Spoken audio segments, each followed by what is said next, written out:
and then do that. Because what if I haven't come to the point yet where I ripped it out and someone, oh, we could run it twice. Well, you didn't give me the option. You know, like I haven't run into that yet, but I have run into a player saying, "Don't offer me to run it twice," because he obviously wants to run it once and he doesn't want to look like a jerk. So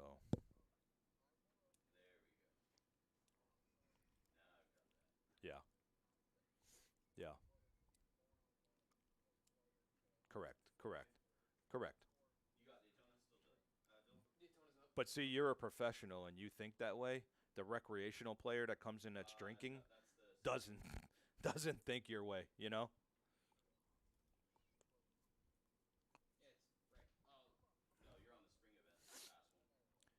I, I'm I'm I'm I'm a run twice heads up, run once multi way.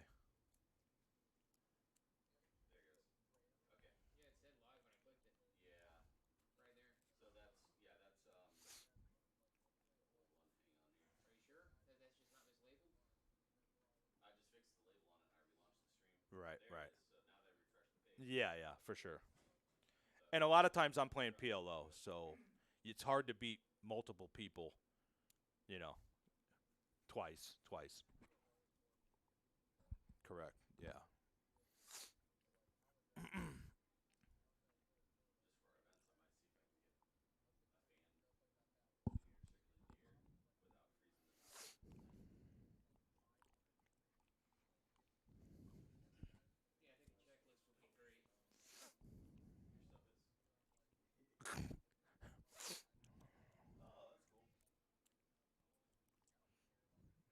Yeah, yeah, yeah. You're $200. You're 200 in the middle.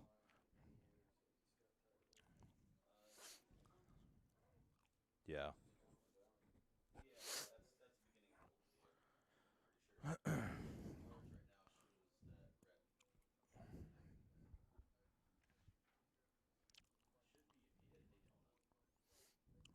Of course, of course. Love those guys.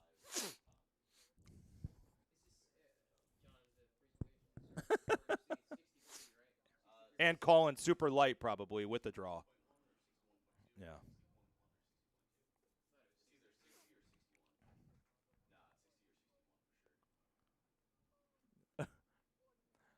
Yeah. You know what I love? I love the guy that says, "What do you have?" before he decides to run it once or twice. What do you have?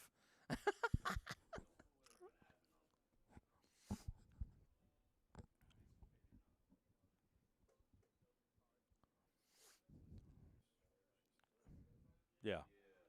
Correct.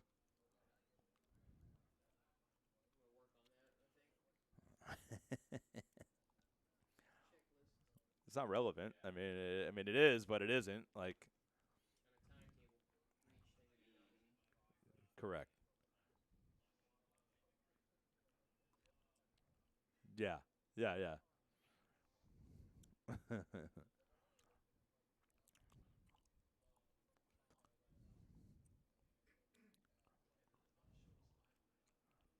You play at Hard Rock down there a lot, or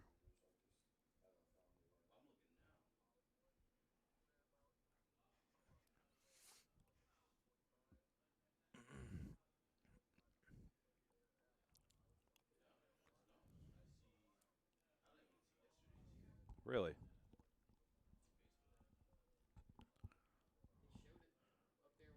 Is that the One Eye Jacks? Is that One Eye Jacks, Sarasota?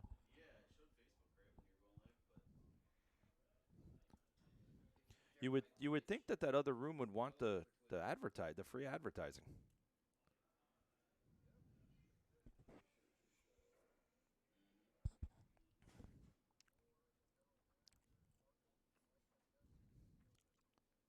Interesting.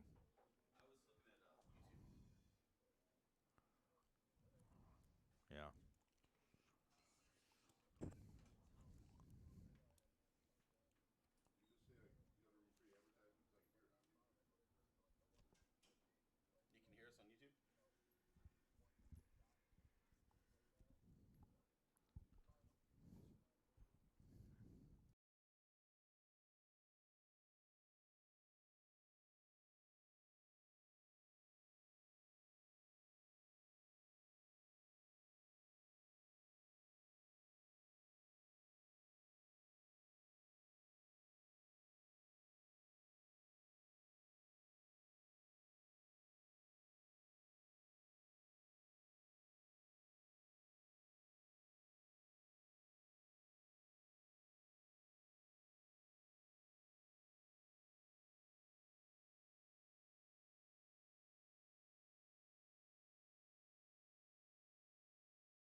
are back. This is going to be Daytona Beach's Great American Poker Tournament, a $200 buy-in, had several day ones, and we are here at the final table. 27,000 up top for first. We're going to get right into some hands. These people have battled for 2 days. This is the day 3 final table, looking for some action, looking for people to make some moves, get some pay jumps, and get a decent payday for all these Central and North Florida regular poker players. Today I am joined with... What's up, Kyle? It's Eddie Jerome, and back. Happy to be with you again, my astute colleague. We are live at the Daytona Poker Room. Yep, looks like they're drawing for the button before we get right into the action. You know, I gotta say, Kyle, after our last cash session that we did on our live stream, there was a big demand for me to be back with you here by a lot of the customers. So I'm happy that my agent was able to work out a good contract, got me a little more money, so I, can get in here with you again. Wait, we're getting paid for this? Oh, I need a new agent. A little something for you too as well. Yeah, I need a new agent. I think I got you an Orange City hoodie marked in this deal here, something to that effect. 75th anniversary. And those are a hot commodity. Hopefully I get the floor manager sign it. Some of the dealers get some signatures on it. Wear that every day. You can win with a high hand, but we know you're never getting a high hand, so I mean, we'll have to get you one another way. So I worked into the deal here. Yeah, I never play hands that can get straight flushes or anything out of the sort. So, but here we are, hand one, 30K, 60K, 60K big blind Andy, and Wilmer's gonna wake up with a very nice premium first hand, first to act. Like to see him coming for a raise here. Wilmer Rivera from he's going to open rip it. Open rip, very reasonable. Betting 700 to win approximately 850. So over a 15% stack boost if he gets it through. And when called, he's likely going to have the best hand. Wilmer's a very, very solid poker player. I've been dealing with him for probably 15 years now. He's a poker professional. He's also an expert in chess, Kyle. That is one guy you do not want to play chess for money. Yeah, I've seen a very common thread between chess players transitioning into poker. Both very analytical.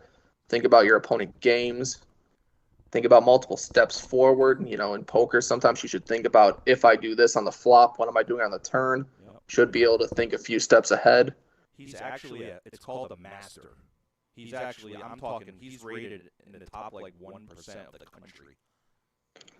Well, I have a pretty good rating myself at approximately 1,100. I think you start at 12, so, dropped a little bit playing average people. But here we have Corey sitting here with sevens. He's probably hoping he's against a 50-50, an ace-X type hand. Deciding if he wants to go with it.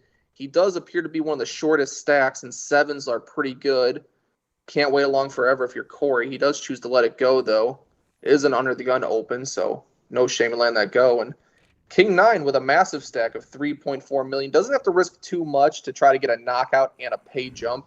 And he's going to put Wilmer at risk. Here we go. Action on the first hand. Can't start our stream better than that. An all-in and a call very first. Safe for Wilmore. No clubs either. Just fading, running backdoor straight cards and a 9. And the straight just gets there, binks it off. Oh, my God. He gets so many outs now. Wilmer needs a queen. No. Ace-king will hold.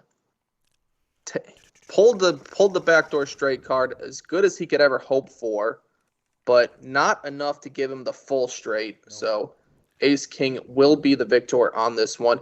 And he gets a full double up and then some. So with the big blind and the big blind ante, he's going to improve his stack. He's definitely now middling of the pack, not in the danger zone anymore. Why don't you read me out some chip counts here? We have...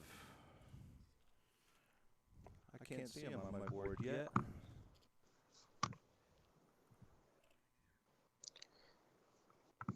That's okay. It seems like seat 7 has the shortest stack at 8 big blinds. Seat 9 was 445,000 for Rod. Wilmer's sitting Yep. at 137. James is at 418,000. JJ 206,000. Chris Allen 145.5. Andy 346. Moose is at 200. Rod is at 445. Chip leader Corey Zito 505, and Joseph's at 270K. So a lot of middling stacks. Corey definitely needs to make a move. He's got the very shortest 505K, 8 big blinds on the button. Doesn't think he'll be able to get through 2 big stacks with a weak 9-7. Joseph, after losing a chunk on his last hand, looks at a premium. Blind on blind, you definitely want to open this one up. If you get a walk, the big blind and the big blind ante are massive. Everyone's very short here. I think the biggest stack is around 50 big blinds. Wilmer gets a very defendable King 10 off. He gets to play in position. Plenty find appeal here. See a flop. And flops a 10. Has a King of Hearts too. Can help him with backdoor flushes. Won't help him in this particular hand with his opponent holding the Ace of Hearts. But Wilmer can pretty confidently just call this one, reevaluate turn. Joe leads out with 150. And Wilmer does choose to make the call. And the backdoor hearts come in for both players. Going to see if Joseph wants to realize it or try to bet, as he's the only one that can have an ace-high flush at this point. The blocker is relevant. We could definitely see some aggression here. Both players with basically what they think is the nut flush draw. Wilmer's in a spot of heart comes, that's for sure. Yeah, but Joseph is just going to rip it in his face. Having the nut blocker, knowing it's really hard for his opponent to have a flush already. You know, so many are accounted for. And even if he does have a flush or a 2-pair, Joseph is drawing to the nuts. I knew Wilmer and was going to make that call. There's no way he's folding there. No way. Yep. He's going to take his pair. He's going to like his spot here. He's just does have the fade and he's got to dodge a heart, obviously, and a queen. And an ace. Yeah. Plenty of outs for Joseph. 70-30 for the first knockout of the tournament. I will take Wilmer's hand there. Let's go. And he will hold again. Wilmer quadruples up in 2 hands. Started with 700,000. Now has almost 3 million. Joseph Pambini is gone. This is Wilmer's day. We're just living in it. And let's go over some payouts real quick. The good news for Joe, Kyle, is that he is a firefighter in his real job, so we don't have to rely on him playing poker for a living.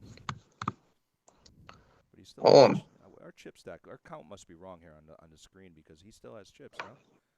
Yes, he's got about 1.2 left. Oh, I thought Joseph knocked him out there. Nope. Joseph started the tournament with approximately 3.4. He's down to 1.2.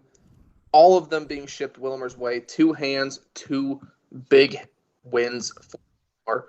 And the current payout, 9th place will get $2,600. This is from a $200 buy-in, so a crazy amount of return on investment. First place, $26,966. Definitely want to hit some pay chips to get up there. Sorry, guys. I do apologize on the stack totals. The numbers on our screen here are different than the actual stack, so we're going to have to bear with us here for a little bit.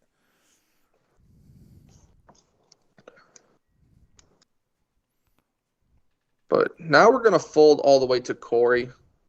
Still not really picking up a hand he can make a move with. Little card. Joseph gets another playable hand, but playable hands have not worked out too well for him so far. You do not want to come in as a chip leader down to pretty much first one out in 3 hands.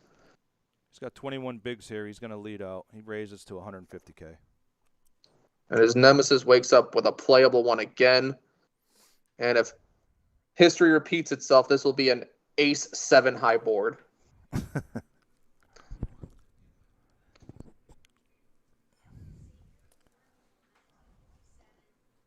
James also decided to complete with a offsuit ace.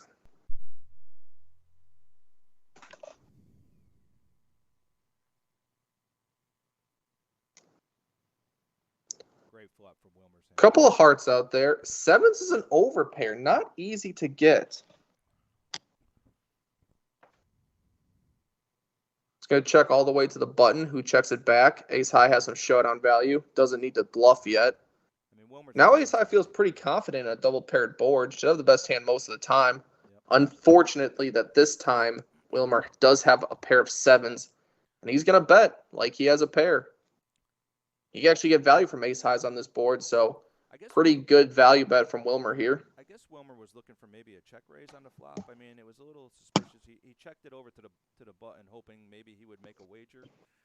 I mean, I would have liked. It's going to fold all the way to Joseph, his nemesis. Is he in the revenge range? Does he actually going to play back just because of how much Wilmer's run him over? Nope. He's just going to give him some credit and let it go. Yeah. Wilmer 3 for 3. 3 hands in, 3 hands won. He's the only person that could have a 100% win rate on this tournament right now. Wilmer is one of those players where if he gets the momentum going and you give him some chips, he will play. He will see a lot of hands. Play back just because of how much Wilmer's run him. So now we're going to move into the next hand, and so far we still need to see seat 8 make a move. He's getting dangerously low. When the blinds come around, he's not going to have too many laps left. Andy's turn to get sevens. 3.5 million, huge stack, pretty playable.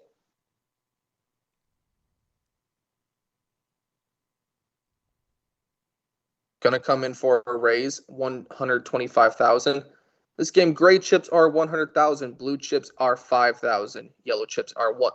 Orange chips are 1,000. Here we go, Uncle Rod. Ace Queen definitely playable. Ace Queen. On a $445,000 stack, this should just be a jam here. Get all the money in, hopefully get a double up, but Ronnie's going to choose to just call, hope to hit a ace or queen, and then probably get it in. Does save himself some stack, as there's been a lot of action at this final table. Possibly hoping someone else will, unfortunately, get knocked out before he does. But when he makes the call, it kind of entices James to 3-bet to 350,000 with nines.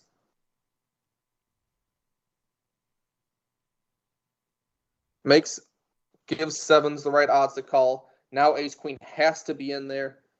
We could see a 3-way pot, 1 all in.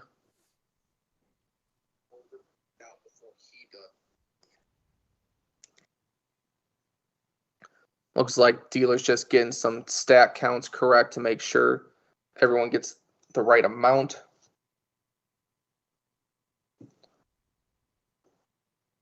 Nine's going nowhere, possibly seeing if it's reopened him to be able to jam and get this heads up, but looks like he's just going to complete with a call.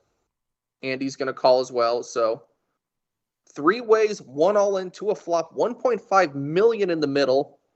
What hand do you want here, Kyle? If this is you playing right here, which hand do you want in this spot?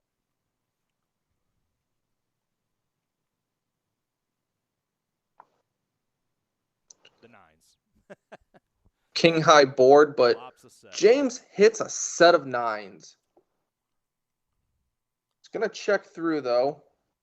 James has a hammer lock on the hand, turns a check mark. Probably hoping to give his opponent some rope, possibly bet with a king, a flush draw. But James is going to bet small into a dry side pot, 250K a piece into the side.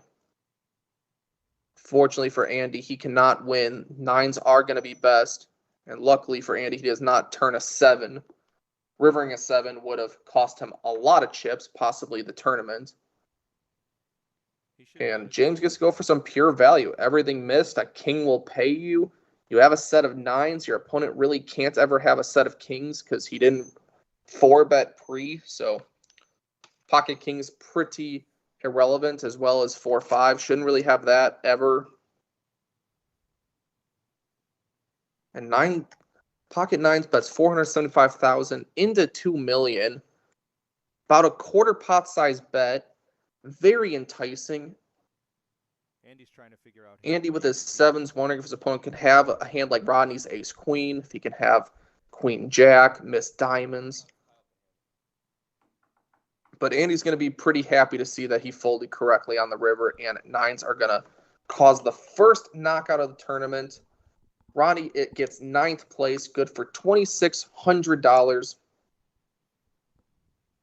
Congrats to him. Kyle, can you hear me or no? Let's see.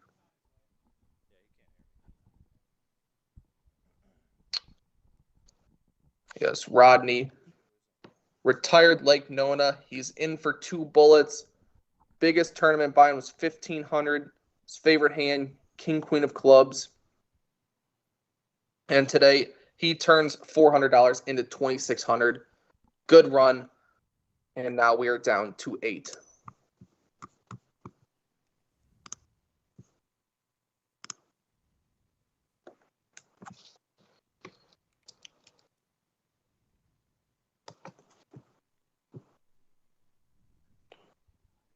Folding around, Andy folds the king 5. Corey gets rid of the king 8. Folds around, folds around.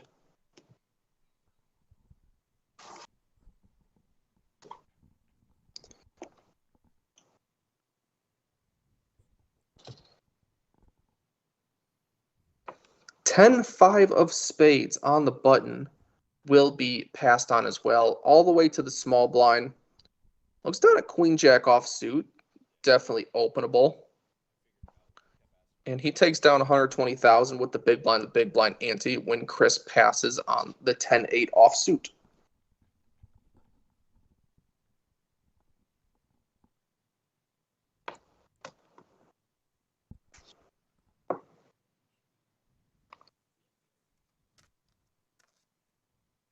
So 8 players left, all buying for the $27,000 up top. Move on to hand 6. Already had a single knockout. Some shorties that still need to make moves.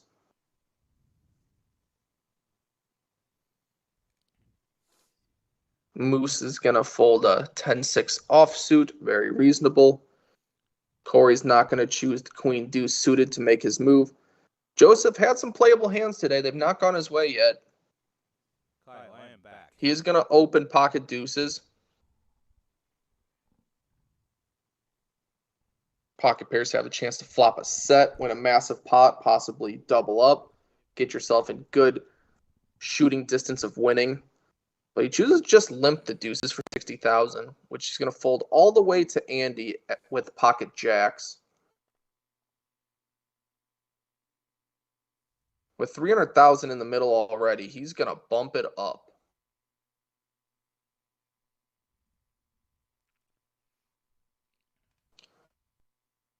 Jacks being far ahead of everyone's limping range, and only one overcard to fade is pretty nice when you're playing pocket jacks. Makes it 325,000 into 300, so good sizing here. Could get a walk and pick up a pretty decent profit just from raising. And he does. 180,000 plus going his way.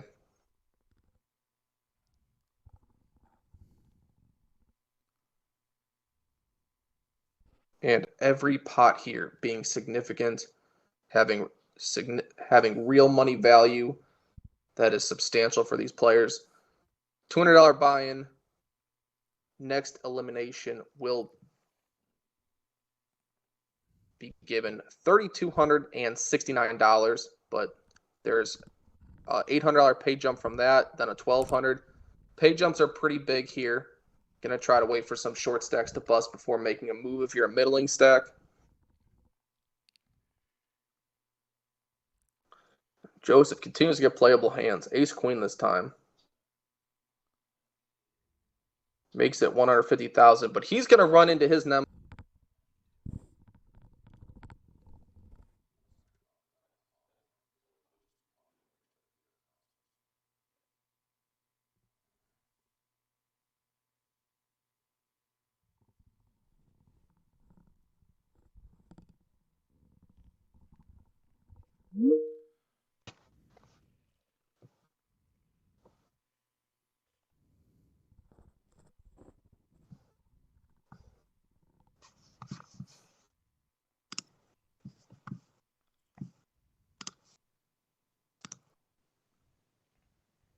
me. I've seemed to lost feed.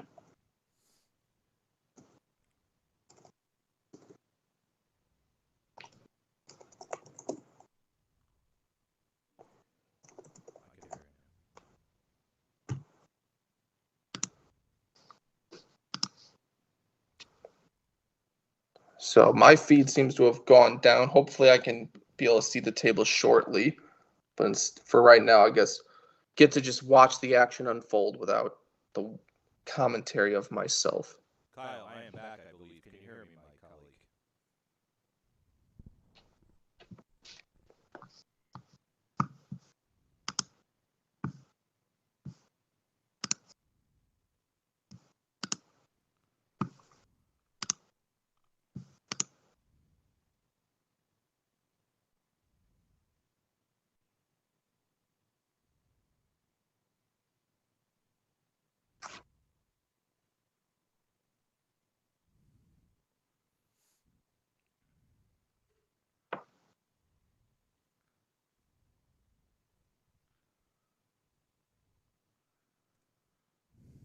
All right, we got some action here, Kyle. We got Moose with Ace King. Wilmer wakes up with Queens. We got an all-in.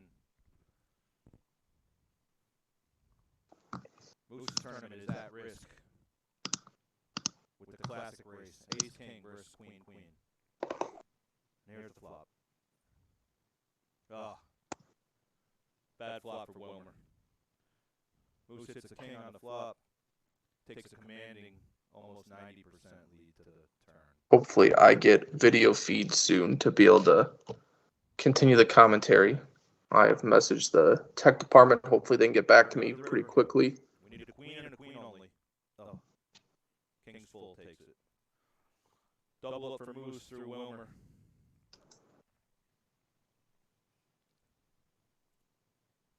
Some pretty bad luck there for Wilmer. Wakes up with a premium hand. Hopefully I Gets out flopped by Ace King.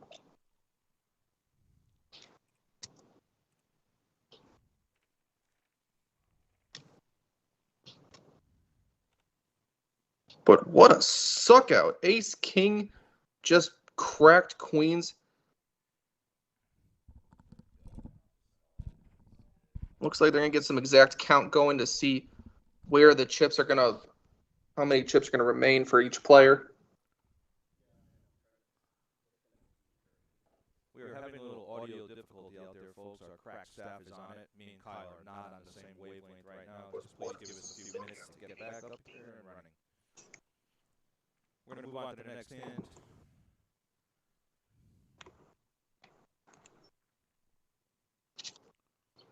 Wilmer folds queen deuce off. James wakes up with a Before we move on to the next hand, Chris wakes up with a playable ace-6 of spades.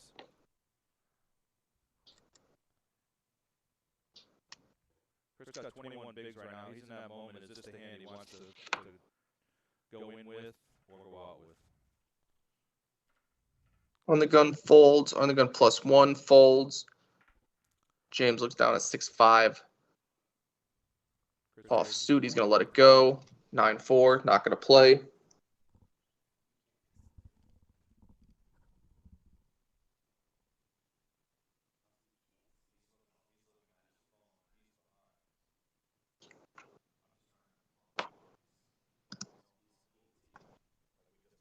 On the gun fold.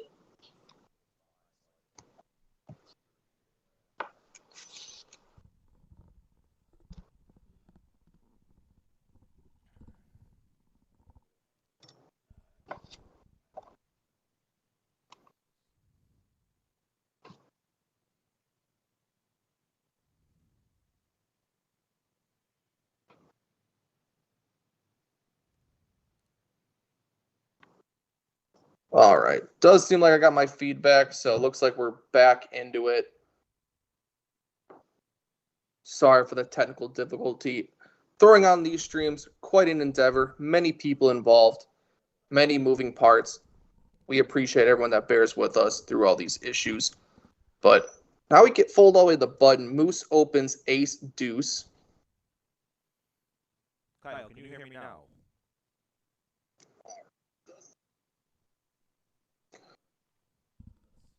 Very standard button open. Joseph looks down at 10-9 offsuit.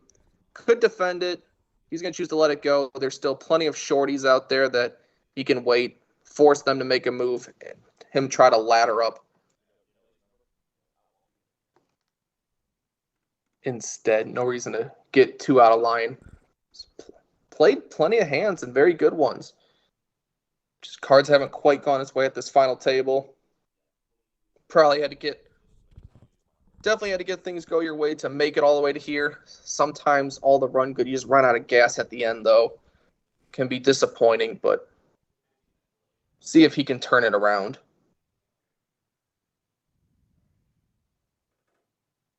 James now the biggest stack, 5.2 million. He has a lot more chips than everyone else at the table. Repping some best bet gear. But JJ is going to open the Queen Jack of Diamonds. Very pretty suited Broadway card. Definitely want to come in for an open with this. +1, very early position. Has to get through many players. But it's worked so far. All the way to the button.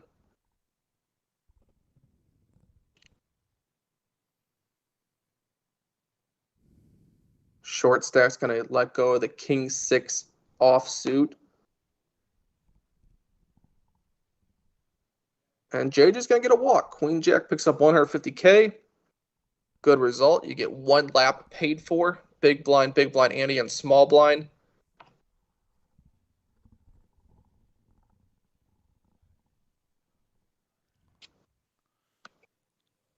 Bob Canfield commenting, "Go, Chris, go." So, Chris, you got a fan out there. Sure, he appreciates the compliment. Chris Allen's been playing Daytona OC circuit for about 12 years now. He's originally out of Atlanta. Lives in Orlando. Now we're going to move into hand number 11. Going to start out with a few folds. Some less than premium hands getting away from it. Moose folds the King 4. Is this going to be the time where the shortest stack makes a move? Nope. Going to wait for a better spot. Corey going to pass on the 7-3. All the way to Wilmer. 9-7 of clubs, blind on blind. Seems like a perfectly reasonable open. Get it through the big blind. You pick up a big blind, the big blind ante. He's going to limp 30,000 to win approximately 180. Also a very reasonable option. Flop's open-ended, and his opponent has pretty much nothing, so I expect this bet just take it down. Unless James wants to do something extra spicy. But he's got the big stack. No need to risk chips unnecessarily. Just wait for smaller stacks to bust. Wait for better spots. Also seems like a good result for James.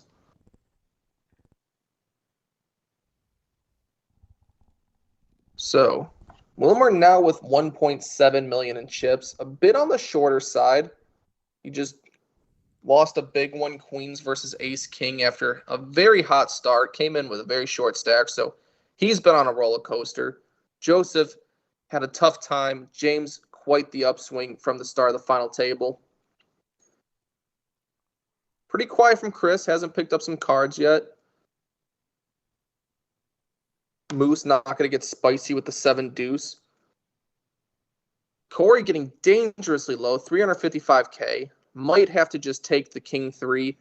Only has to get through a few people. Unknown participant is now joining. Again.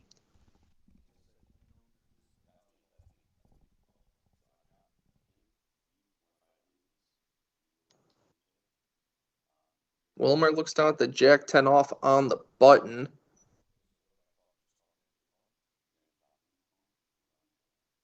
Do believe that is a raise. He raises to 125,000. James has a very defendable King 10 offsuit. About 100,000 to win, approximately 275, but even more when the big blind calls with a Queen 10 of hearts. A lot of 10s in people's hands. Could not find the case one on the flop. This one whiffs on everyone. So Wilmer, if he just puts out a C bet, he might be able to take this down, just hoping everyone has random overs that missed. He chooses to Kyle, I believe knuckle we're one back. Can you hear me, Kyle? I can hear you. Perfect. We're back. After our audio difficulty, our crack staff here has got us back and up and running. You lost some audio for a bit. I lost some visual for a bit, but now both commentators are back. We're good to go. And as I said, we're talking true professionals here. I was actually doing it when you couldn't see. Then we were kind of talking over it. I asked you a few hands, what would you do in this spot? And when you kind of were looking at me in the screen with a blank spot and not answering, I figured our audio was having difficulty. Yep. Looks like things are figuring out, but Wilmer's going to float. James bets with king high, technically the best hand. And now when check to, this is Wilmer's hand to win.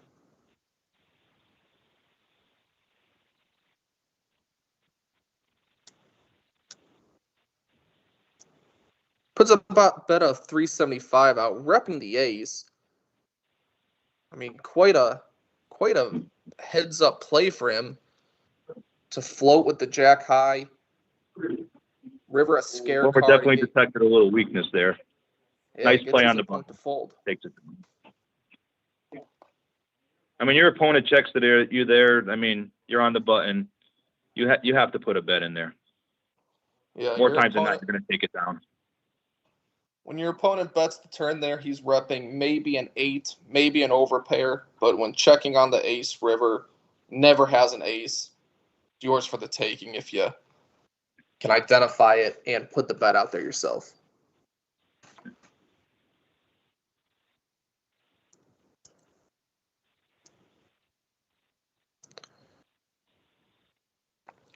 Looks like we're going to get some more folds as it folds around. Moose picks up queens. Might be his favorite hand now. 4.2 million. Moose has a strange occupation. His occupation, Kyle, is professional husband. That's a good one if you can find someone that'll pay you for it. Still working on mine. I mean, most guys pay. I mean, don't they pay? I mean, he's got to maybe open a school or something for that. Yeah. I mean, I failed as that. I mean, I'd love to learn his secret because gets to be a professional husband, play poker on the side, run deep in tournaments, pick up queens. And it looks like James is going to call with the ace-9 suited. Interesting, Moose went 3x on this. Might have been one of the biggest opening sizes we've seen, but still gets action. So most players have raised to 120, 125. This one goes full 3x, 180. Heads up to the flop. Gets a very safe board. Queens feels pretty good, especially with the queen of spades. A lot of flush draws being blocked. Opponent shouldn't really have pocket 8s, pocket 7s, 9, 10. And he's going to bet half pot, 360,000. Going for the bigger sizing, putting pressure on his opponent.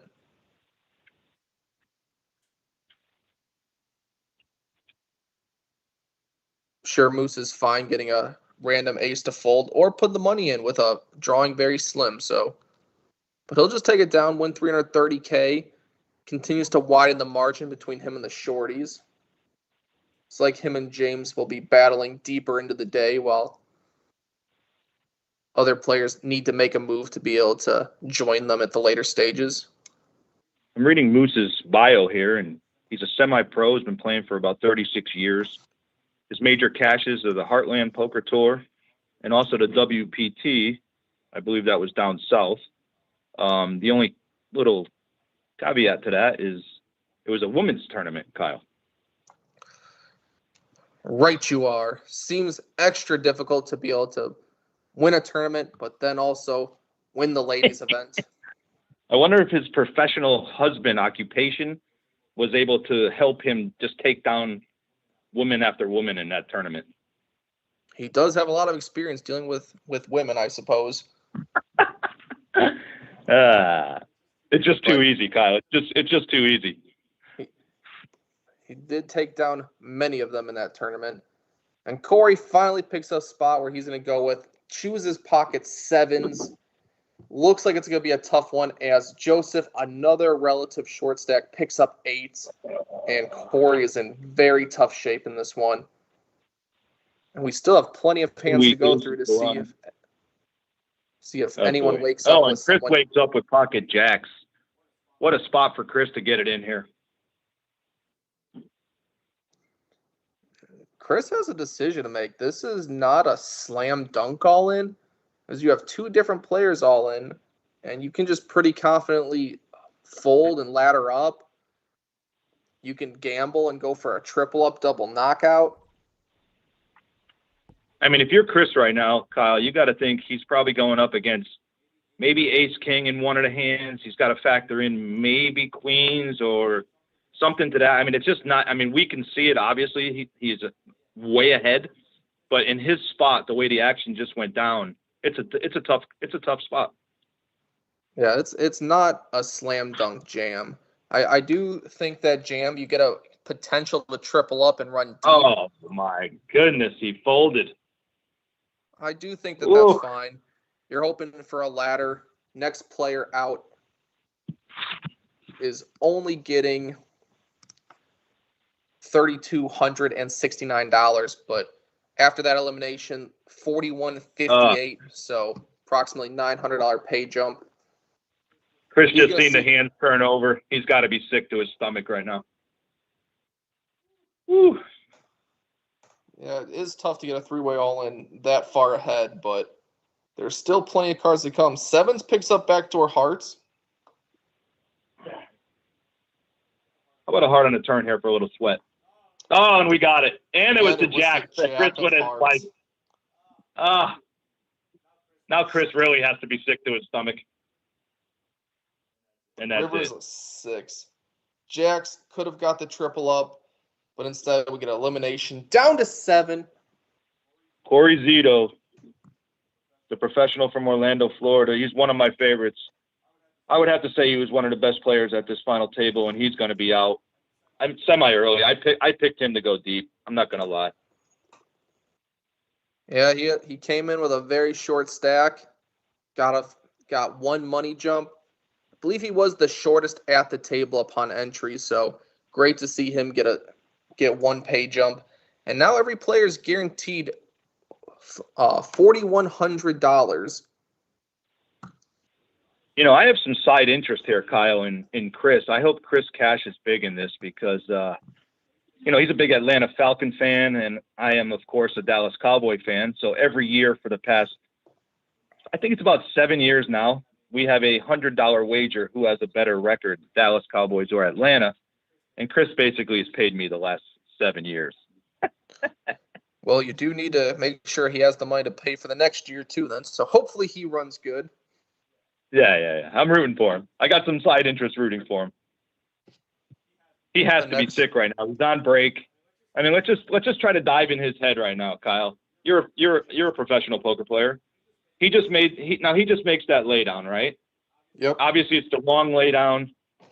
He could have knocked out 2 guys, potentially be a very sizable chip stack here at this final table. So now do you think he's tilting a little on break right now? You think that'll affect his play? Obviously, you're a professional, so you would know how to handle this situation. What do you think's going through his mind right now when he's on break? Obviously, hindsight's 20/20. He's looking back, wishing he would have made the call. But as we said in the moment, it's not a slam dunk call. It's not even it's not one that you're jumping up and down and happy to make. You're happy that if you make it, you're still going to be alive if you lose. You know, he's never at risk in this hand. He's always going to be able to survive it. And results oriented, yeah, you'd love to do it. But the real thing we have to take away is we have to move on. We have to gather ourselves. Unfortunately, because a short stack got a big amount of chips, we are now short and we need to be willing to make a move. Before, we could take the pay jump. We could happily fold and just take the money. But now we're the ones that are closest or one of the closest ones to being knocked out. We got to be able to stand our ground now and hopefully get a double to be able to move forward. You know, it's funny too because, you know, there's certain hands in poker players' heads, and you know this. Jacks is definitely one of the hardest hands to play. A lot of people, they only play him one way. It's either all in or fold. You know, so I think in the back of his head there, he's probably, obviously we can see that he's a massive favorite to win that hand. But in reality, a lot of people don't want to go out with jacks. Does that make sense, Kyle? Yeah, jacks is one of the difficult ones because even if your opponent had like ace queen, you know, you really want to take a 50-50 with, you know, $1,200 pay jump next. Maybe you should, but you also can take your time, wait for a better spot. If it was just one person all in, I'm sure he would have been happy to snap call. When it goes all in, and now it's onto you, it's a lot tougher. You know, you're expecting a pair and then 2 overs. You're expecting to need to fade a lot more cards than he needed to. And even when he turns set of jacks, he still has to fade 9 hearts, 2 sevens. Yeah, he's still 2 fading eights. hard on the river. Yeah, he still has to fade 14 outs, even when he hits that set, or not. He doesn't have to hit a 7 or 8. Still has to fade nine hearts. So again, this is why this is a great game and everyone play, Kyle. It's really easy for us to sit up here and see the hands, but when, you know, you're down there and the bright lights are on you and, you know, you're playing for money, you know, I mean, it's not easy. Got your friends and family watching, hoping you run deep, knowing that they're gonna see if you make a mistake and make things very, very tough.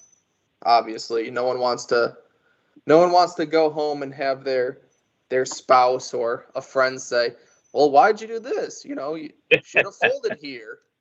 Yeah. You know, they don't quite understand exactly the dynamics or how you were feeling in the moment. You know what's funny is I went out earlier and Chris was playing a cash game, and I went up to him. I said, "Hey, buddy, you made the final table." And I'm commentating. I'm like, "Hey, man, don't mess up, man. Don't let me roast you." So he's definitely knows right now that I'm probably roasting him, folding him jacks a little bit. But I mean, again, we are defending him. It was a tough spot to be in with the way the betting went down. Oh, so really he folded because in his mind he was thinking about the preemptive roast. Understood. That's the only reason he folded. Your words have caused this. All right, I'm switching headphones. You got me, Kyle? Yep. All right, perfect.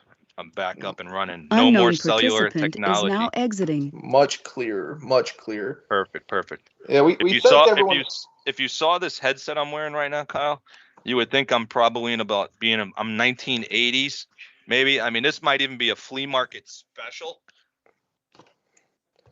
Well, I wish I could take a picture of you and send you to this. We're talking maybe the first headphones ever designed. That is quite something. I was gonna make a very crude and heartless submarine joke, but I suppose I'll pass on that. If you get it, you get it. So, yep, my headphones are Apple, you know, a great company. They just came out with a $3,500 VR headset, which I will not be getting because I think it's goofy looking. But Right. That's what I'm using to commentate right now. Hey, Kyle, catch me up here, please. Corey went out 8th. Who went out 9th? Was it Joseph Pambino or was it the Andy and Spawn? It was seat 7. Seat 7. Was Rod place. went out. Rod went out. So Rod is out in 9th. Corey's out in 8th. Yep. Okay. All right. I'm caught up, buddy. And now it's either Wilmar or Joseph who is the shortest stack. It's going to be close between the two of them. Chris also nearing a low mark. He's going to need to take a stand. But James can sit pretty comfortably wait for some busts, wait for some ladders, pick his spots very well. Moose, he has a very comfortable stack too, can comfortably wait for a few orbits, pick a very lucrative spot. So, But let's take this time right now, Kyle, to talk about our next tournament we got coming up here in Daytona. We are offering a 570 buy-in July 20th till the 24th. We got 3 day ones, 6 flights. You are going to start with 25K in chips. And day 2 will be Sunday, the 23rd. Monday will be the final table on the 24th at 2 p.m. And that will be the live stream. yep, 570 buy-in, 300,000 guaranteed. And if you're watching right now, you can even have your chance to be commentated by us. Just make the final table, get to see it, live in YouTube infamy forever. As we see Wilmer run back to his seat. Doesn't want to miss a hand here. Cards in the air. Wilmer was actually sprinting there. Almost took the dealer out. Yep. Got the blood flow going. He's ready to go.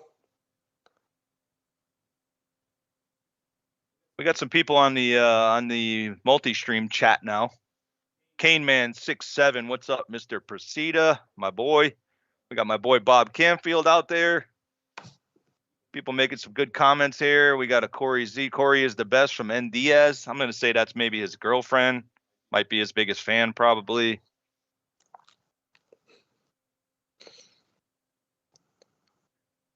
Well, it does appear we're coming back to 40,000, 80,000, 80,000 big blind ante. Blinds have gone up. Wilmore with 20 big blinds opens the 10-9 of spades. He's going to get 3-bet by ace-jack offsuit. Very good 3-bet. Puts a hand like 10-9 of spades in horrible shape. You don't really want to call a 3-bet out of position with a suited connector. Plays much better in a multi-way, small ball, limped pot style, so you don't really want to play a big bet with it out of position. And Wilmer would agree as he lets it go. Yep. JJ gets a good little bump of 360,000. Real playable hand there by Wilmer, 9-10 of spades. A lot of people want to see a flop with that hand, but he just priced him out enough where he just didn't feel comfortable and made the fold. Absolutely. Not very good against a 3-bet. If the board's 10 high, you're never really confident that you have the best hand. Your opponent could have overs, could have over pairs, could have ace-10. It's just no good way to play that against a 3-bet. But now he picks up 9s, also very playable. A lot easier to play also. You flop a 9, you know you have the best hand most of the time. He's going to come in for a raise, it looks like. Goes for just above a min raise, 165. Min raise would be 160. One of his 9s goes away, and JJ's going to 3-bet him back-to-back hands. This might cause a dynamic to get Wilmer to just make a stand. It'll be a bad time for him. He's going to think he's pushing him a little bit here, and can he really wake up with 2 hands back-to-back? I agree with you. This could get a little ugly for Wilmer here. Back-to-back 3-bets. So unlikely to happen. Don't want to feel like you're being bullied. Don't want to look like you're being bullied on stream. And ironically, Chris folds his last 9. His 9s are dead. He has to, if he calls, he can only win with a straight or a diamond flush. Yeah. And he won't know that, so... His club isn't live. You're correct. Just a diamond or a straight. And he does jam. Ugh. Horrible quick call spot. from JJ. Wilmer has no idea how bad a shape he's in. Drawing dead to the 9s. I mean, can we get a TV flop here, Kyle? Can we get 3 diamonds on this flop just for a little excitement? How about a chop? 4, or we'll see a straight that the players share. Oh, what a flop! It's the best thing he can get without making a pair. Juicy. 8 outs twice. Bricks to turn. 8 outs once. One time. Can we make the call? 7 of clubs, Kyle. 7 of clubs, I'm calling. One time. Oh, and a brick. 4. JJ takes down a $3.5 million pot. Yes. Wilmer gets the best flop he could ever get, given the cards that were dead. Unfortunately, can't hold. Did get a very TV flop you were calling for, but aces are the best hand in Hold'em because they win a lot of the time when you get it all in pre. I love the people that say I hate aces. I mean, I hear it all the time, bro. Like, give me them every time. If you lose, okay, I'll get them in again with you and again. Yeah, I would always make the joke. I never ask for aces. Not that I don't like them. I just never ask for them because my joke is that I've never lost any money on 7 deuce, but I've lost some playing aces. So if I'm card dead, that's fine. I'll just fold all day and never lose any money. But I'm with you. I'm happy to get aces in. If they win, I'm pretty happy. If they lose, My horse Chris has just gone card dead after he folds his jacks. I mean, he's got 9 high, I think 3 hands in a row. But Moose wakes up with a king, queen of spades. But he does pull some pay jumps because right now 6 players left. Everyone is guaranteed $500 or $5,300. 5th place is going to be $6,900. So $1,500 pay jump right now that all these players are looking for. All right, Kyle, on the multi-stream, we do have a little confirmation that N. Diaz 1217 is not Corey's girlfriend. Do you know who that is? I do not know who that is. That is one Nicole Jamal. If you remember, Nicole played our cash game when we did our live stream. You remember, Cole? I wanted you to give her the free merchandise that, you could, advertise on her. And Nicole promised me she would be here for this final table. Do you see her? I do not see her. I think she's in full makeup and attire. She's actually one of the players at the table. Full deep fake going for it. James McCool says every woman in poker is rooting for Moose to bust. I'd say the story would check out as, again, as we said earlier, he won a women's event. So congratulations to him on that one. It's tough to win tournaments. So wins a win, I guess. I mean, I wonder if he's the same guy that applied at Hooters back in the day. There was, you remember the guys who applied at Hooters saying that they can't discriminate against men being waitresses at Hooters. Yes, my lawsuit is still pending, but Andy opens the ace jack, flops a jack. He gets a backdoor spade draw. No one should really have 8-9 all too often, but it's not impossible. JJ ace of clubs has backdoor straight, backdoor flush potential. Andy bets 4 and a Q. James and JJ fold respectively. Yep, we're getting to the point where I think most players are going to be looking at Joseph or Chris for the next bust. Again, $1,500 pay jump for the next player. For everyone else who does not become the next player eliminated. So I am feeling right now, Kyle. I'm feeling from my man Chris. I think the jacks are just haunting him. I'm telling you right now, it's going to be a tough thing to let go. It's like missing that 3-foot putt on hole 1. You just carry it with you for 17 more holes. You just can't get it out of your mind. It will be disappointing if the rest of the final table doesn't find any spots as lucrative as that one. Will be the one that, sticks with you, even going forward after the tournament. But that's the fun thing about the live stream. When you're on the stream, you get to watch every hand, get to know if you were correct, if you were tight, if you were aggressive, what these players are doing. And if you play at Daytona Beach and make a final table, this will be on YouTube forever. You can show your friends, review it, send it to a pro or someone who's really good at poker that you value their opinion of, ask them about it. A lot of value if you play a tournament in Daytona. Blind on blind, JJ just going to open a queen 8, very reasonable. If Chris has a whiff, he's probably going to fold, and JJ just picks up 180,000 as it's a big blind and a big blind ante, and Chris gets one of those whiffs with a 10-5 offsuit. Yeah, every hand he has 9-5, 9-6, 10-5. He's just card dead at the moment. He's trying to find a spot here to get it in.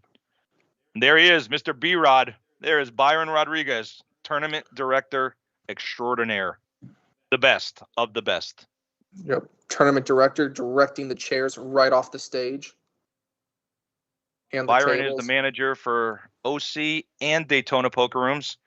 He does, I mean, about as good a job. I've been in this industry for about 16 years now, and Byron is the best. Most professional guy I've ever worked with. I agree. He's always been very respectful, very professional every time I've ever spoken with him. Love that guy. B-Rod. He should be employed. And by the way, his son, just remember the name, his son is a MMA up-and-coming superstar. The kid's like 13 years old, already won multiple tournaments. Remember that name. He's broken multiple elbows with arm bars. Got you. Yep. Don't fight him. So, looks like just waiting for some hands to collide. Again, smaller stacks need to make moves. Bigger stacks kind of waiting. With 160 for a big blind and a big blind ante combined, there's not too many laps the short stacks can wait. They do have to make a stand. And then even additionally, for anyone who's a non-professional out there, if you have like a short stack and you have to pay 80 and 80 for the ante, if you jam from the big blind, that 80 in the ante doesn't count for your stack. So you really want to jam before you're the big blind. 'Cause you're kind of wasting some money, some extra double up money if you don't. It looks like Joseph's going to just, or someone bet. Joseph folds. James is going to open the king 5. So he's the big stack. He's going to try to put some pressure on the shorties.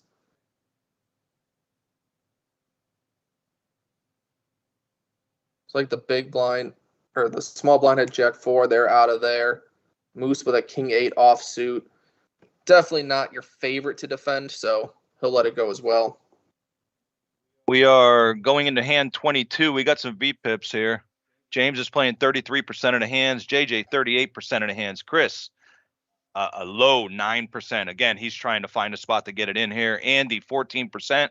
Moose, 19%. And Joseph, 28%.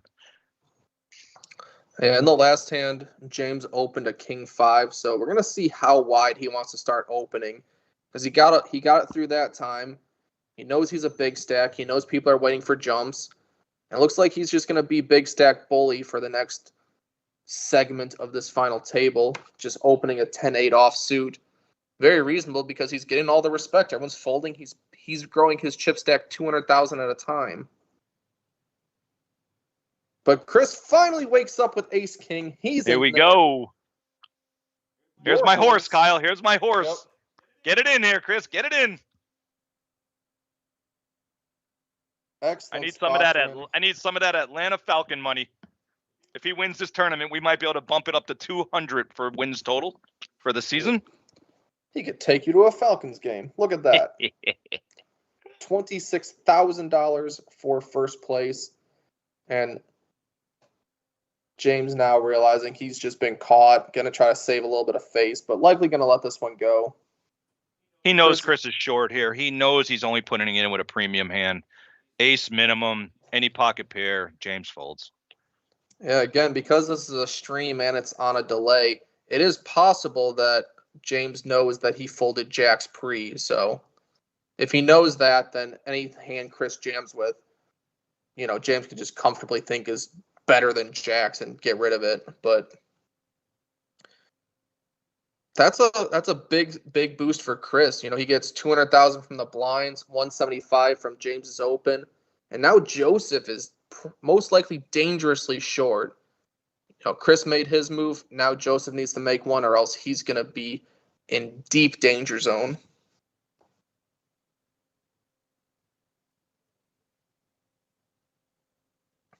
It looks like it's going to fold all the way to the Andy butt. with a modest queen 8. That's gone.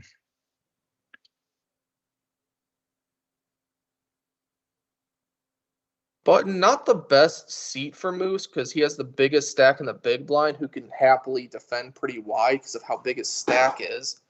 So I don't know if he wants to get too out of line with his exact seat. We got to raise to 300,000, and Joe wakes up with a 5 high. Nothing he can do. Yep. Moose definitely choosing bigger sizes than anyone else at the table, but he's doing it balanced. He did it with queens. He's doing it with jack 7. So he's doing the bigger sizing across the board, harder to identify. It's not like he's raising big with premiums and smaller with jack 7. He also made a nice play there too. He's raising on the button in position, knowing the small blind's probably going to wake up thin. I mean, it's not a bad play by Moose at all. Using his chip stack to his advantage. Yep. Each hand has 200K in the middle already from the blinds. Chris 18 bigs. He's going to let that one go. Andy been pretty quiet. Hasn't played too many hands at all. 9 deuce. Good for blackjack, not for poker. Moose. Oh, and Moose wakes up with American Airlines, the weapons of mass destruction. We could see fireworks here. Yep, 2 opens in a row. Could have people play back at him, think that he's just getting out of line. James is thinking about something. He's got a jack 10 off. Playable. No. JJ is reaching. Oh, we got a king queen against aces. He does not want to see a king or a queen high board. Right in the window. Oh boy. Not a good flop for JJ. That could be very expensive, very bad. That is the exact board you want when you have aces, though. Single high cards, disconnected low cards. Yeah. You can happily knowing your opponent's calling you probably with a king queen, king jack, ace queen, ace king. Yep, it's one of those spots where you can pretty happily go 3 streets. I'm pretty confident right now that JJ is just going to walk him down. He's going to call, and then he's going to check the turn again. Moose is going to bet again. I could almost foresee this. No, but JJ raises. And Moose is just going to rip it in his face. And there it is. Oh, and he calls quickly. Kids, wow. This is a massive chip stack for this level of the tournament. It will determine the chip leader at this point. Wow. I'm very surprised the way he played that hand. Moose opens with a raise. I would have liked to seen JJ bet the flop, Kyle, and then you could see where you're at by your opponent's move.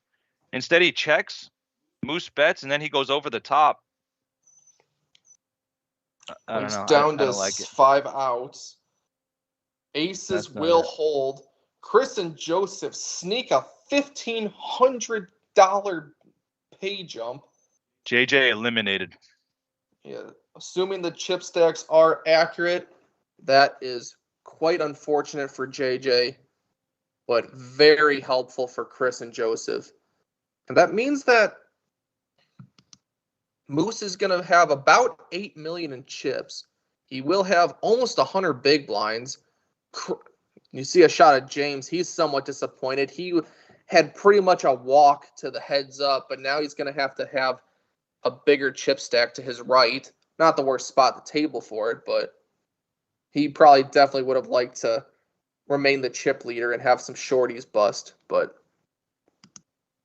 JJ just picked a bad spot to play king queen there. I mean, it's just one of those hands, Kyle. It looks good. It's not a strong hand, especially in a tournament in that spot.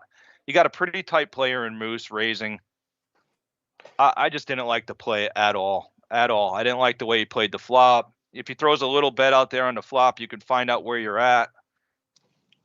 Then Moose 4 bets and you jam. I mean, there was really no thought process on Moose with a hand there by JJ. He's just literally seeing his king, and that was it. Yeah, tournament poker, especially tournament poker when you're short stacked, a lot of the winning hands are ace highs. You're just betting your opponent missed, middling pairs. Top pair good kicker is very tough to do late in a tournament. With that said, I do think that a check call, reevaluate turn is much better. He checks, his opponent bets turn. You could probably just fold because your opponent's kind of repping ace king at minimum. I suppose he could have king jack some of the time, but if you raise and he rips, king jack isn't doing that. No. So never in that spot.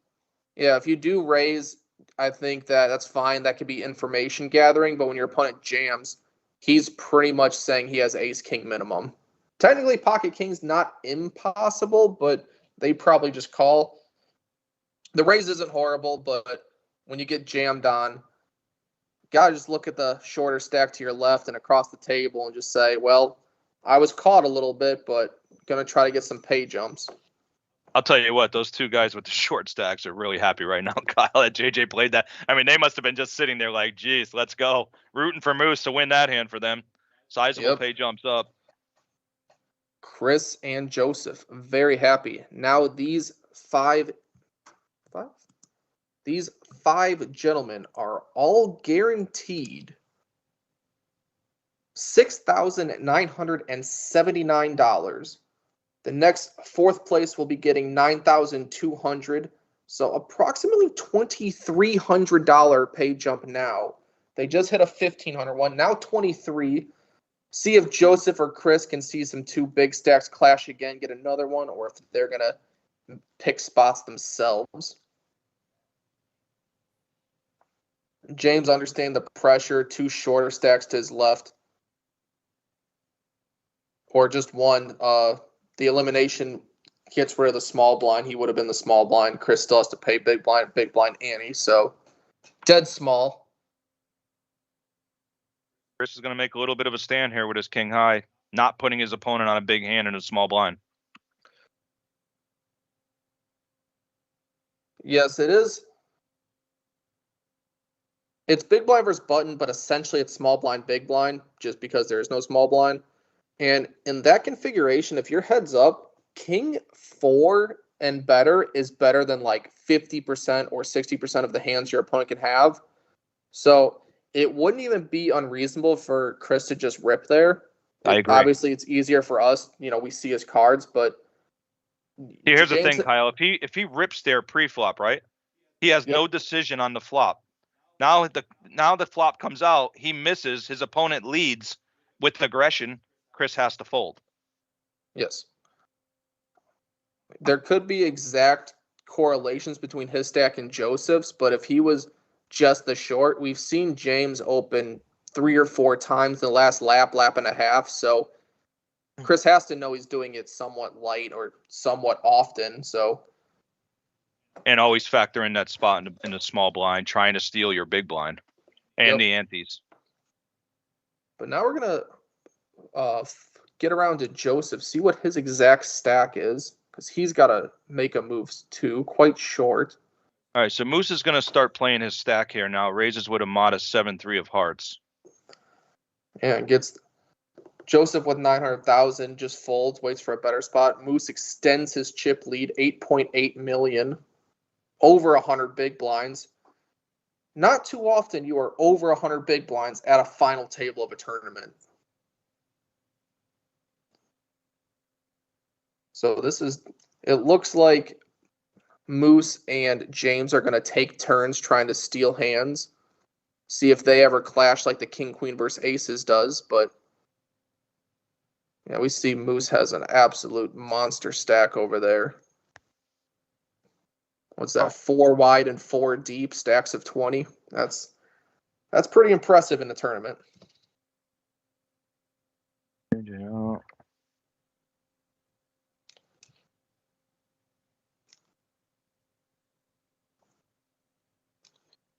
Chris could rip the Queen 9, pick up 200K if it gets through.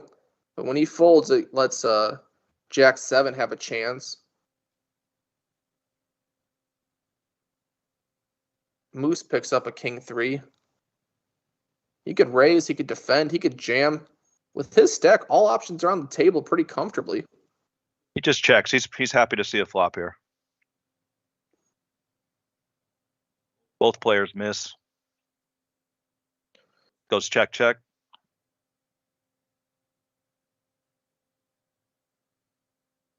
Got an open ender here for Moose. He's probably going to bet this, not knowing his king high is good at the moment. He's going to take it down. If he got an ace to fold, that would be great. If an ace called and he makes a straight, he definitely wins.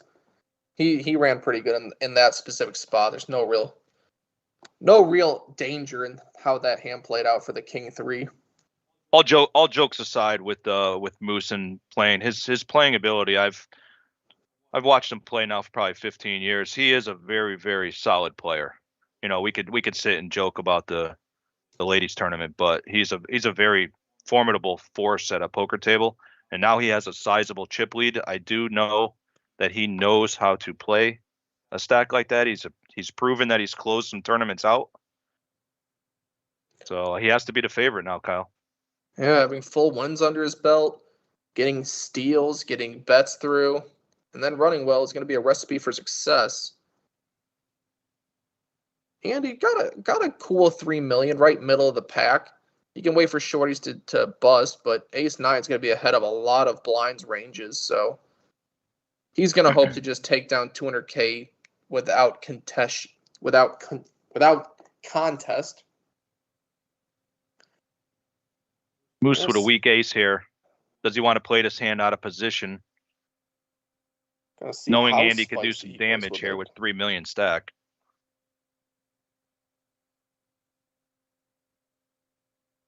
I was wondering how spicy he would get with it. Would he 3-bet bluff and just get the fold and can extend his lead?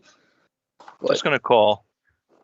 This hand's probably going to play down to where who the aggressor here is probably going to win this hand. Andy flops middle pair. Yeah, tough avenue for Moose to win this one. He could blow Andy off using some max pressure with the short stacks involved, but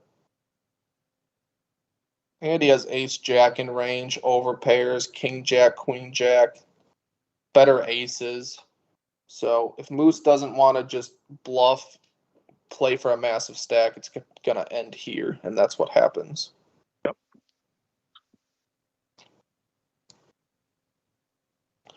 Tournament director Byron coloring up some chips.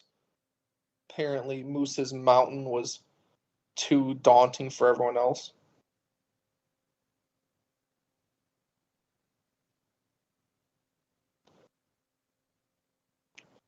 And now we're moving on to the next hand. We start with 9 down to 5.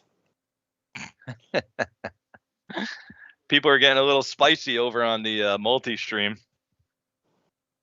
It's just Kurt asked, is Moose a top 10 female player?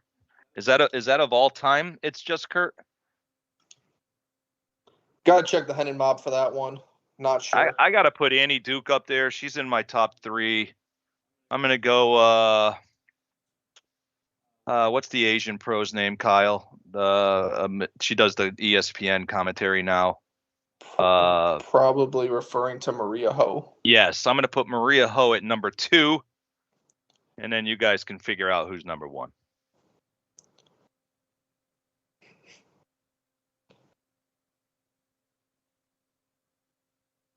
Moose going to take 200K, uncontested, extends his chip lead further. I don't think anyone's taken a hand off him since he won with the aces versus king queen. He's just been, steadily increasing 200,000 at a time. Up to almost 9 million.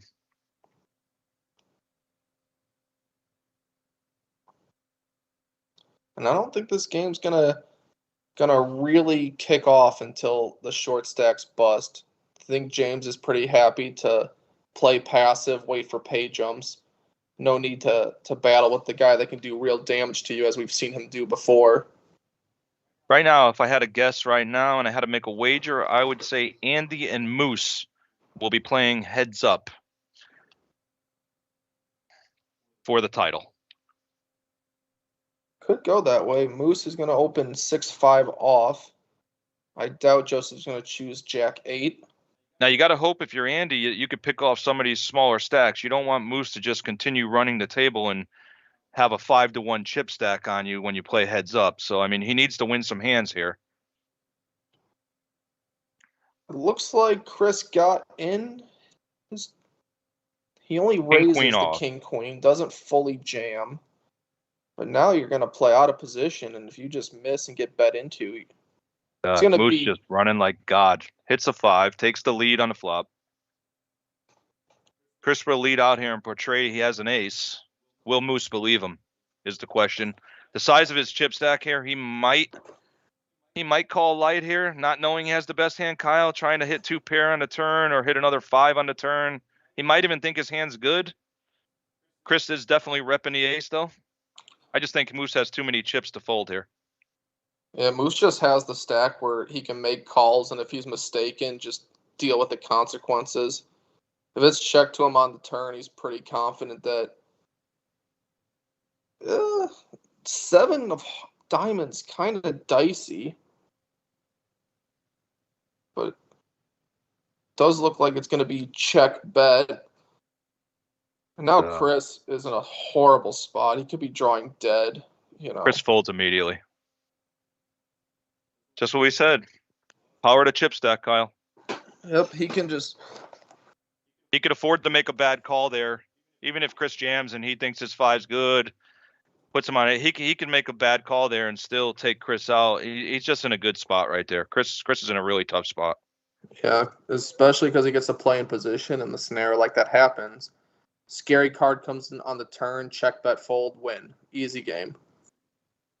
The position matters a lot in that hand as well as the chip stack. So, James Brown is a 48-year-old gentleman from Jacksonville, Florida. He is an electrician, Kyle, in seat 2. Been playing poker for about 19 years. His largest cash is $83,000. And he has over $400,000 in tournament earnings. Well, that is much more than mine. So I would say he's at this final table. He has maybe the most experience. Yeah, quite solid. He is sitting with $4.3 million. He folds. Queen 4 blind on blind is just going to be a jam. See if Andy wants to make a stand with King 9. Yeah, 530,000. Chris can't wait a full lap. He can't wait 4 more hands. He's got to make a move. So short. And the move works. Gets a better hand to fold. That's massive for his chip stack. He'll take the bigs and the Andy. Yeah, it picks up 2 full big blinds.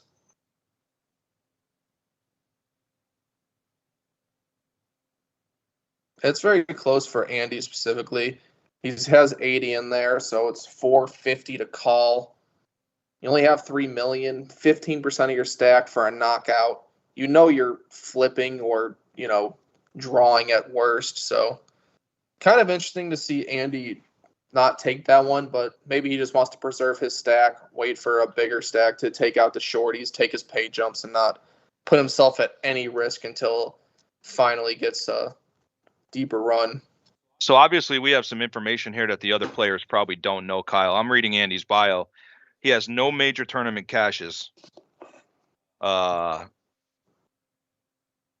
Not a lot of experience. So, we're going to see right now, is the final table going to affect him how he plays? Is he going to tighten up? I might want to change my my pick here. I might have to go with James and Moose heads up. That's who I think is most likely. Chris picks up a nice one, and that's going to help him out a ton because he's got 900K.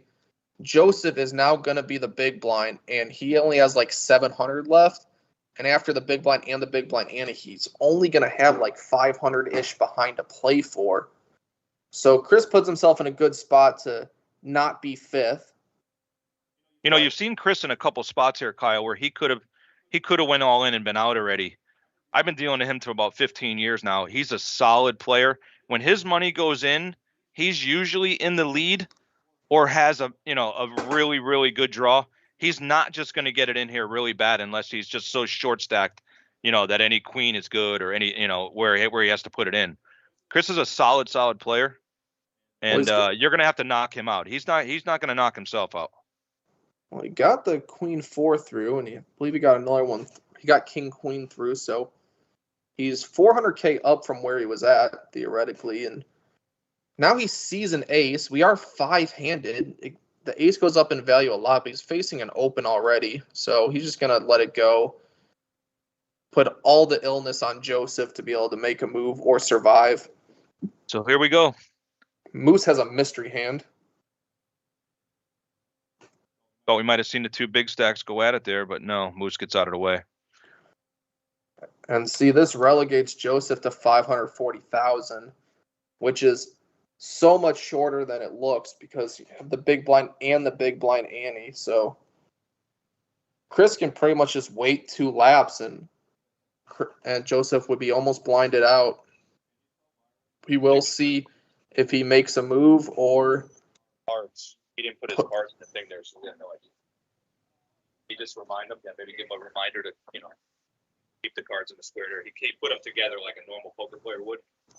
We didn't know what he was. Okay. Moose brings out the sunglasses. Whoa. He knows it's getting All the serious tricks. now. All the. Oof. Do people still wear sunglasses playing poker, Kyle? It was never a thing for me. I never wanted to. Man. Never thought it was cool. But he is in a spot. He knows this was about to be a TV moment. Maybe he's wearing polarized ones that we could actually see his cards, the other players. He can't be. I mean, maybe. So that's somewhat unlikely, but he We knows that. We could only wish. He knows that this is getting very dicey. Chris, only 700K left in his stack. Joseph, 500K in his stack. Looks like Joseph has a decision, but no, not this time.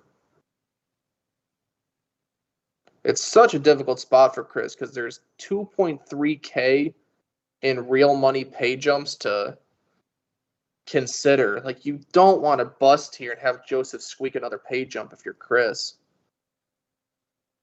And Moose gets to play his big stack to perfection. I literally don't think anyone's taken a pot from him since the aces versus king queen.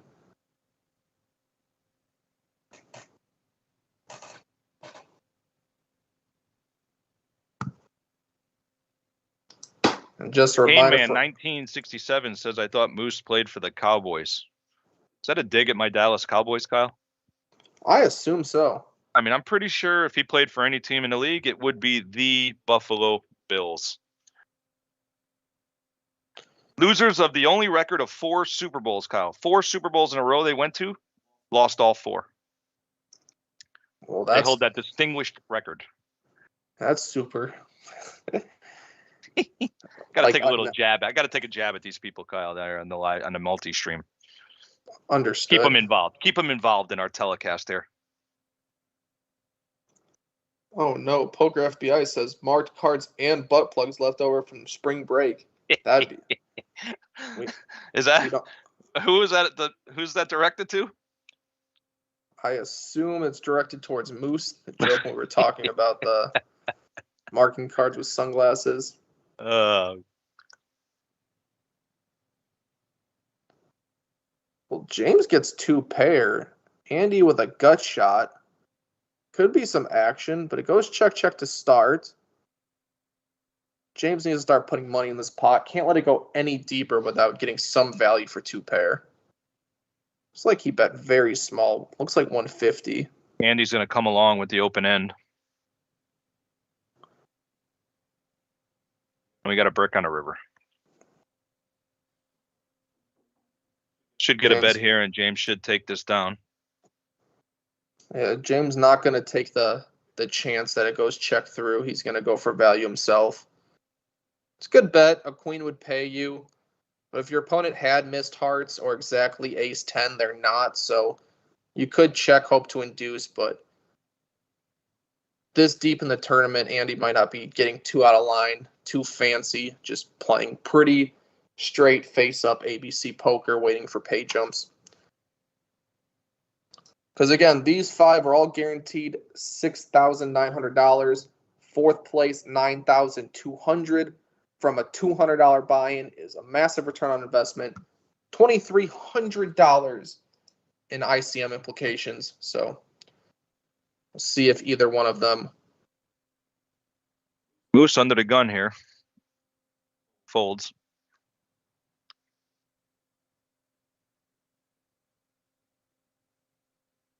Very short. Blind on blind. Chris just going to let it go, give the walk to Andy, and that's a good pickup with 8 deuce. Like, you get your big blind and big blind ante back. Like, that's so much more than just the plus 40K you get in the hand. It's not losing 160 from your stack, getting a free lap.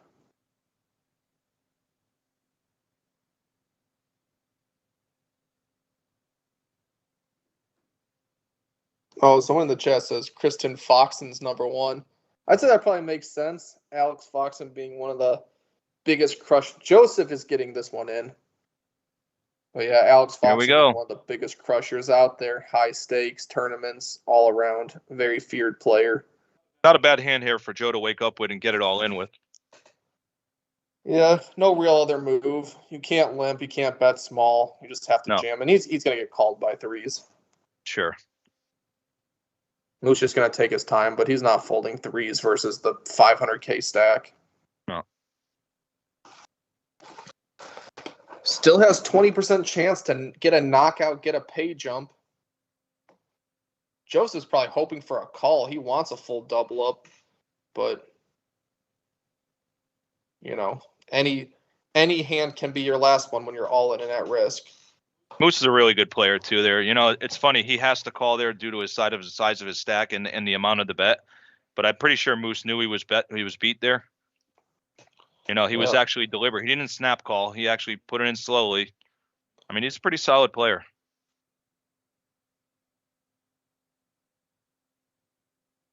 So far, it's a safe flop for aces. Yep, no hearts either. We can't get a runner hearts to get him out. He's got the clubs covered. Still safe. Looking for a 3 and a 3 alone for Moose to get a knockout. Otherwise, Joseph gets a double up. He's back into it. Breathing room. A 2-outer. Can we see it on the river?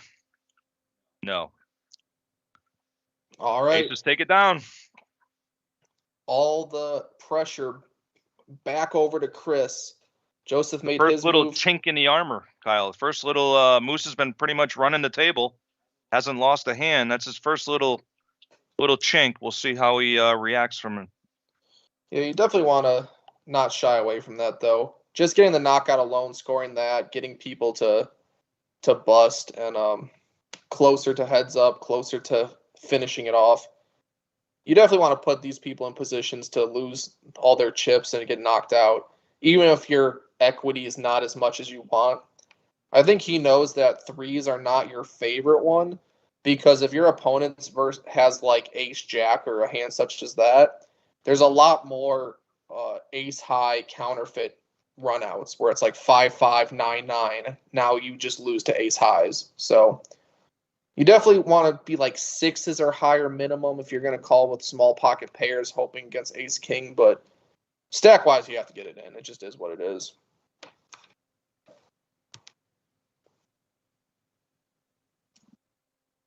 All the way to Andy. Very playable ace jack of spades. Gonna come in for an open. 275, quite big. But he gets the 250K. Looks like we're at 100K, 100K, 50K small blinds. So blinds have increased. More pressure on Joseph, more pressure on Chris. Everyone's shorter now. See who can rise above the blind change.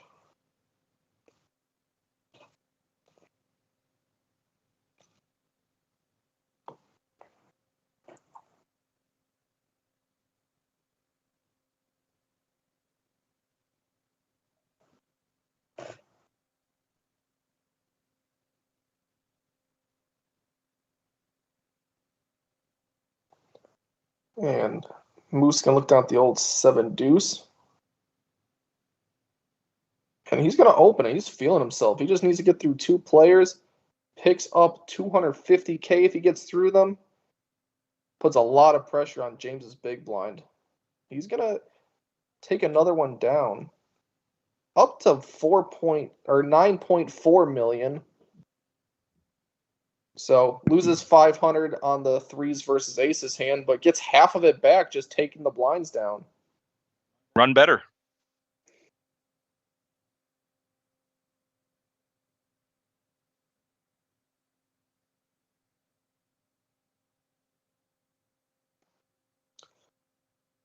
So he can just continue to put pressure on people, continue to extend himself.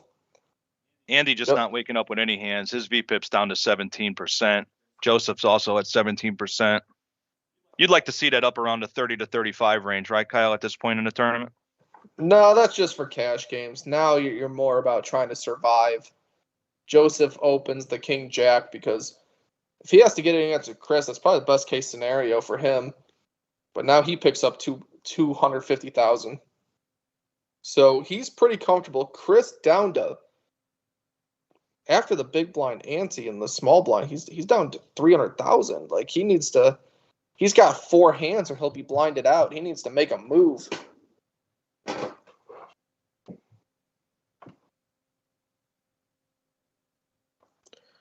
a good thing he didn't choose the King 4 specifically. Would have been against King Jack, but I don't know if he's going to get another spot similar. Only got 4 hands to find it.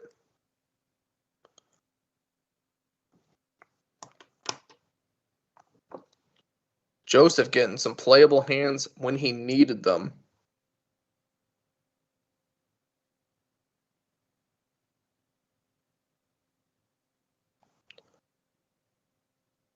And he's going to choose to raise slightly over, and it's likely going to be a chop when it's 9s versus 9s, but both flushes are possible, so could see a brutal beat here or a likely chop of a big blind and a big blind ante. All right, I got to root for my man Chris here. Come on, Chris. Little red flop, 3 hearts. Hearts. Oh, hey, runner, diamonds? He does have a chance. Oh, and we got a sweat. Oh, no. Did you call it, Kyle? Diamond. Let's go. A double. All right, I'm using my one time. Oh, my God. He gets diamonds, 9s on 9s.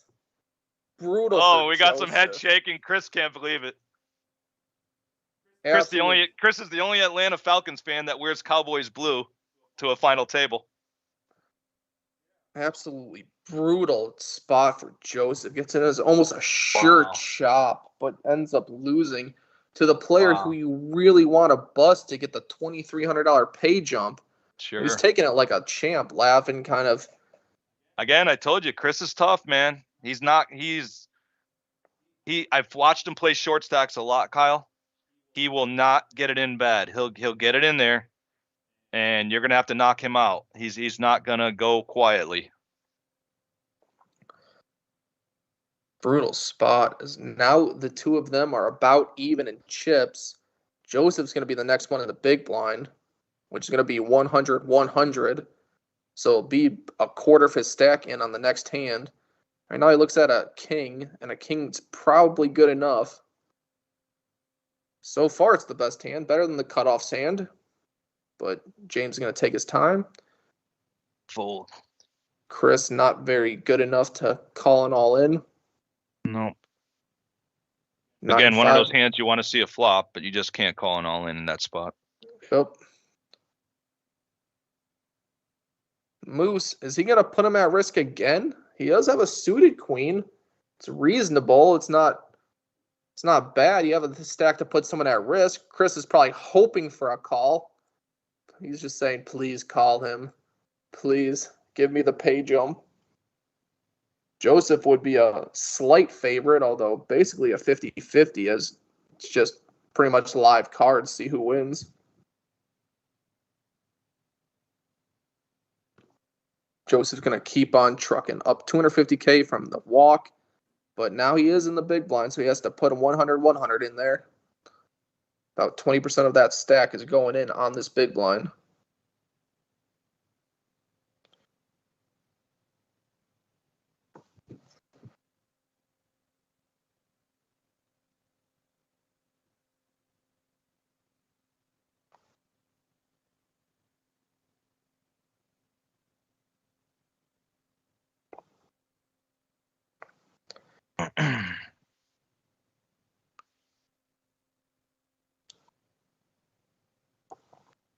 Looks like James is going to pick a spot to try to steal some blinds. He's tired of everyone else getting their chance.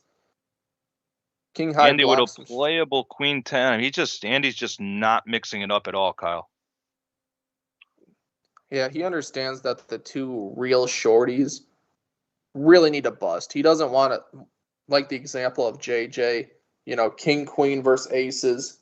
He just doesn't want to get involved and have these short stacks get a pay jump and him get knocked out. And it's reasonable. Like the both players are like 5 big blinds and he's got like 20. He doesn't need to put himself at any risk yet, but if he doesn't soon, his chip lead will be insurmountable once the shorties are gone, or his chip deficit will be. Sees a somewhat unplayable hand, and Moose wakes up with a decent one. He's chosen bigger sizings in the past. I think he's going to go around like 400,000 because he just opens big when he has, hands.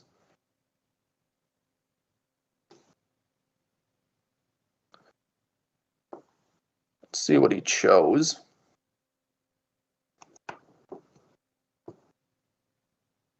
Did 350, a little bit lighter.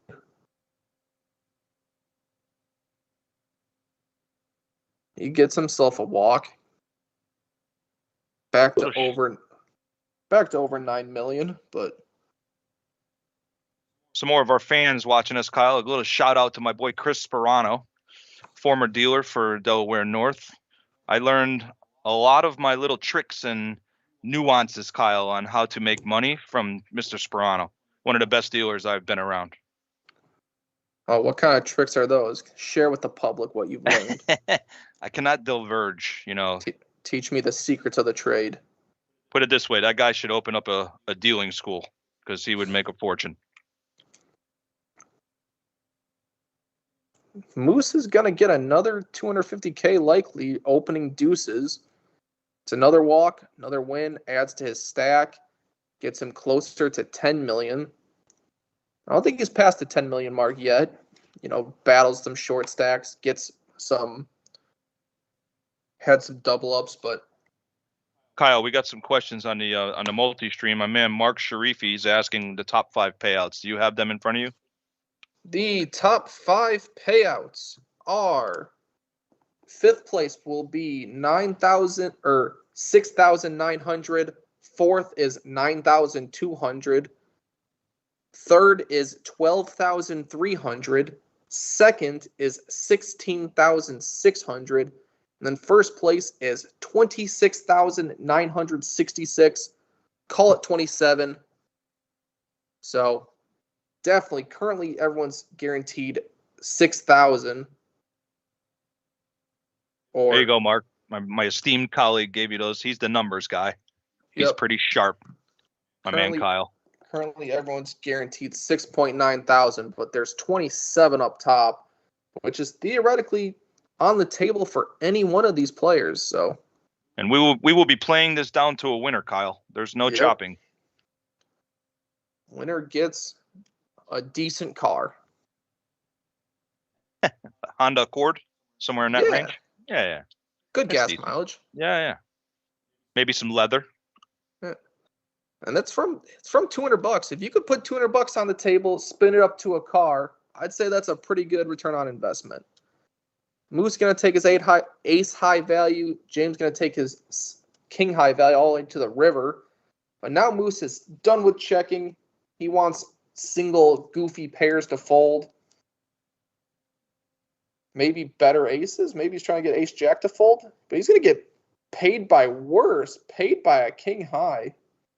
It's a very good calling spot. Your opponent can easily have missed spades, missed diamonds, 7-9, 9-10. There's just a million misdraws out there. That king high is actually a good call down there. What you were saying, Kyle, we have 3 players in here with 1 bullet, max value. Andy, Joseph, and Chris are all on 1 bullet, one $200 buy-in. James Brown is on 2 buy-ins. And Moose is the chip leader and also the chip buy-in leader. He has 5 bullets fired in this tournament. The buy-in leader. Yeah, so a bit less. He's in for 1K, but guaranteed at least 6.9, so it seems to be worth it. I agree. But based on his chip stack, I would be very surprised if he got 5th. I would be shocked. James, very interesting call down with king high because you really don't expect ace highs to need to bet there. They could just take their showdown value, but ace high James, puts out a bet and gets called by worse. Maybe steaming a little from the last hand. James opens up with King Jack. Moose, and we're gonna have a rematch. Two of them are ready to battle, it seems like. Both players miss. Board somewhat neutral. James has the best aces, but Moose can have plenty of nines in his range as well as diamonds. So it seemed basically a fair fight on this flop. Aggression takes it down. Again, Yep. Kyle, we see this many times. Your opponent checks in a tournament. 7 out of 10 times they're going to have error. You fire in there with some aggression, you're going to take the pot down. Yeah, tournament is a lot more face-up than cash games, I would say, in general. In a cash game, people can bluff a little bit more often. They can play a little bit wilder, a little bit spewier, because if they lose a hand, they can just put more money on the table. It's literal dollars. Tournament, you get to this stages, there is no rebuy. One mistake can cost you thousands in real money. Got to play pretty solid to make it this far, and then even further. James with a king in his hand every time. Yeah, a successful hand on the last one with a king. He's going to try to replicate it. Same hand alert, but James will be in position. Moose doesn't want to tangle that time. Yeah, Moose took a small hit. Think he'd rather just preserve his stack. Maybe realizes that James' aggression factor is going to be up. And if you're unwilling to call down with some high cards, it's going to be expensive going forward. Haven't seen too much out of Joseph or Chris in the last few hands. They're still definitely trending in the I need to make a move zone. And Andy's still just being quiet, but he's quietly dwindling. Nothing massive, but he's getting a little bit shorter as the laps go on as well. That's what I said to you before, Kyle, when I was pointing out his VPIP. He's playing 14% of the hands. It's just not enough, and he's just bleeding away. Yeah, he was at like 4.2 early on. Now he's at 2.5. Chris, again, obvious back to jam the spot. I'm sorry, but back to he doesn't really have any major tournament cashes. You get to a final table like this, and you know this as well as me, Kyle. You get these players that play these tournaments in, say, OC or Daytona. Let's say the Friday Night Lights or these tournaments. They get down to 5-handed and they're all begging for a chop. I mean, You've seen it all the time. I've seen it for 15 years. They're begging for a chop. If someone says, let's play it out, they get pissed at them. They do this, they do that. When meanwhile, to win these big tournaments, you need this final table experience. You need to know how to beat 5 people and play heads up. Yep. The most money in a tournament is in the heads up battle. It is the most lucrative ICM pressure spot.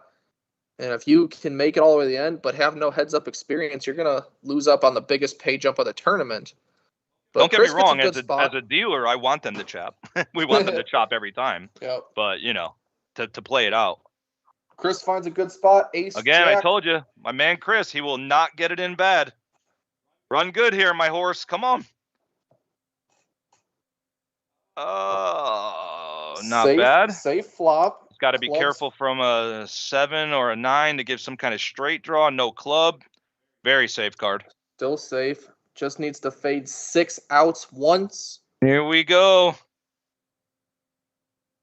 Touchdown, Matty, ice on a river. Chris with the full double up again. Chris will not go down without a fight. My man. Now James taking hits down to only 4 million. Things are changing. The dynamics are changing. Joseph has a few hands for he needs to make a move, but he is the shorty now. Chris is one of my favorite players, Kyle. I mean, I deal to him in cash. Again, he's just one of those guys. He can play a short stack, and he's very good at knowing where he's at in a hand, and he will fold. And he's going to be a tough out here, man. I know I'm repeating myself, but he's a good player, man. You're going to have to knock him out. He's not going to get it in bad. Unless he's just super short stacked, and any card you have to go. Well, it looks like Joseph's going to take his stand. Jack 8 of clubs. And of course, James wakes up with a king in his hand again. And King, queen suited. He gets Chris called. is probably going to be happy knowing that he just folded 2 of the clubs that Joseph needs. He could get his pay jump that he's been looking for. King, queen versus Jack 8. All black, but it's the wrong Very black. safe. Very safe flop for king, queen. Spade for a chopportunity. Nope. Again, no draws. We're down to needs a jack or an 8. 6 outs once or an elimination. Boom. James gets the knockout. Joseph, he fought for a long time on a very short stack. Came into the final table with $3 million. Got beaten up by Wilson very early, but was able to hold on for a few pay jumps. Chris hasn't played many hands, but proving that you don't have to play many hands to get a deep run. And now all 4 of these gentlemen are guaranteed $9,212. Third place will be $12,300, so we're at a $3K pay jump, but everyone guaranteed $9.2K.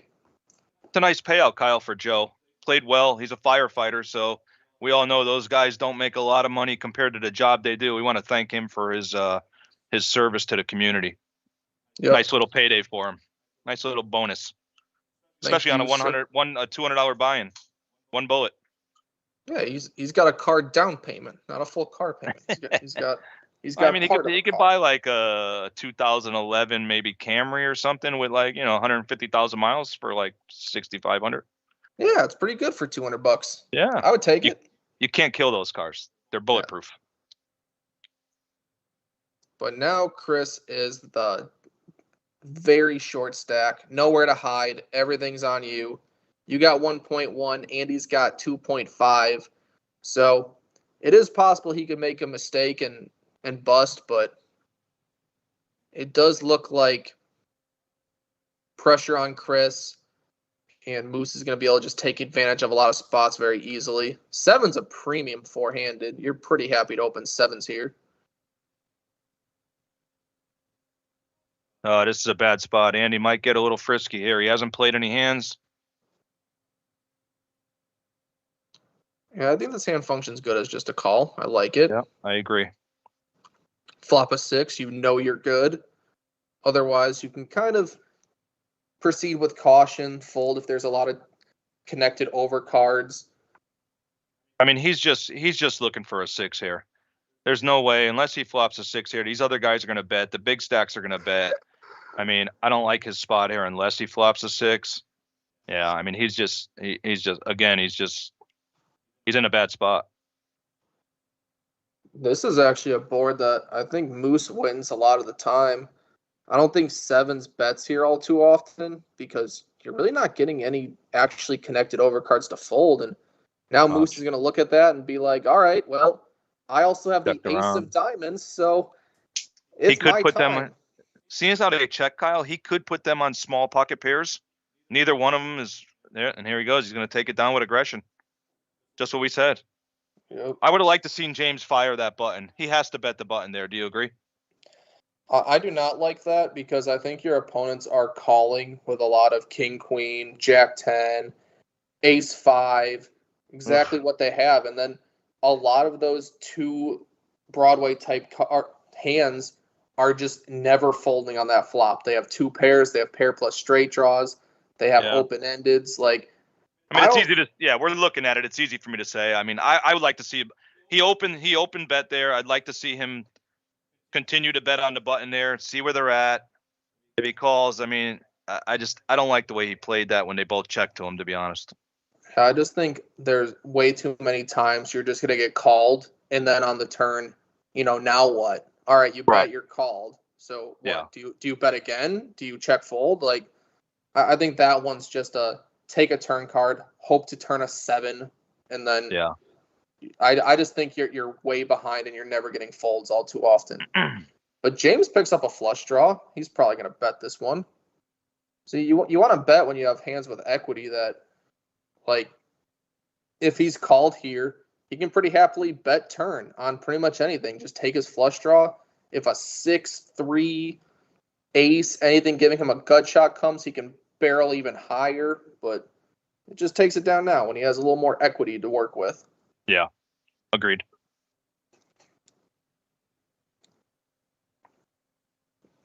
But now it looks like Chris is going to be the big blind. See what his stack is after that. My man Mark Sharifi out there says thank you, Kyle, for our astute commentary. The little bit of analysis I can give here and there through study. Yes, for anyone untuned in, my name is Kyle Fischel. I am technically a professional poker player because I do not have a job, and I play a lot of poker. A lot of studying, a lot of time. 2-5 all across Florida, Daytona, Orange City, everywhere. Make videos about it. Give us the shameless plug. What is it? Give us the plug, Kyle. Come on. It's just Kyle Fischel, KYLEFISCHL. It's a channel, 17,000 subs, pretty fun. Chris finds a pretty slam dunk jam spot, suited ace. After a button opens, pretty standard. But Moose's always seem to be kind of relegated towards the just putting people at risk and going for knockouts with less. All right, I'm gonna make the call here, Kyle. All right, because I'm rooting for Chris. Okay. I'm making the call right now. He got it in good, but I think Moose is gonna suck out on him here. You think this is? Yeah, I think this is. Yeah. Yep. Chris has been living good. He's been running good. This is the spot. I think he just gets called by the bigger stack, and I think Moose gets lucky here. Hopefully, I'm wrong. Not yet. So far, the 6 is pretty good. A 7 ices it, so 7 on the turn. Oh boy. Chops with a spade. Otherwise, he has to avoid a king, 10. a 10, or another spade for a chop. No, Chris stays firm, and he gets very close to Andy's stack. Has 2 million now. Come on, Christopher. Let's go. I was wrong there, Kyle. Thank God. I'm not normally wrong when I make those calls. I'm glad I was wrong there. I thought that was a spot where, Moose has the bigger stack. Chris got it in maybe 6 or 7 times now on all in. At one point, you think you're going to not, he didn't have a great hand. He had an ace high, And all in works every time until it doesn't. Except the last time. Now Chris actually has a little breathing room. He's got 2 million now. Yeah, 2 million with 100K big blind. And he's got a few laps to work with. And he's kind of in striking distance. One double up through James, and they flop stacks, and he's very comfortable. But James, no fear. He's going to open up a queen. Ugh. Really tough spot for Chris here. Call is fine. Jam is probably too much with as much stack as you have. But you have crossed Andy. Andy, you now have 3rd in chips, which is phenomenal considering how short you were for so long.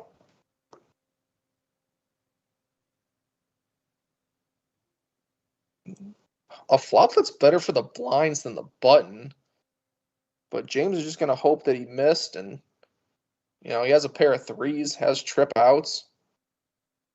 Your opponent's going to miss a high percentage of the time, like 60 to 70%. So you can see bet a lot, especially blind on blind. 8 of hearts specifically with some connectivity. Backdoor hearts, backdoor straight, but not enough to continue. And James gets a nice little pickup there. We're down to 4. Each player guaranteed $9,200, but 3K pay jumped to $12,000 for next player. All the players who are not the 4th place person. See who gets it.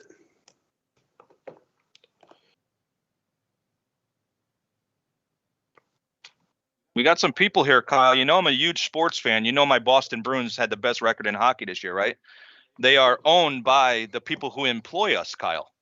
Delaware North owns the Boston Bruins, and we got some people on the multi-stream digging me with the Bruins.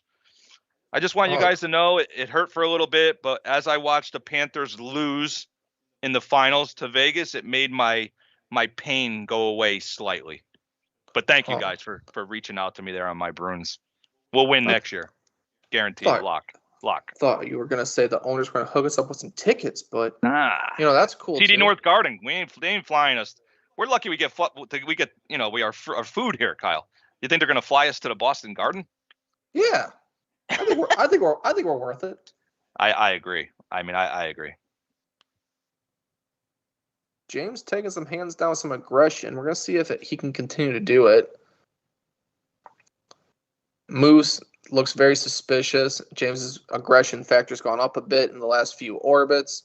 Four-handed's really turned on for James. He was very quiet for the last, fifth and sixth elimination, but that is quite a folding stance Moose just did. If he puts more chips in now, I think he's almost induced a bet on the turn with that almost fold and then turn it around. James gonna flash him the ace, so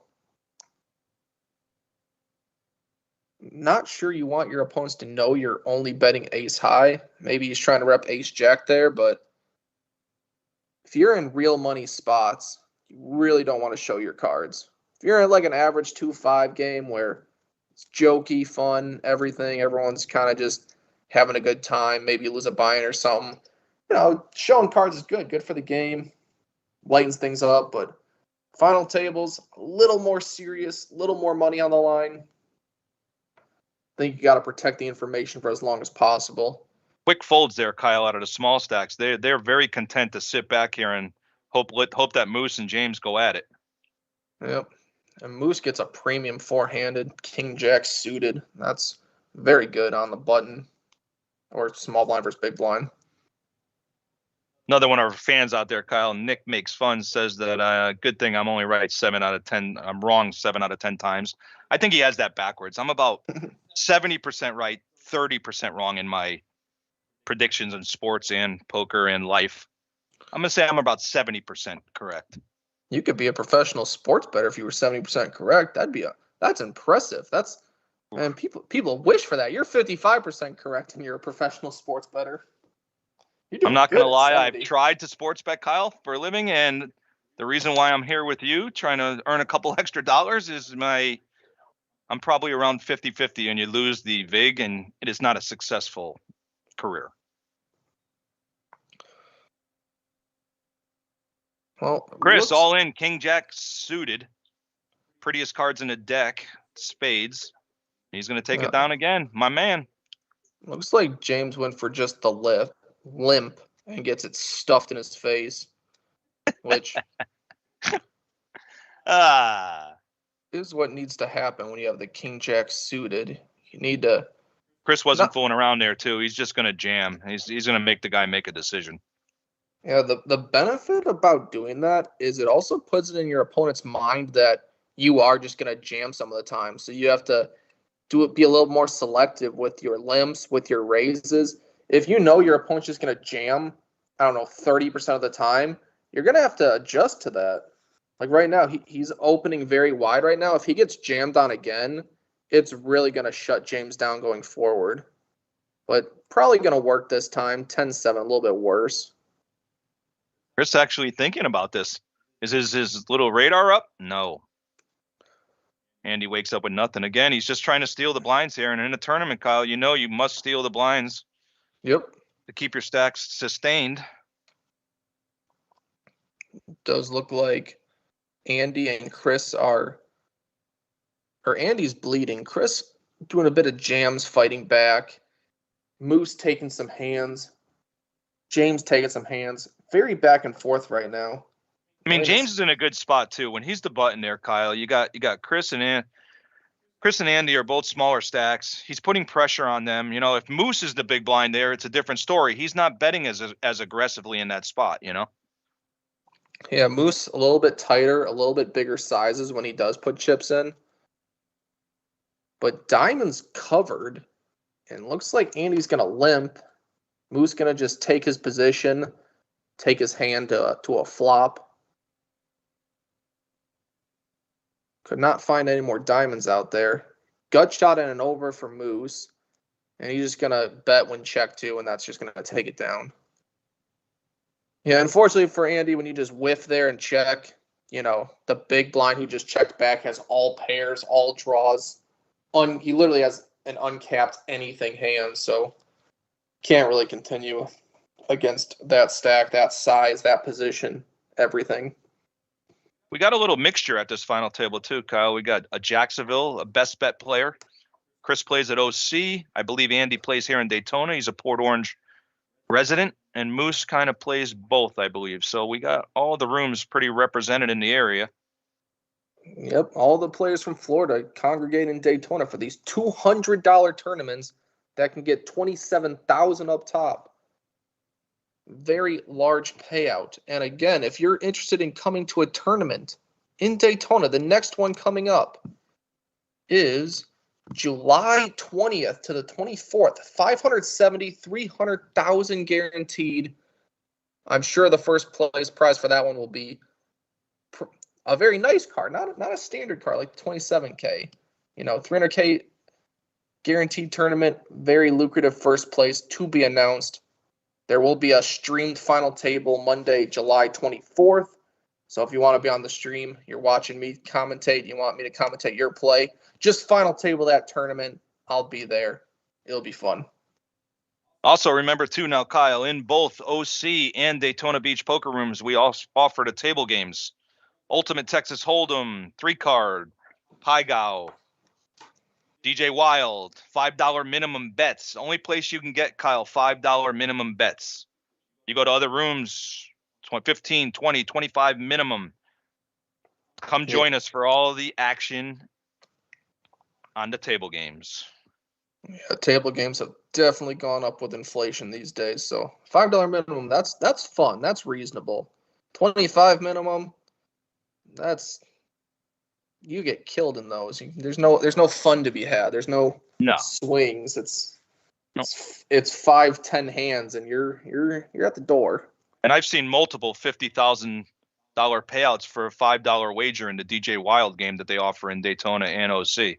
So I mean, you could really get lucky. You can hit that straight flush or royal. Oh, yeah. Flush over flush, royal over flush. And easily done with 4 deuces and a joker in there for wild cards. Yep.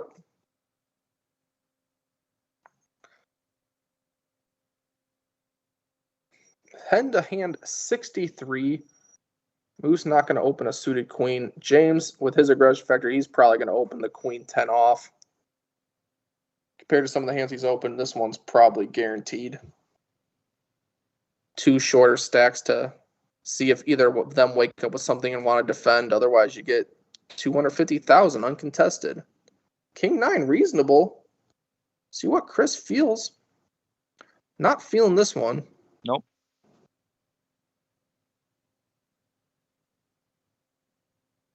What do we got for Andy? He's covering his cards on us. Mystery. We got an ace 3. Gonna play the ace.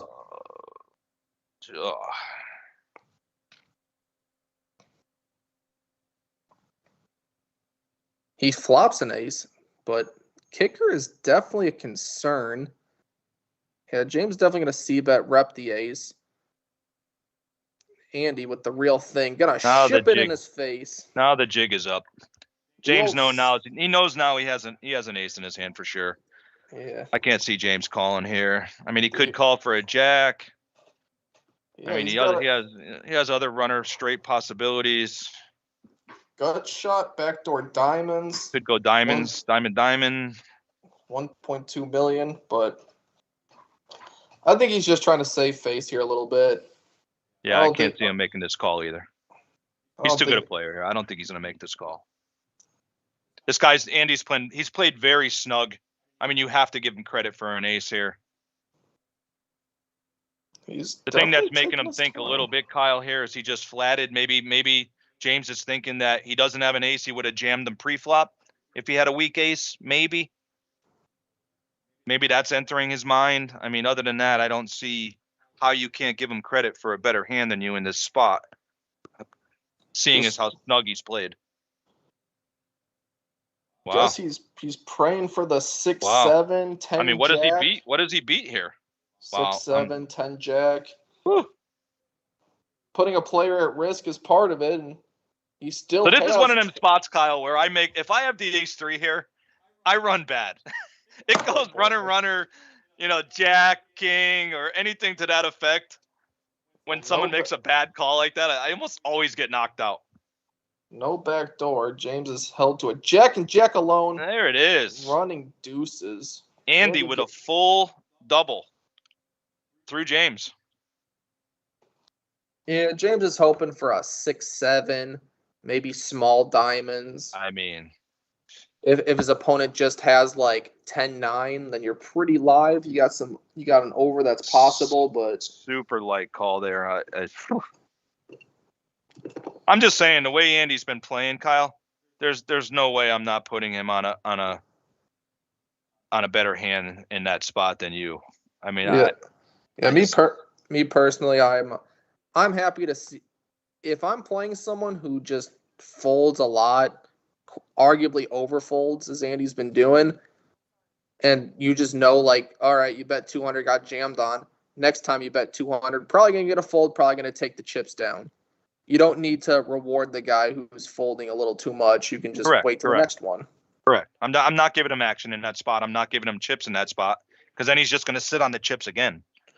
Yep, he's gonna even you out a little bit with the field. And looks like Moose gets a straight walk. Andy around 3 million, James around 3 million, and Chris around, like, I believe 1.2, 1.3. JT out of the box. JT going to get a well-deserved break after that dealing exposition. Yeah, I feel like this dealer's the one that's gonna bring some coolers. This is it? You're making the call? I wish it for no one, but I feel like it's been a while since there's been a clash or a cooler of some sort. Yeah, I think the ace king against the queens was the last hand that was kind of like even close to getting in. Chris with a small pair here. Just going to limp, I think. Can't see what the bet is. That's probably a... Yeah, he's just limping. Yeah.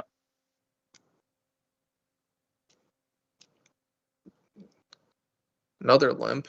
James going to... three-way flop. Take his 3 to the flop here. Chris looking for a 3. Ace in the window. All spades. James mystery hand easily have one or multiple spades. But it checks through. 5. 3s pick up a gut shot. Can we get a check through and a 4-ball for Chris? No. Moose is going to lead out. That's going to take it down. Chris has no black cards. 3's no good.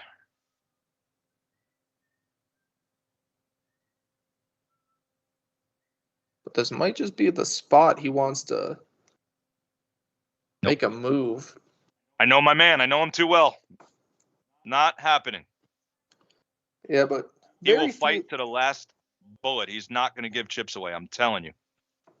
Very few times you make it this deep to this kind of field. There was over 900 entries in this tournament, down to 4 players. You know, they have earned their stake to take a second on every decision, even ones that seem somewhat trivial. You definitely deserve take a few seconds, decide what you think's the best option, move forward from there. Because they've grinded day 1, day 2. This is the day 3 final table, multiple days, hundreds of people they played through, down to 4. Money's still anyone's game. Chip in a chair. Chris could win this thing very easily. Moose could win this thing very easily. Andy could win this thing very easily. James could win this thing very easily. Anyone's game still. James waking up with ace king against the ace deuce. This could be the hand that Chris and Andy were looking for. Just get out of the way. Could be the cooler that I was. And Chris wakes up with a suited and that ace makes it even better for him to get out of the way. No, is Chris jamming? Yeah, Chris is definitely jamming the ace 5. Oh no, I take back everything good I said about him about putting it in bad. I take it back.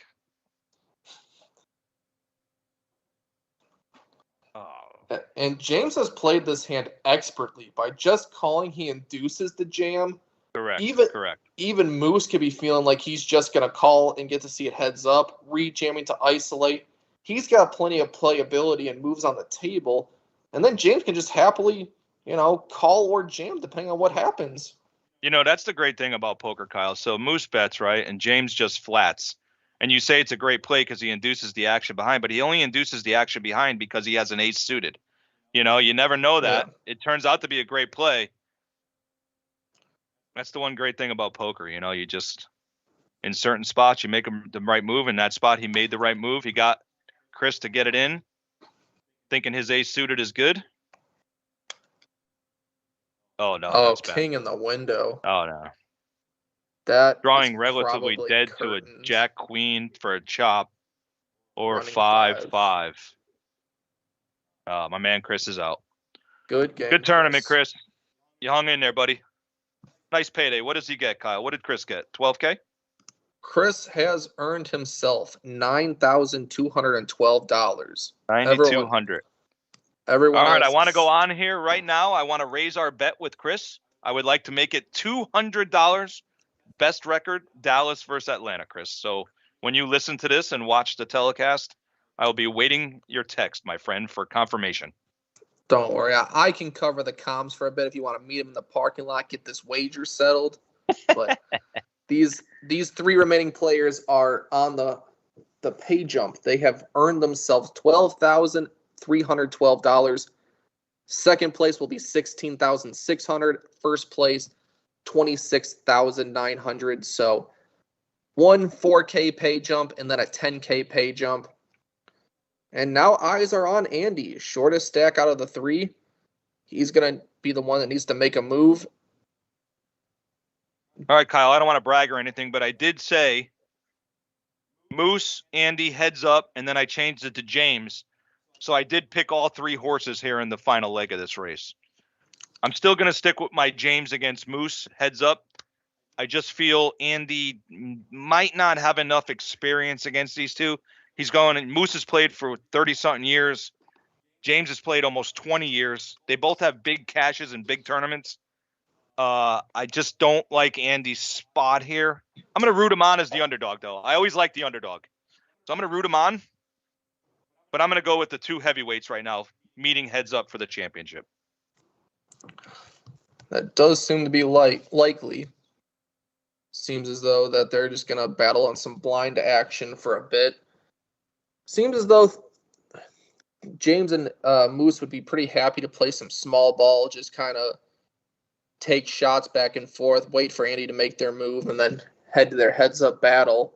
It's really eyes on Andy. He needs to either up his aggression factor and start trying to battle for some pots, build his stack, or he's going to just bleed away, and it's going to be a slow burn for the... So what do we have right now, Kyle? We have 26, 16, 12. Is that the payouts right now, roughly? 26, 16, 12? Yep. So 4K pay jump on this bubble. Yeah, so you might think right now, if you're Andy, you've made it pretty far right now. This might be the time to turn it on for him. He's up to the, almost 13,000. This might be a spot where he says, hey, let me start making some moves. He's happy with his payday, and let's go. Starting out well, he gets an ace to fold. Moose chooses not to battle back with an ace-6. It's a worse ace, but three-handed, any ace is doing pretty good, so... And again, he gets Moose to fold right there because of the way he's been playing, very snug. He gets Moose to put him on a better hand than Moose's. Yep. So good start for Andy, picking up a first spot. And just take it one hand at a time. You're not going to win the tournament on the next hand, but you got to start, chipping away at the deficit, get closer to even with one of these players, and then eventually get to the point where you can knock one of them out. Moose going to pass on a king. It's on the button, three-handed straight to the button. Expect a lot of button opens, but he's just going to pass. Looks like we're at 150, 75K small blind. James going to just limp. See, now the small blind has a lot of incentive to just limp. Did he raise? Guess he raised. Looked like a limp to me. The small blind has a lot of incentive to just limp because it's only 75,000 to win 300,000. You're getting such a return on investment. The small blind should almost never fold if it's folded to him. The button, gets to bet, play in position against 375 in the middle.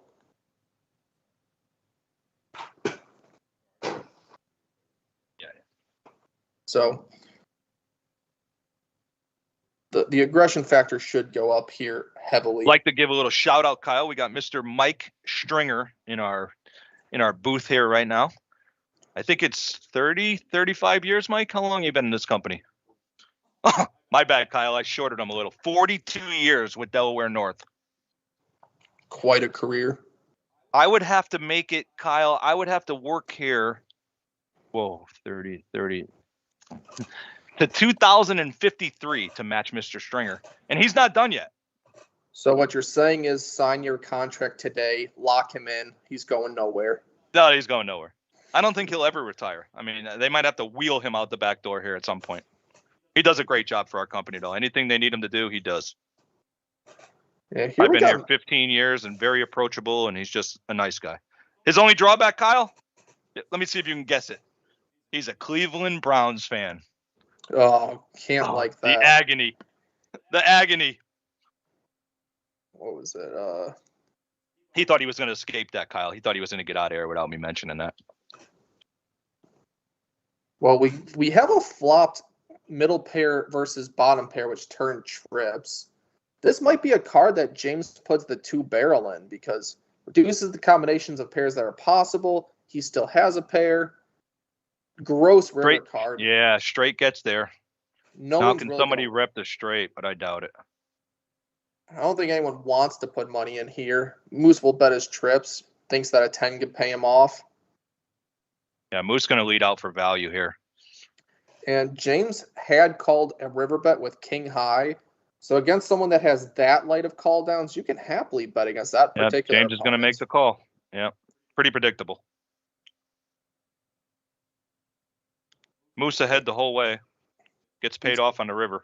He's going to extend his chip lead. Now we got about 5 million versus 3 million versus 11 million. Moose, You know, I'm starting to feel, Kyle, that Moose and James are starting to get a little frisky with each other, you know, and if James starts to get a little frisky here, Andy might just sit back and just stroll his way right into second place. I can kind of see that happening. that would be quite the final table. Like, truthfully, final tables are mostly about pay jumps. You want to avoid disaster, avoid the super landmines, and just kind of hide and wait and take the jumps. Get your spots when you need to, not make too much action, not like extend yourself too far. Ace Jack just way too good not to raise, though, especially on the button. Can't wait and pass up on that one.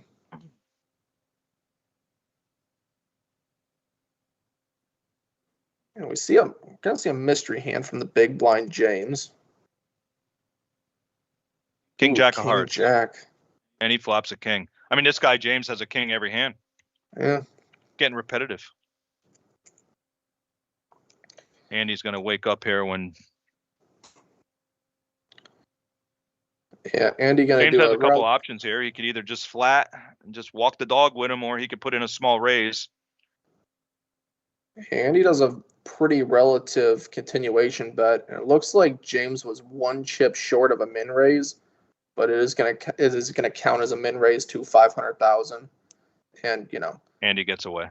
Andy just realizes that he was caught. I think it's a very standard C bet. You have ace king in range, king queen, best kings. Your opponent's gonna miss a lot of the time. Just unfortunate this time he did not miss.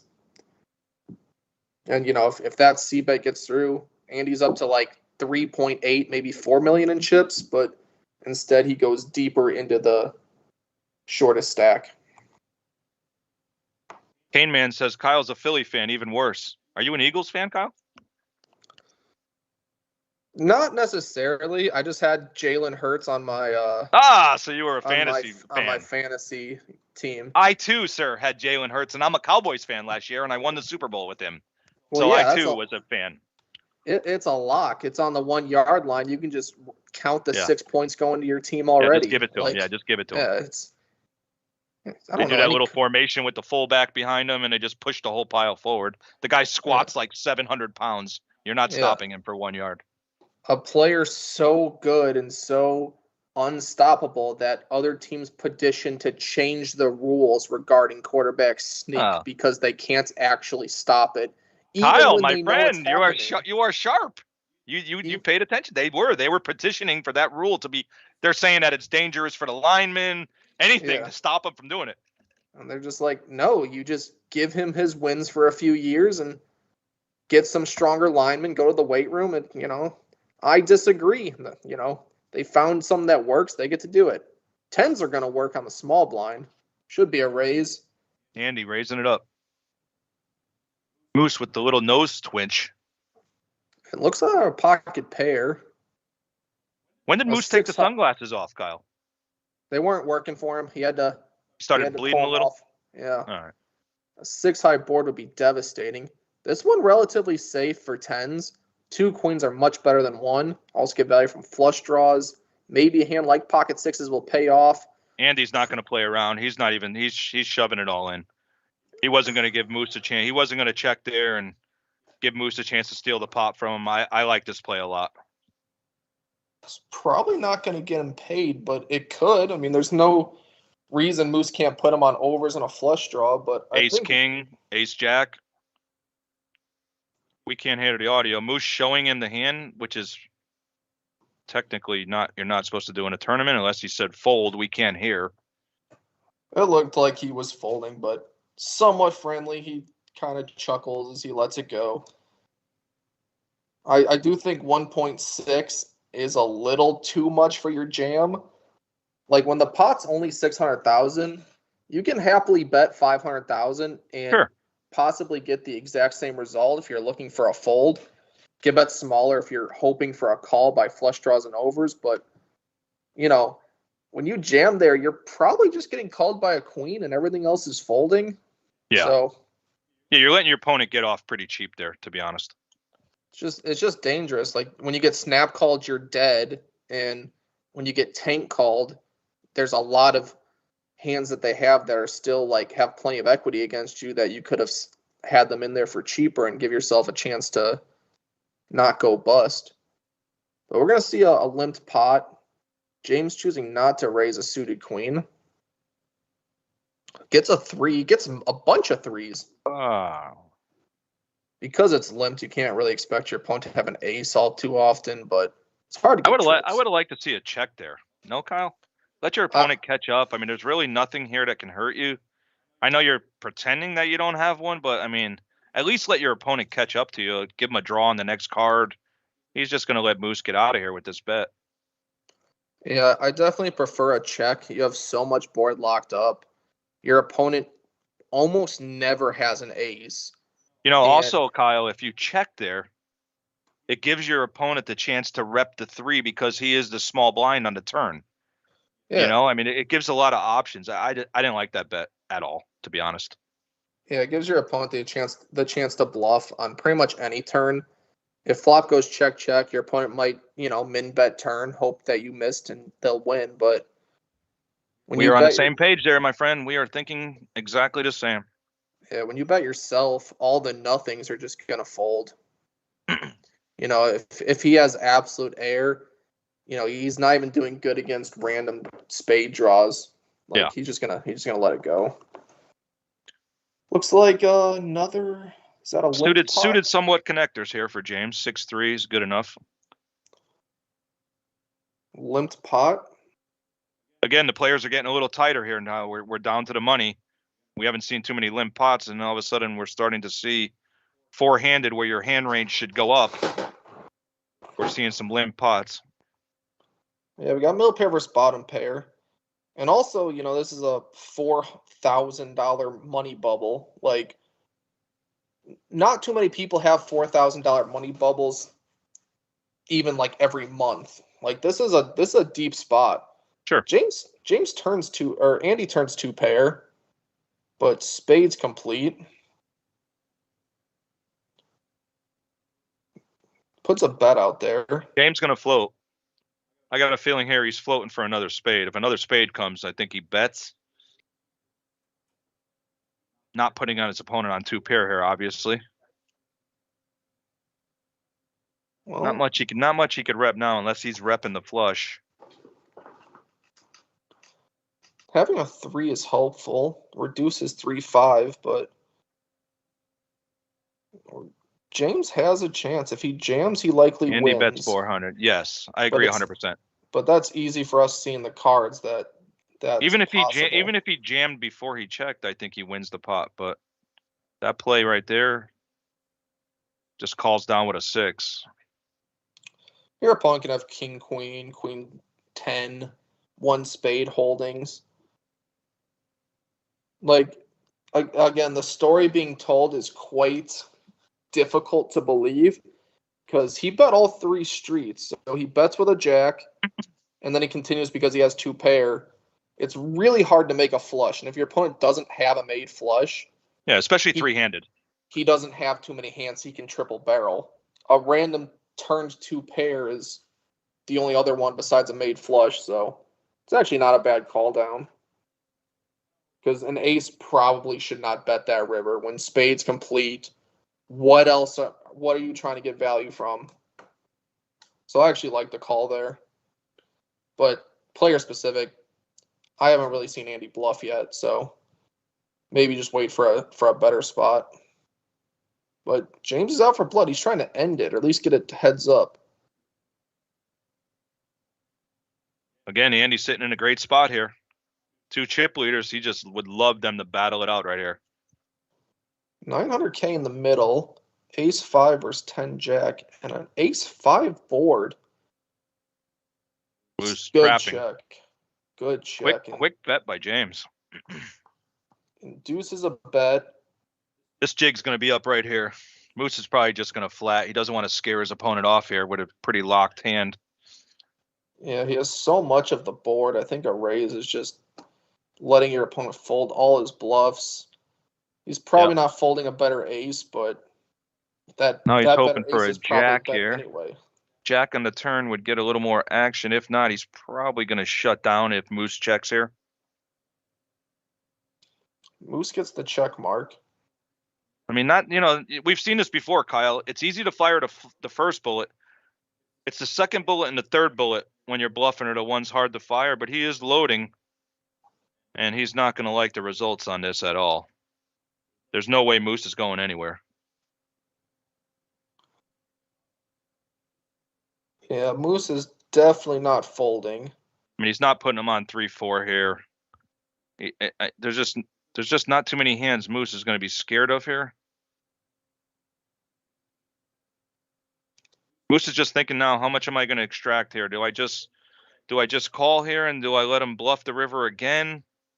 Do I put in a small raise to see where I'm at? All stuff going through Moose's head right now. He's just going to flat. I like the check call down. When your opponent's bluffing, you don't want to give him any reason to fold. And then you also get to preserve your stack the times that random overcards come in. Like if your opponent had like ace queen and river's a queen, like it goes check. You preserved your stack. Check, yeah, but he again, like we said, Kyle, it's hard to fire that third bullet, man. It just your opponent calls you down twice, flat calls you down. To fire that third bullet in that spot, I mean, you'd have to put your opponent on complete air. Like you just can't do it. I think the third bullet gets weak aces to fold. I think a weak ace would call 2 bets, but fold for the third one. Yeah, but the 2 pairs the problem. Yeah, that's not even all of the time. Some of the time, the ace is just going to call you down. So you're even deciding if your opponent is the type that will call, fold, or they'll just be like, I've put too many chips in the middle. I have an ace. I'm calling no matter what. So you can go either way with it, but ace 5's not folding, especially when the clubs brick. Like your opponent could have backdoor clubs that bricked off that they turned into a bluff. Like whatever, like deuce X of clubs that you bet, get backdoor clubs, bet again, and now you've bricked. There are hands that 2 barrel and triple barrel on that board. Again, the 2 chip leaders going at it, Kyle. Andy just happily to sit back here and be a spectator. And Moose gets the better of it again. A bottom pair versus a middling pair. Gets a 200K out of James.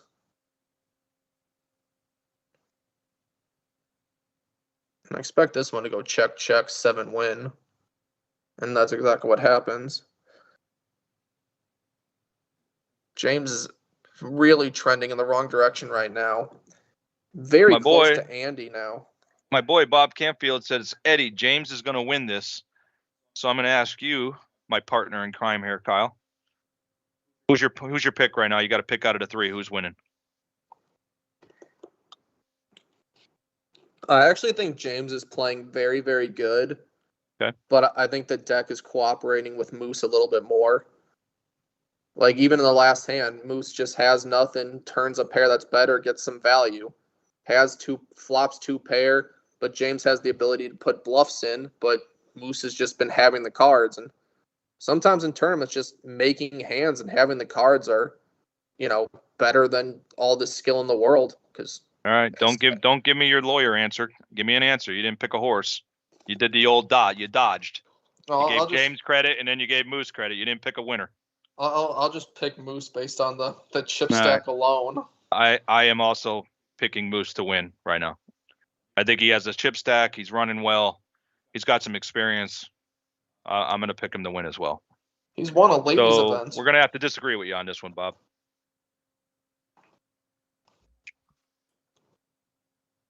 I was saying that if Moose just turns a 3 here, it's just written in the stars that it's his tournament. But, yeah, the 3 of hearts would have been just a great card for him. Yeah. Just wrap the tournament up if that happens. But James never quitting. He's battling every hand. He has heart. He shows a lot of heart. And like you said, he can make some bluffs. He's playing well. I just like you said, some days it's just not your day. Again, Moose is going to check down here and win with ace high. Yeah, gets a bet in on the turn of 225,000 and then gets the win with ace high. I mean, this is the max value. He gets max value at ace high and gets to check on a river. I mean, are the poker gods just shining down is the question. Yeah, he's talking to Andy, chirping a little bit right there. Just, he doesn't know, sometimes it's just your day. Yep. Because even earlier in the stream, he bet river with ace high, got called by king high. Like, correct. By James. Tough to run better than that. That's value betting and you didn't know it. Yeah, I agree.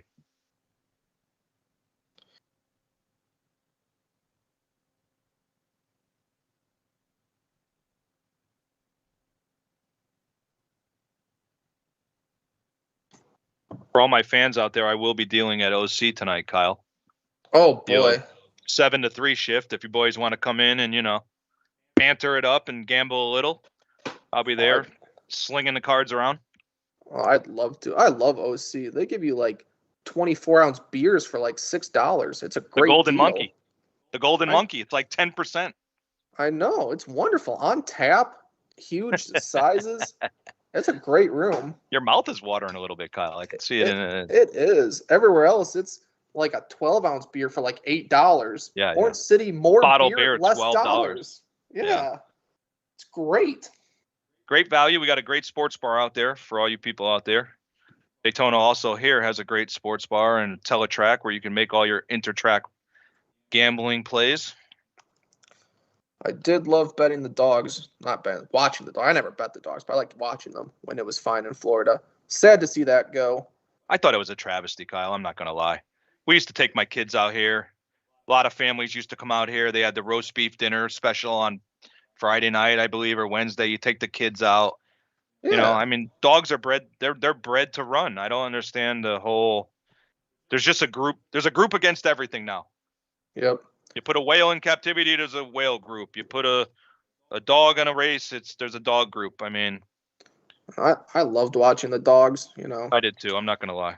Amazing. They always looked super happy walking around, and they always looked happy after the race because they'd run past you afterwards too. It's a fun environment. There was so many myths when you used to gamble the dogs, Kyle. Like you watch them walk out. Whichever dog went to the bathroom, they were lighter. You bet the heavier. That's a lock. That one. You bet the heavier dog in the rain because they run in the med better. Like everyone had their little philosophies. It was pretty funny listening to people. No, the bathroom one, that's guaranteed. That's fact. You can take that to the bank. All right, man. You made the call, Kyle, that this dealer was going to give us some fire. he's not living up to his end right now. We're just winning with ace highs and king highs, and really no. We haven't gotten any hands to get it in here. Yeah, but so far Moose has extended his chip lead, 12 million versus 3.3 versus. See what Andy has, under 3. Like, he's got a 2-to-1 chip stack against the rest of the table, so he's very much running away with it. So if you remember, I did make the call that if Andy or James has a shot to win this, they need to knock the other person out. They can't let Moose knock them out. And you remember earlier I said I think he's going to have a 5-to-1 chip lead going into the heads up. We're on pace for that right now unless one of these two other players knock the other one out.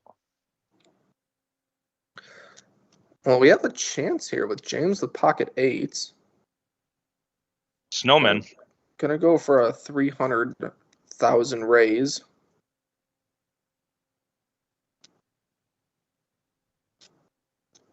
Moose gonna just continue with a suited queen. Out of position. Somewhat dicey, but the way he's running, he's just gonna flop 2 pair. Oh, just boink. Goes check. Both trapping. Moose looks like he bet 300,000, gets quickly called. Quick call. Tough to Not make giving a him pair any in this credit. game. And there's only one overcard for 8s. 8s are probably just gonna pay off another bet, like, honestly. I and it's have to agree completely with you. fine. God, I hate to agree with you, but I just, at what point does James just, this guy's just running like God against me. He just keeps out flopping me. It's got to start seeping into his head. I mean, he knows he has the best hand pre-flop.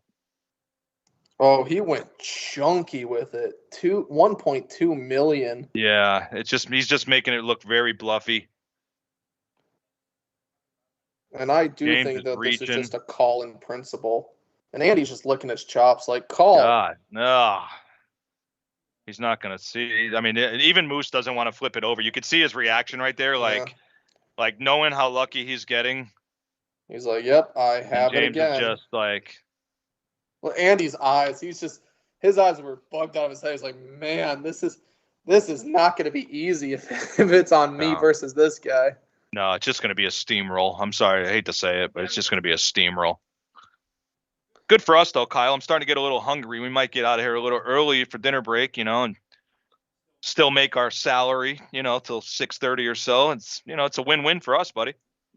I mean, truthfully, though, Moose has a very excellent sizing there. He gets full max value. Like, I wouldn't have gone 1.2 million myself, so he played it much bigger.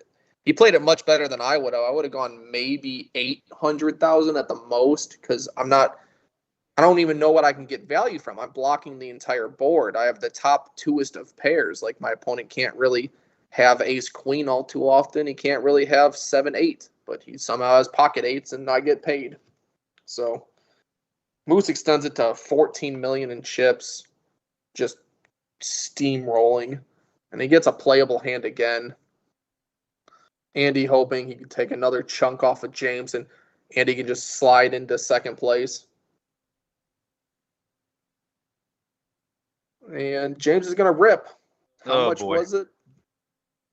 And it's a dominated hand. He just rips 1.5 million. If you're a Moose right here, you're wondering if he's steaming. You're wondering if he has a hand. I told you, Kyle, a little while ago, how many times he's just tilty against him right now. He's just beating him every hand. He's out flopping him every hand. At some point, James he's just getting frustrated. You can't blame him.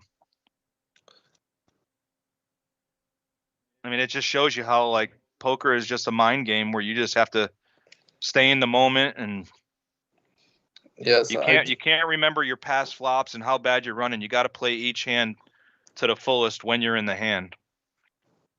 I do think there is a slight chance that there's revenge mode in this one because James went from a clear second place chip stack to third place.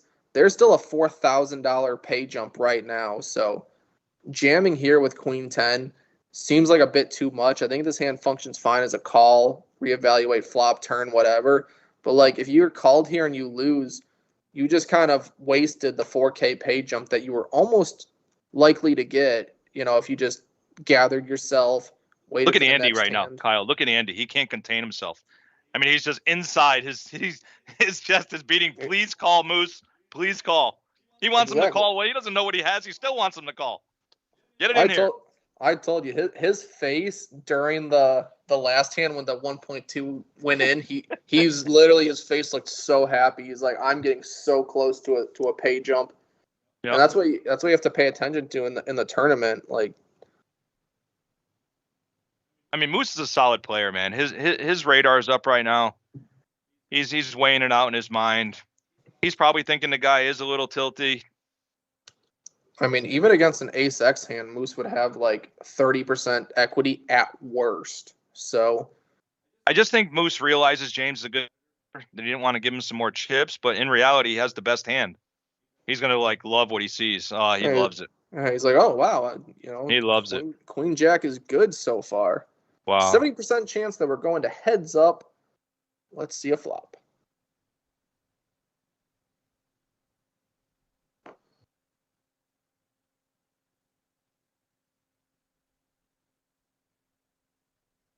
Jack somewhat ices it, but a king would give James the straight.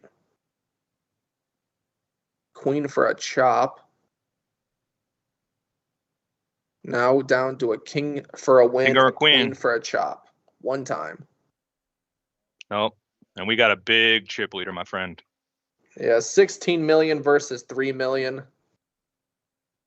James is rewarded with his third place finish of $12,300. Bob Andy.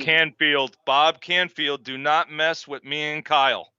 We just told you who was going to win. You went against us. We also said it's going to be a 5. Well, I'll speak for us, Kyle. We said it was going to be a 5-1 chip lead. Do you know what the chip count is exactly, Child, right now? At least 18-3, so maybe 6-1. So we got a 6-1, Bob. So we weren't far off. But also congrats to Andy. He was never really a chip leader or Absolutely a high, spot, but he locks up 16.6K, and we're not giving up on him. Andy can easily one double up in a big hand, and it's an even game. So 2 hands away from making this like very competitive. This is not over. I think you know what, Kyle? Why do people play tournament poker? Because Andy came in here with $200, and right now he's at 16.9. I mean, that is about as good as you could do for a $200 buy-in. That is quite a return. I mean, that's what makes people come in, man. That's what makes people want to play. But now we're gonna see if Andy can turn on the heads up mode. When you're playing heads up, you want to open approximately 80% of hands based on my study. There's almost no hand you would just open fold. You would either limp or raise almost all of them.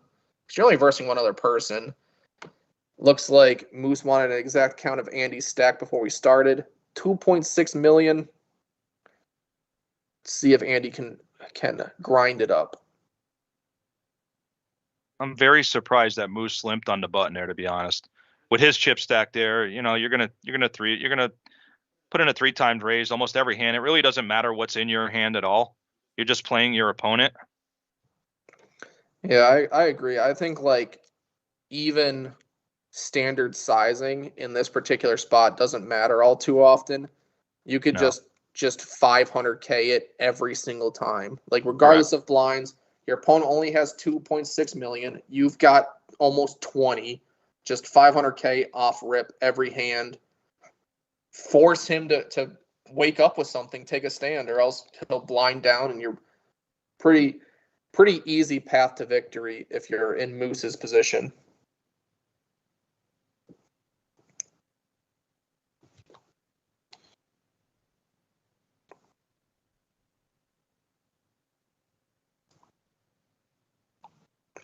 Mm-hmm. Andy not getting help from the deck yet. Nope. Forced to just surrender a small blind. Again, the chip stack here is just gonna dictate how Andy plays. He's gonna want to try to pick a spot to get it in. Oh. What are the blinds at, Kyle, right now? I can't see it on my screen. I believe it is still 125, 125, 75, but it Okay. does pop up when the hand starts in the upper right corner. So 275 in the middle to start. Let's see, but blinds may have just gone up because they have been steadily increasing. But it looks like we're going to wait for the graphics to catch up. Again, just a limp again on the button by Moose. Surprising. Yep, 125 big blind, 125 big blind ante, and a 75 small blind. Andy going to reach for chips here, middle pair. Good pickup. He definitely needs to start winning a few of these. And you just start slow. Like you're not going to win the tournament in one hand. Just grind it, battle back, play a bit aggressive, get your opponent to stop betting into you 100% of the time. There's routes to victory for Andy. Like this is not over. But hopefully he does not get a 7-4 offsuit again next time. Unless he just wants to bluff with it, because, we'll see. Bob's giving us a little credit. He said we were right. 70% of the time, Bob. I'm usually right 70% of the time. This is one of the 70%. Yeah, 6 deuce. What do we got here? offsuit, We got a break? Are we at a break? It was about an hour. They said about an hour ago. Looks like we got a little break in the action here. Actually, a good spot for Andy. Gets to kind of evaluate his spot. Doesn't have to.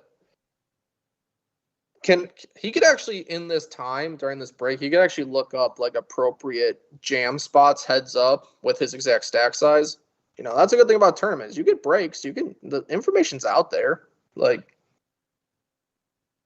recommend if you were wondering about a spot, you could plug it into a calculator or whatever and really see if you're doing what you want to do. So like they're gonna color off the orange chips. 5K is kind of irrelevant at this point. And blinds should be up when we come back. I assume 100, 200, 200, but we'll give a little shout out to the managers of the poker rooms, Kyle. They do a great job putting on these tournaments. You got Joseph LaRussa here in Daytona. He's been with the company now about a year or two. Does an amazing job here in Daytona. You got Richard Manning out in Orange City, a.k.a. Brock Lesnar. Doing a great job out there. My boss. So I got to give him a little props for letting me come over here and do this. By the way, I'm going to eat your free dinner tonight. We get our comp dinner. I'll make sure I eat one for you, bud, because Kyle's good. Not in the building with me here tonight. He's remote from down in Kendall, Florida. Don't tell them the secret. I'm in the house. I'm right there with you. We just high-fived right there. Easy game. So we got what can we talk about here, Kyle, to kill some dead time here? I got a funny story for you. So I was flooring probably about 2 months ago. So I get a floor call over to a 1-2 no limit game. Oh, so as boy. I come over, the two players are in the 1 seat and the 8 seat. They're arguing back and forth, calling each other's names. I come over, calm them down, ask the dealer what happened. So I'm looking at the pot, Kyle. This is a good story. Okay. There's $10 in the pot. Okay.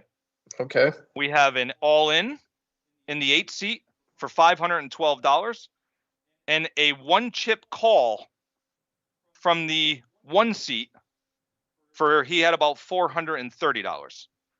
So I asked the dealer what happened. The dealer tells me seat 8 said all in, threw in 1 blue chip. The dealer said all in. The player in seat 1 called with 1 blue chip. $412 because he's covered by the other guy. Yep. Would you like to know what seat 1 had? Let me tell you the board. The board was King, 10, Jack, 8, 6. Seat 1 had 4 high. Yep. So when I tell the ruling, so what is your ruling there, Kyle? I mean, I'm going to see your floor experience right now. What is your ruling there? So we Well, have a one chip all in. Dealer announces all in. Player in the seat one throws a blue chip and calls. I mean, it obviously stands. It just is what it is. It's unfortunate. Correct. It's clearly a mistake. Like, So here's where the story gets good. So the guy takes his headphones off, all right, and he Yep. says to me, "Bro, I have 4 high. I was only calling $1." So my response is, "No, you're calling $432. The gentleman said all in. The dealer said all in." "No, you don't understand. I had my noise canceling headphones on. I thought I was calling $1."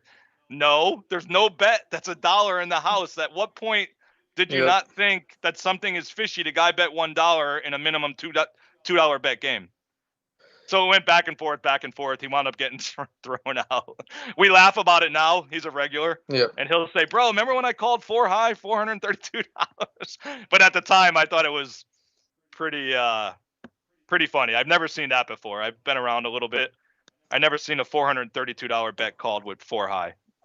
Yeah, it is unfortunate because what this is a good lesson for like anyone who's playing poker recreationally, professionally, whatever, is it always is your responsibility to know what your opponent's stack size is and what the bet is. And that could be as simple as just straight asking before you do anything. When the dealer looks at you because it's your turn, "I'm sorry, what just happened?"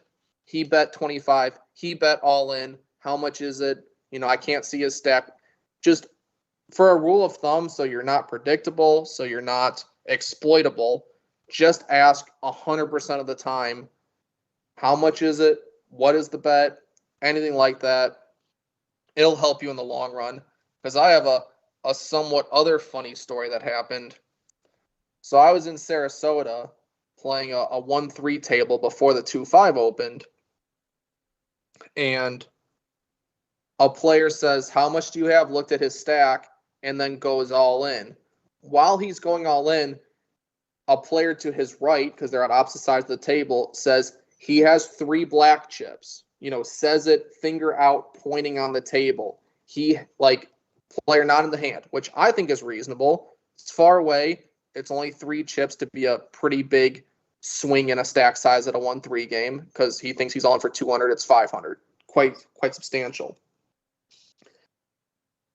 The player with the black chips called, and after the hand was over, he sends 200 in the middle, but the dealer says it's 500 and this many dollars. And there was a big commotion about because he didn't see the black chips.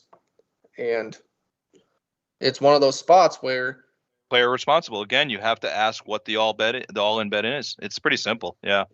But the player who initially went all in, he was called by the $500 stack. It's also his job when deciding if he's going to make a move. What is your chip count? How many exactly do you have? Do you have any bigger chips behind? Because it very much was not an angle. The blacks were clearly in front. It was what it was. They were just far away. And it's a game 1-3. You typically don't expect the bigger chips on the table. Yeah, and I'm glad we can get this out to people because it is true. You'd be amazed how many times while I'm dealing a cash game and people are in a small blind, they don't even know it's their turn.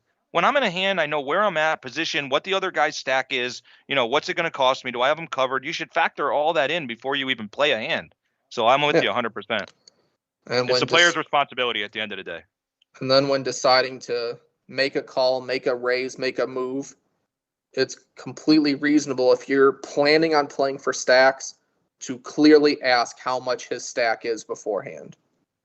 Like even now in this particular tournament, we can see pretty clearly what they have, but these players are, 6-7 feet away. There could be a little bit of a confusion, mix up, not clear visual, but. So the first hand we just had it, Kyle. Moose did, he raises 3 times on the button, takes the pot down very easily. I mean, I don't see him doing that every time to try to trap the guy into, hey, he's guy's betting every time, and then he gets a mediocre hand and Moose has it. If he doesn't have it, he can fold. It's a pretty simple strategy, heads up. And when you have that big of a chip stack, I mean, we're talking 17 million to 2 million. Yeah. Andy not getting some help, 7 deuce, 2-3. He's not getting any deck cooperation right now. I mean, Moose raises theirs with a 7-2. Andy has the best hand 10-5. He just can't call. Yep. That's the factor of aggression that people have to realize. And heads up, you have to just always bet on the button, always, unless you're short stacked. Looks like we're getting the blinds sorted out before we continue.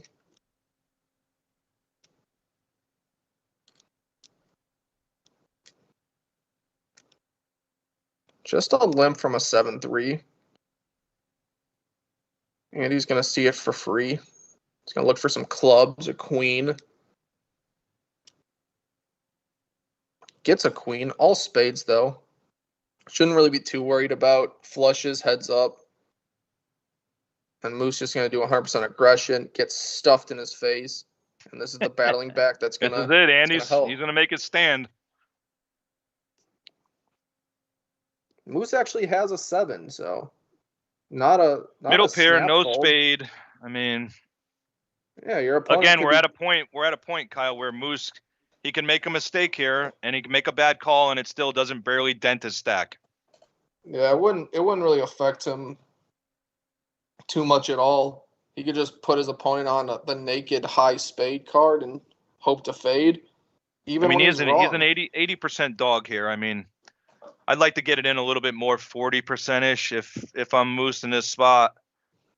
I mean, it's he's probably going to fold.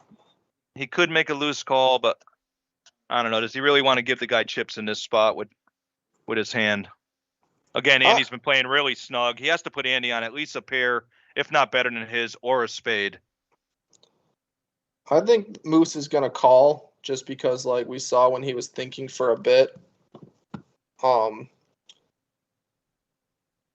think Andy's tightness gets him to fold here.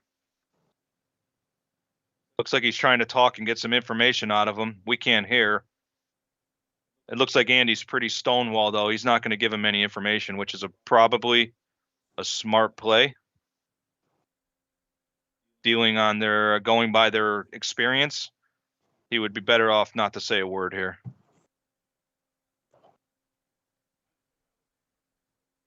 Yeah, but he did call the queen jack versus queen 10, so I just think that in close spots, Moose is just going to lean more towards calling.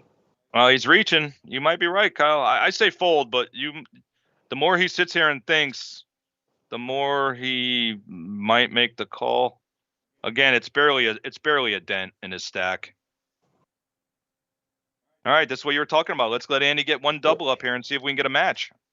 And 20% of the time, this is going to be over, though. So got a $4 million we'll pot see here, guys. $4 million in chips. Andy gets it in a really, really good spot.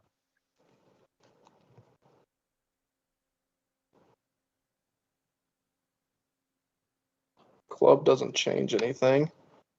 3 or a 7, or we continue fighting on. Let's go. Here we go. And he cuts the chip lead down a bit, and now he's got a lot of breathing room, actually. All right, so if you're right now, Kyle, you're Andy, right? You took a little baby step. Now you're looking for one more double up. You get one more double up right now, it's an even race. You're talking 8 million to 9 million. It's anyone's game at that point. He needs one double up. And Moose goes from a big chip leader to basically even. Yeah, even the posture. Andy looks a lot more confident now. Yep, I agree. Moose takes a swig of water. That's close to ending it, but now he knows that it's a fight.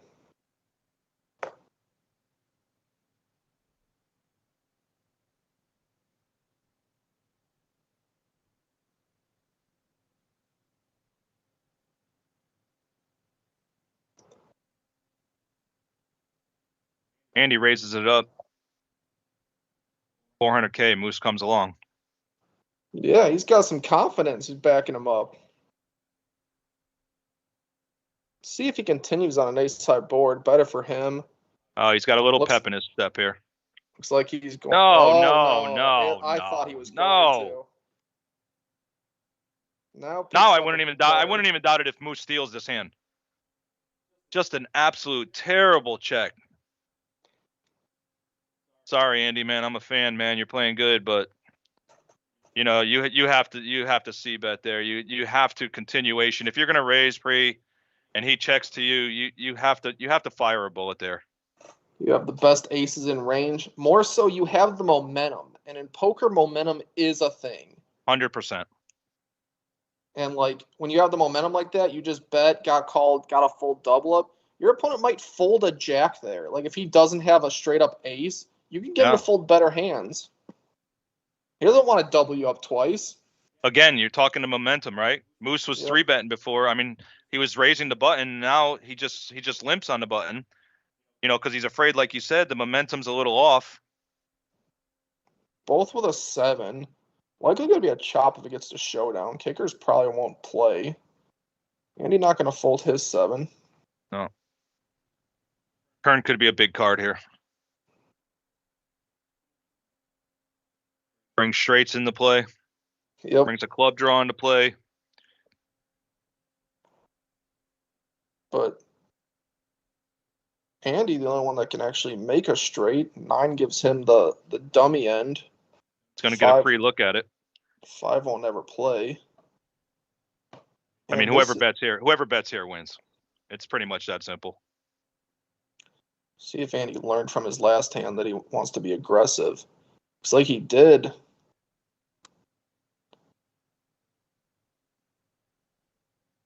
And does Moose want to give up more chips? He has 5th pair. It's not bad to call here, but I don't think Andy bet enough. Yeah, a bigger bet I think gets a pretty easy fold because there's almost not 2 cards in the deck that miss. He just didn't. What? Unless it's looking super valuable, but I just don't think he bet enough to get him off. Oh, he did. Wow.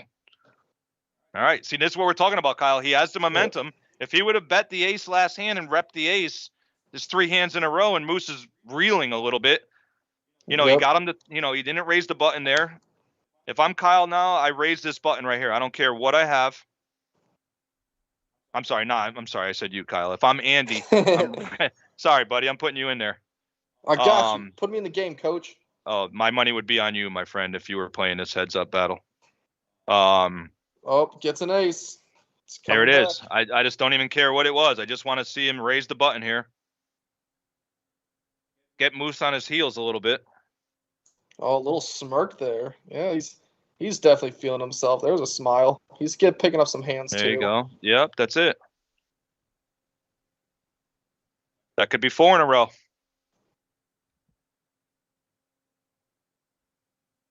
You know, sports is just a momentum, Kyle. No matter what the sport is, you have to put doubt in your opponent. If you just let them sit there and steamroll you, that you have no chance, they'll just feed off of that. Now Andy's talking. Look, he's smiling a little bit. First time I've seen him smile. Yeah, his demeanor has changed completely. I think he smiled a little when James got knocked out. I think he gave a little smile there, but other than that, it's been pretty stoic. Now Moose picks up a hand. Gonna just limp it. See, he's gonna limp with his good hands and his medium hands. Seems like he switched up his strategy, go a little bit tighter, a little bit more controlled. Both miss on the flop. Got a gut shot straight draw for Andy. And there it is. Momentum he does have the dummy end though. He's not going to get away, but he's got the dummy end of it, so he can't feel great about it. But I mean, heads up, you're not folding any straight here. Yeah, if he has a queen, he has a queen. And we're not going to wait to find out. We're going to lead and just not let this check through. Takes down another one. Again, easy to say. I would have liked to see a check from Andy there. Let Moose try to hang himself a little bit. I mean, you're not folding to any bet that he makes. By you betting there allows Moose to get away. Nah. That's all right, though. That's 4 out of 5, Kyle. Uncle Mo is on Andy's side at the moment. Now we got a king on the button. Definitely reasonable. Deck's helping Andy out a bit now. Moose has a playable hand. You could raise this. Heads up, it's a fine raise.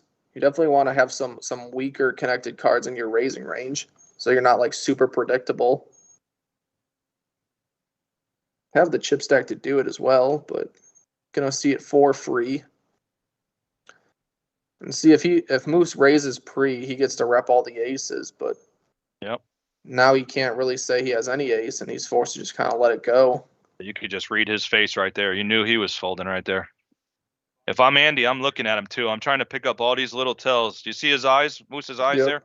He just had nothing. You could just see it in his face. He had nothing. You know, you just never want to give your opponent that look because, you know, you want to have that same look when you make a bluff in there. You have nothing. You know, you just.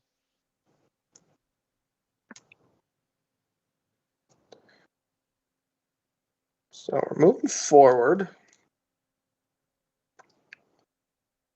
Would be an amazing comeback for Andy if he squeaks the I whole think Moose thing is out. going to raise this. No?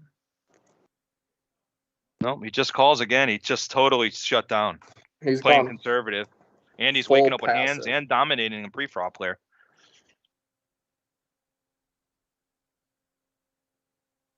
Seven's unlikely to play if it goes all the way through. Neither player flops with a diamond.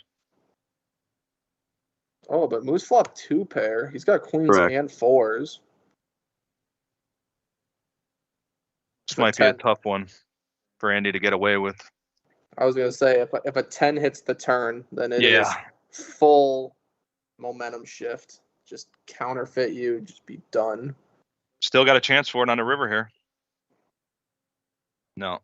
2-pair will be good, and Moose is gonna get a bet out. Definitely gonna not fold here. He's calling. Could raise, but I expect him to just call. Snap calls, wins. Yep. Never folding there with 2-pair. Again, though, I like the bet from Andy. He's trying to put a little pressure on Moose here, knowing the momentum's a little bit on his side. He just got a little unlucky. He got outflopped there. Again, how many times in this tournament have we seen Moose goes in queen 7 against queen 4 and, you know, comes out smelling like roses, flopping 2-pair. Yeah, it's a good bet by Andy there. He gets called by a 10. He gets called by he gets called by just a pair of 4s a lot of time, pocket 8s, like random stuff like that. There's plenty of hands that are just going to call him that he's beating, so definitely have to bet there.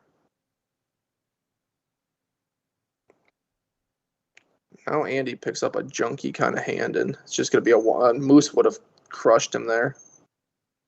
And that can be tilting in itself. You know, you're kind of losing the heads-up battle. Finally, you pick up a hand you know you can play, and you just get walked. Like, that can be a momentum shift as well. Sure. He even showed him, he showed him the jacks as he folds, which I do not recommend, but I didn't make it to the final table, so I don't get to do that.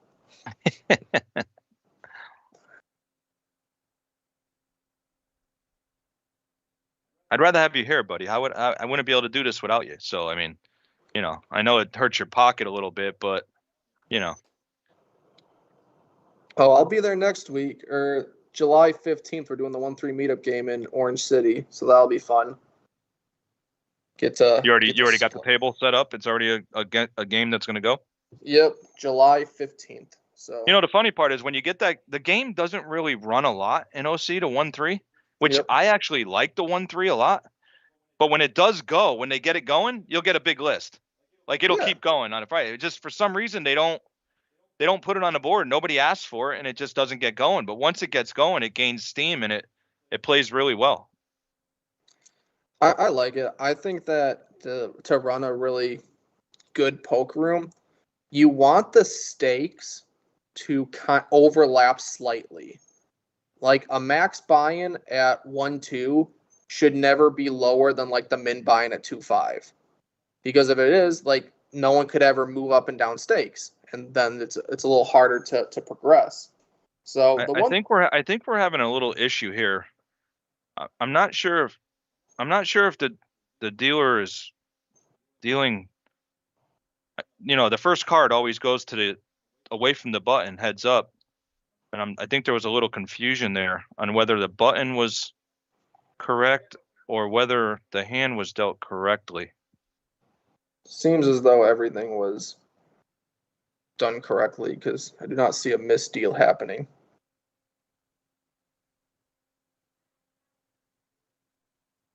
I'm telling you, Kyle. I thought I saw it dealt out wrong. Maybe my eyes are deceiving me. Well, however, it was dealt Andy a king, and this is where it looks like Moose is gonna just complete airball bluff. Unfortunate timing for him as he runs into top pair, which is never folding heads up. Another super safe, absolutely zero worry card for a pair of kings. And now he's going to get value. Like, Jack is either going to call a bet or bet himself. Like, this is going Andy's way at the heads up stages. Again, we got people on the multi-stream, Kyle, backing what I said. I thought I saw that. Said he's dealing the dealer button first. Do you see that on your multi-stream? I do not have that comment section listed in my... Cody Bologna just put on there. He kept dealing the dealer button first. I thought I saw it. Well, hopefully they correct it down there as soon as possible. Hate for any errors like that change any outcome. All right, now that one's dealt correct. I mean, we'll have to go back and watch the replay here on the live stream. Remember the hand, Kyle. Queen 7 versus Queen 4. You remember when he outflopped him that hand? Yep. I will remember it. Hopefully it does not drastically change anything. Andy gets open-ended, which is pretty strong, but it's going to go check. Limped pot. Gets a pair of 8s. Gives Moose open-ended, so going to get some money in here on this one. And Andy's going to raise. Wow. And a quick fold by Moose. Yeah, top pair and a straight draw, just really feeling himself. And just knows he's going to get a fold. Doesn't care if he's called. Has plenty of equity, plenty of potential to make a strong hand if he is called.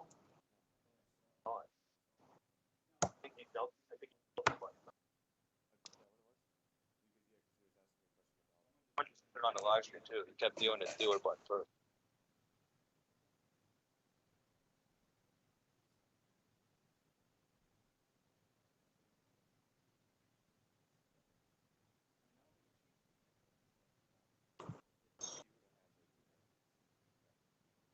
So now we see Moose with a 10-7 suited. Andy with a very weak queen. I think checking that one's just fine.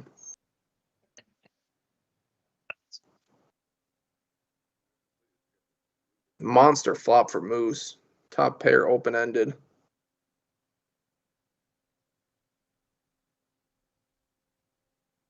Does Andy want to call here and peel one off for a jack? No, he folds. Just a monster board for 10-7.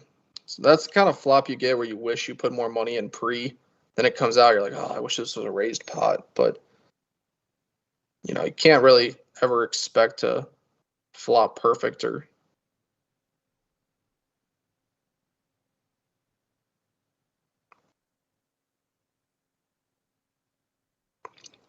And we're going to move forward. Let's see, it's hand number 103. Suited 10 for Andy on the button.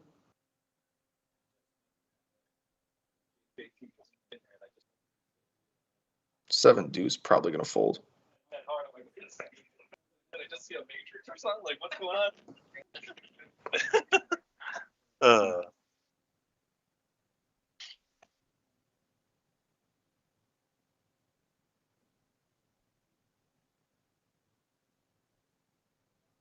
All right, Kyle, I'm guessing we're going to have to get like we're going to have to get like jacks against kings or ace king against queens or something to that effect to really get any significant action here. They're just pretty much bet folding right now, playing very relatively tight. Yeah. Again, Andy's gotten Moose's respect here. I think Moose thought he was going to run him over the first at the beginning. Andy's won a few hands, and Moose realizes he's one hand away from doubling where he's not the chip leader. So it slowed him up a little, playing a little on the defensive. I would say slowed him up quite a lot. Doesn't raise an ace on the button. You know, you're ahead of like almost all of your opponent's hands. And you just take down the big blind ante, which is significant if you just raise your ace. But when you just check, you let your opponent catch up, hit a pair, you hit a worse pair. And Andy not believing him here. No pre-flop raise. He's not putting him on a king or a queen here. Yeah, And that'll make him feel a little better. Need to raise your aces of any kind when your head's up.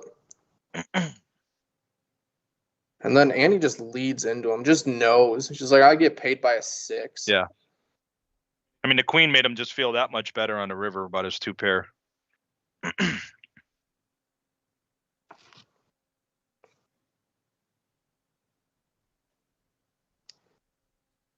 All right, maybe we got to hunker down here, Kyle. This might be a little more of a battle than we thought. I have to put my dinner plans on hold. Yeah, no comped meal for you. You're here till like 8 p.m. No. I hope they still got the prime rib special here. I'm gonna go in for that if that's what they got. No, no, my esteemed colleagues here, they just exnayed that really quickly. Yeah, no shot. I guess it's a hot dog. A hot dog it is, my friend. And be happy. Usually just stick to a quesadilla. But yeah, I think that's what you got last time. You got quesadillas to go, if I remember correctly. Yeah, I usually just stick to that. Pretty simple, nothing special. Hard to mess it up. I did love when they used to have like really cheap 50-cent dollar hot dog days. Those were great. Oh yeah, and the wings. They had 50-cent wings back in the day. Now you can't get a wing for under $2 anywhere you go. You order 10 wings, it's $20 in a restaurant. It's ridiculous, right? Again, we're back to what you said. The $200 buy-ins with the inflation, it's not a lot of money. Yeah, when you go out to eat now, it's expensive. Yeah, family of 4, dinner's $200. That's just what it is. Like, I remember used to take a girlfriend out to dinner for under 20 when I was, high school, college. We each get like a $10 meal, maybe 25 with tip. Easy game. Now meals start at 17, 18. My first job, Kyle, was at Kmart, 1984. What do you think my starting pay was per hour? 1984. Kmart. I worked in the sporting goods department. $4.75. $3.37. I was close. 40-hour week, $120. Take home $80 after taxes. And you know what? It was easier to live back then than it is now. I think that's how funny it is. Apartments were what, $250, $400 a month. Yeah, I lived home with my mom. Lived home with mom and dad at that point. $80 a week was a lot. Man, Andy's size is up there. Bet 600K, full pots it. I like it. And I actually am surprised 6s fold there. If 6s are folding that, like it could be a steamroll the other direction. Andy could actually just run away with this if he's not going to defend. Again, we are. He's up close to 6 million. Moose down to 14 million. I mean, we are one cooler away, Kyle, from him taking a really big chip lead. Andy, we're talking about here. Moose with an ace. So is he going to stick to his strategy? Wow. Again, trying to disguise his ace instead of being aggressive. No, he raised. I'm sorry. Raised this one to 4. He learned from the past. Yeah, surprised hard to to Andy, tell with the chips. Yeah, surprised to see Andy continue with a 7-4. That one's kind of loose. And you're just dead on this one. This is why you raise with an ace, because you just get to bet like 100% of the time and win. But giving Andy a free card here. Yeah, he checks. And now you're kind of dead. Whoever bets wins. Looks like it will be Moose.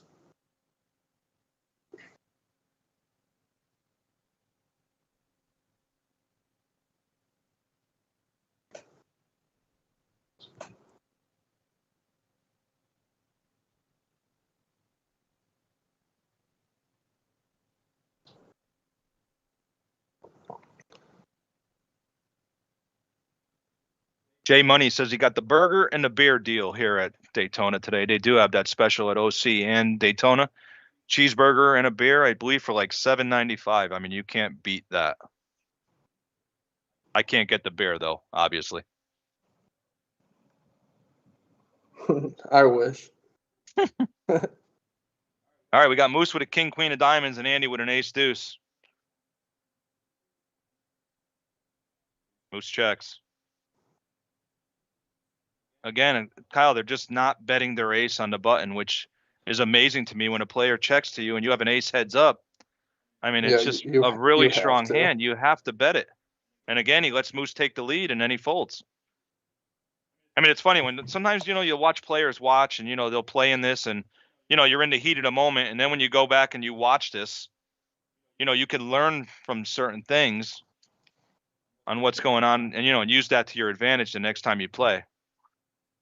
Yeah, a lot of players don't have a whole lot of experience heads up. Like, as you said, if you play a daily, you're chopping at 4, you're chopping at 5. Like, if you're playing home with your friends or whatever, you're not getting any heads up experience. So a lot of players are very unstudied and don't fully understand the value of hands when you're versing a random single hand versus a single person. Like King 3 is a premium here. Like, this should be a raise, but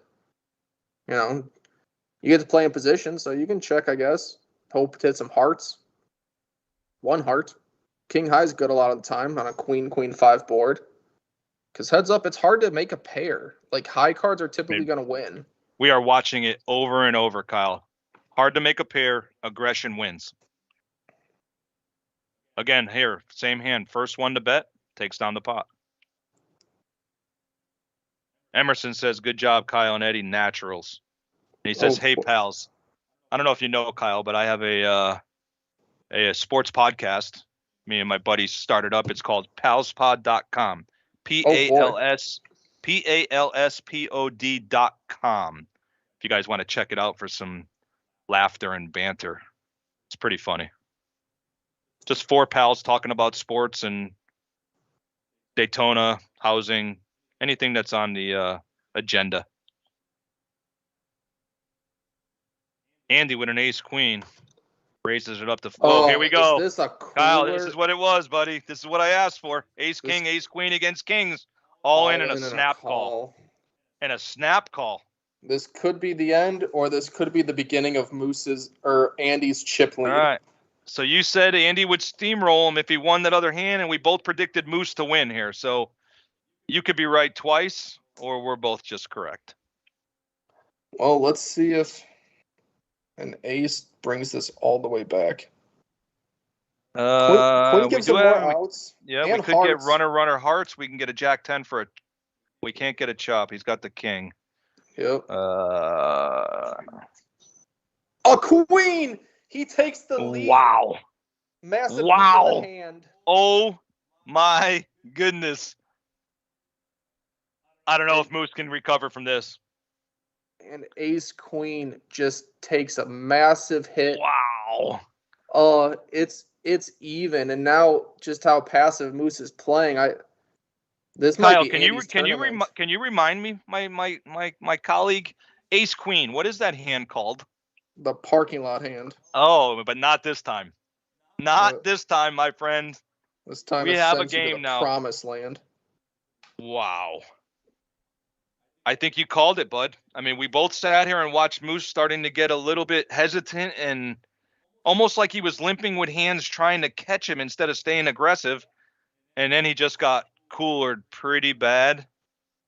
And now it's going to be really tough to come back. Look at that perk in the seat. Wow. Sitting upright, counting his chips. Yeah, no more slouching. Yeah, he's ready to go. And the jawline. Look at the jawline. He's just biting his teeth. I mean, he's ready to go.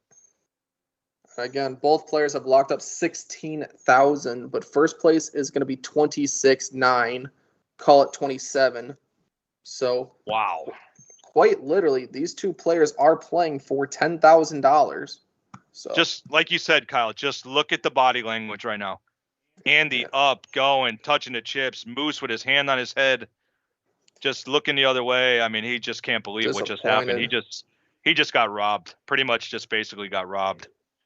Kings cracked. Final 2 for the win. Wow. Gets Feels it all bad. in. Woo.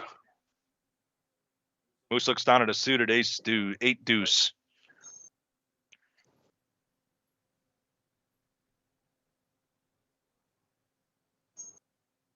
I mean, he just can't look at him. He just can't get the last hand out of his head. He's not even in this hand yet, Kyle. Look, I mean, Yep. he just doesn't want to raise. He doesn't want to do anything. He just literally is still steaming about that second queen. Yeah, you've been kicked. Now you don't know what to do. It's a difficult one. Don't really know how to move forward. And Andy's ready to go. Let's play the next hand. Let's go. I'm ready to play. Like Andy's ready. And it looks like Moose is gonna do a tilt raise. Raise it to Kyle. 500,000. I know you can't see the multi-stream, Kyle, so I'll read it for you. It's just Kurt just typed out, "Queens take down the queen," and then he said, "I'll stop." But that's just a little funny, man. And then Andy just Moose just tilt raises Wow. to 700,000. And Andy wakes up with kings.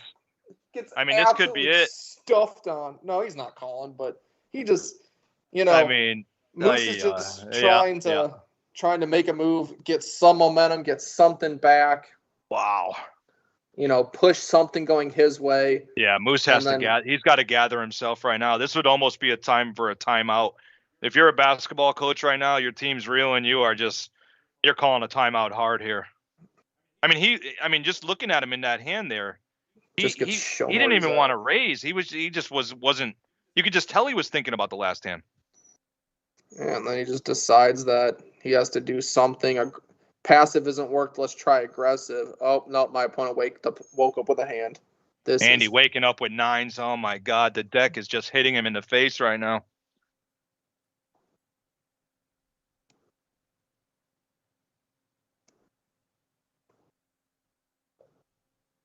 They're going big with it. I think we're at 100, 200, 200. Yeah, 800,000 now is about the raise. That's what the standard raise is. Andy picks up another one. Nope, it's definitely 51-1. So he wouldn't have picked up 300,000. I'll have to see when the Chiron comes out what it is, but wow, Moose got to be absolutely sick to his stomach. I mean, that's just a tough hit. You got the tournament in the bag. You played great. You've been running good. You get it in there, ace queen against kings. You dodge the ace, and what happens, Kyle? 2 queens you run into. I mean, what's the number on that, Kyle? What's the actual percentage on that? Wow. Like 10% of the time. Yep, we are 100, 200, 200. So 9 out of 10 times you win the tournament. Andy with a very playable Jack 10. And suited. See, he's raising. Yeah, he's got pep in his step right now. Yeah. He could feel Moose reeling a little bit, so he's just going to put his foot to the pedal and let's go. Moose limps the king 5 suited. Andy just raises, feeling some weight. Flops a 10. Everything going his way now. Wow. Has a gutter for effectively the best hand possible if it comes in. No worries that your opponent has queen jack if an 8 comes. I think he just looks like a bet bet. of 700,000. It looked like something like that. Yeah. Now Moose thinking, I mean, is this guy just steamrolling me now? Is he just betting? Do I bluff Everything raise? going through his head. Yeah, he's just. Do I just give it up? Do I let this guy keep running me over? 11 million for Andy, 8 million for Moose. He is starting to pull ahead significantly. An all-in doesn't end it for Moose if he gets it all in anymore. He had several all-ins against Andy that he could have closed out with. Now, even if Moose wins an all-in, Andy would still have 3.5 million. He'd be plenty to keep playing. Wow, I got to give Andy a little apology here, bud. I mean, we didn't give him I didn't give him a chance early on. He was playing very, very passive, but man, he's really stepped his game up here. He's changed gears nicely. He's running with the momentum, and you can't. I mean, he has no tournament cashes, no major tournament cashes. Kyle, think about that, and he's playing He's playing pretty much flawlessly heads up right now. Yep, does open the queen 7. Looks like he gets raised and folds here. Gets raised by the 7 deuce. Love to see it. If we were Andy playing Avenspawn from Port Orange. He works in a retread plant. You have any idea what that is, Kyle? A retread plant? Would that be tires? Yeah, I assume it'd be tread on tires, but I can't imagine what else it would be. His favorite sports teams, he likes the Gators and the Dolphins. Oof. Oof. My son's a Dolphins fan, Kyle. Yeah, I tried to get him to like my team, but he just, he was born here. I didn't want to force him to like, if he wants to be a Tampa Bay Bucks fan or a Jacksonville fan or a Dolphins fan, I'm not going to be that crazy father that forces my kid to like my sports teams, Yeah, I'm definitely a Bucks fan. It's what I get on TV. It's what I liked. So. I just looked at my son and said, son, your Dolphins haven't won since 1972. If you want to put yourself through that agony, I could just try to steer you in the right direction, but Oh, don't worry. The minute they become good and start winning, everyone in the poker room's going to have been a lifelong Dolphins fan. Oh, yeah. They come out of the closet. Yeah. Oh, yeah. Problem is Tua cannot stay healthy. Forever. That's the problem. Tua can't stay healthy. Dolphins. All right, let's go to the flop here. Pair to a flush draw. Chances that this could. Oh, that ace is. Yeah, it's going to slow not good for. It's not good for Andy, because you're not going to get a 5 to fold anymore. Still looking for the spade draw on the river. Or just bink a 6, easy game. Oof! Wow. Now you can just bet for value. Please. I mean, look at 5-4. Moose with the call here. He just can't believe it. I mean, the guy's just running. I mean, Moose just realizes the guy's running like God right now. So basically how Moose was running earlier when we kept talking about how he was getting in bad and coming out smelling like a rose, Andy's totally flipped the script on him here. And yep, it's not about how you start. It's about how you finish. That I agree, my friend. And that I agree. If you can just survive the early stages, sneak through, survive, don't get in any tough spot, and then come out swinging and hit a homer, that's a recipe to win. I think we're nearing the end, my friend. He is moving in for the kill. Moose still with 7 million, though. I mean, it's just one hand from flopping back and forth to the chip leader. He has to realize that, gain his composure back, and just get back to what he was doing and forget what happened. Easier said than done, but I mean. Yeah, 6-3 is one of the few hands I think you can just let go, wait for a better spot. Don't have to defend it, but it's fine either way. Andy flops middle pair, starting to become a trend.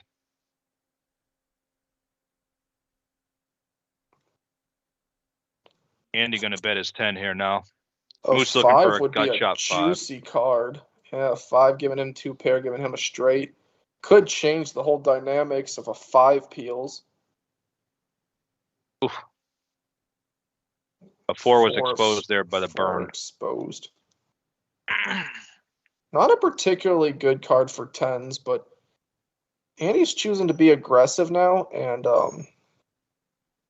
not necessarily block bet, but kind of just value bet his middling pairs because he keeps getting paid. Looks like Moose is looking to raise here. I think Moose realizes that he's been betting weak pairs a little too often, that if he raises, it's tough for a 10 to hold on. I mean, there are clubs misses. There are diamond Andy misses, says nice bet. Doesn't look him up. Yeah, because Moose is definitely good enough to realize that he's been just calling with middle pairs, just calling with middle pairs, just calling with middle pairs. Finally, I'm just going to raise because my opponent thinks I would just call with any weak pair. So if I raise, I have 2 pair plus. I have the straight. I have a good king, I guess. But, you have to mix it up here and then to be able to throw your opponent off. Because if he just calls there, he loses another, so many chips. Raise bluff gives him the chance to win. Moose is a good enough player here. He can regroup here. I mean, it's not out of the realm of possibility. It's still very, very close It's just one hand. So, I mean, he just, like we said, just get back to the basics. Watch what your opponent's doing and try to exploit it.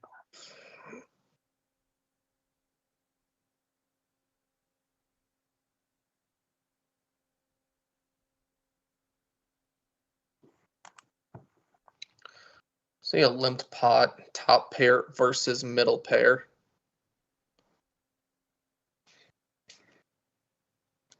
Andy gonna bet top pair. Can't see middle pair raising too often. Like, he got one through, it worked out well. He's just gonna fold. Doesn't even want to call. Third pair, he's tired of running into higher pairs. Yeah, very good fold there.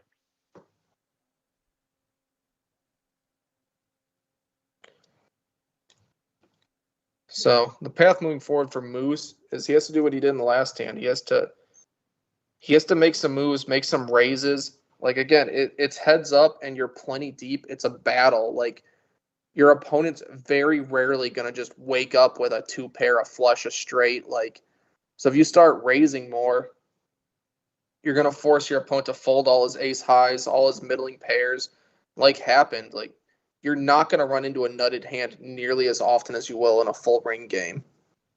Right.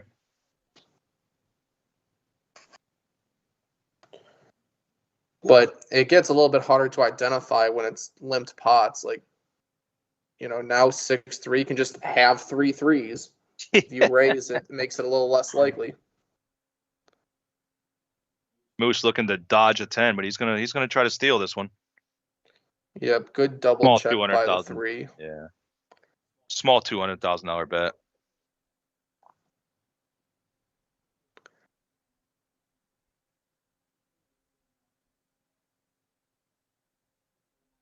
Yep, Andy checks twice. He has so much board locked up. It's hard to get paid by anything. Yep. So second check's good. You get your opponent to bluff, but the raise, I guess you're just like, I hope he has a king and we'll get more money in the middle. But fortunately, your opponent had nothing.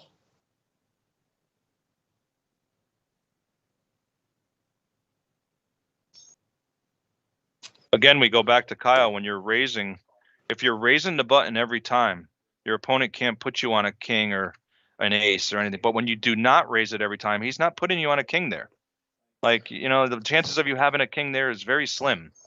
Yeah, it's tough to imagine. And the times that you do, it's going to be a really bad king, like king 6 or king, 7. It's going to be horrible. But,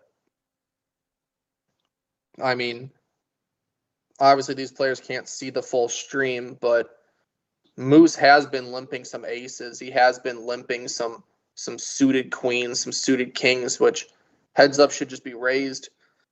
So it's in his range. I think Andy's a little more linear.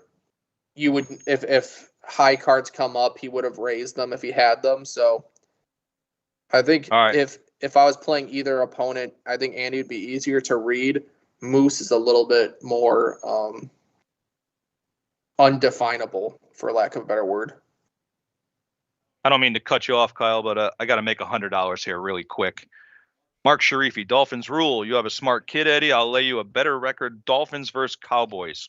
You have a call there, Mark. $100 American dollars. That was easy. That might be the easiest $100 I've ever made in my life, Kyle. Right, you are. Booked, Mark Sharifi. Booked. I don't even know if you got to figure Tua goes down. So they lose at least. I'll give them 9 wins. I'll give them 9 wins. My Cowboys are going to win 12 minimum, maybe 13. Is Tua even healthy? Thanks for the 100, Mark. You know what I'm going to do? When I win that bet and take the 100 from you, I'm going to give it to my son, a Dolphins fan. I'm going to go buy him a jersey. How about that? How about that?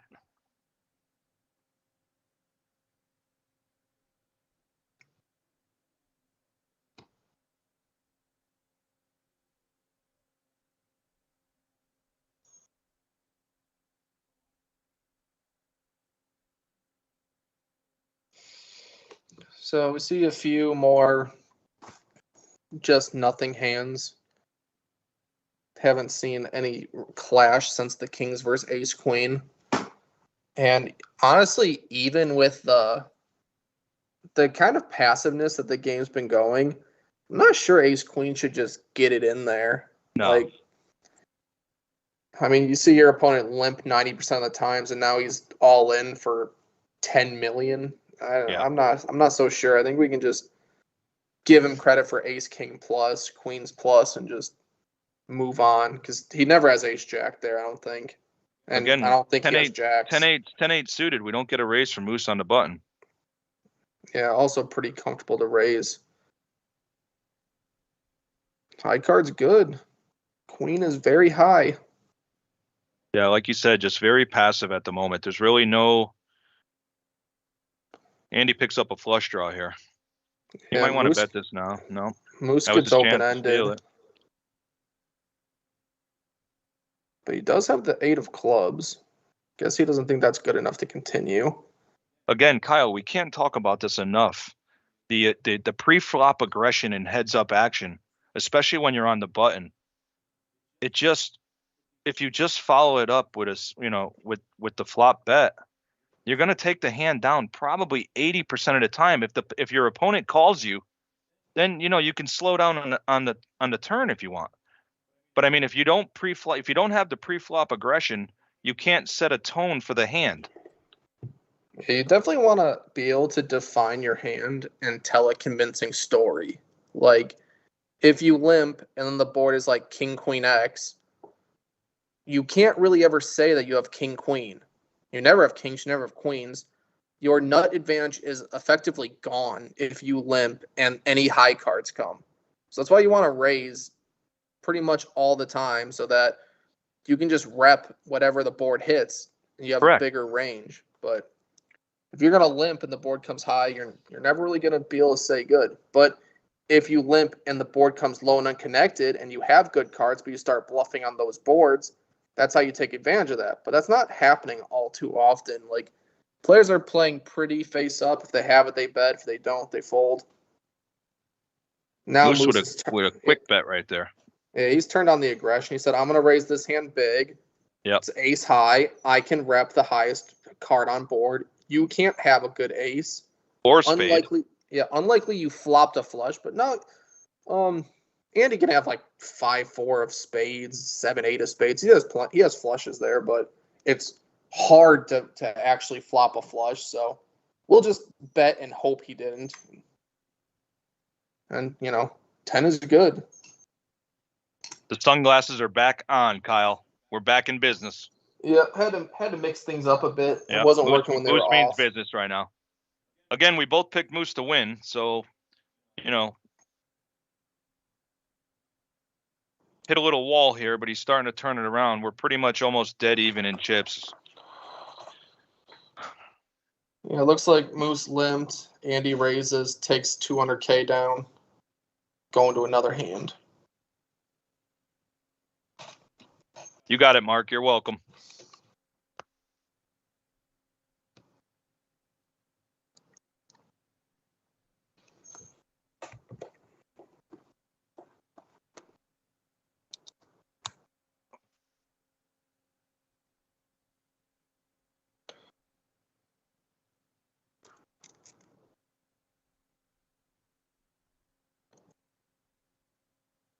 All right, suited ace from the button.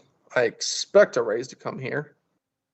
100, 200, 200, so 300 in the middle to be 1. We're going to size 3 times, 6 cents. Yeah, diamond's covered. So, see if any spicy flops come. Ace is spicy enough. Monotone boards here. Second monotone board in a row. Good flop for Andy, but he can't feel comfortable. No club in his hand. Still going to have to fire out a bet here to see where he's at. Bet's somewhat large. Looks like a full 1 million. Can't imagine this would be a spot where Moose chooses to fight back. He'll have better spots later. This is one where, like, if you think your opponent's full of it, he's full of it with, like, the king or the jack of clubs. And then you're pretty much never getting that guy to fold, and he has plenty of equity against you, drawing to very strong hand. So ace or 10-8 of diamonds is going to be just a fold on that one.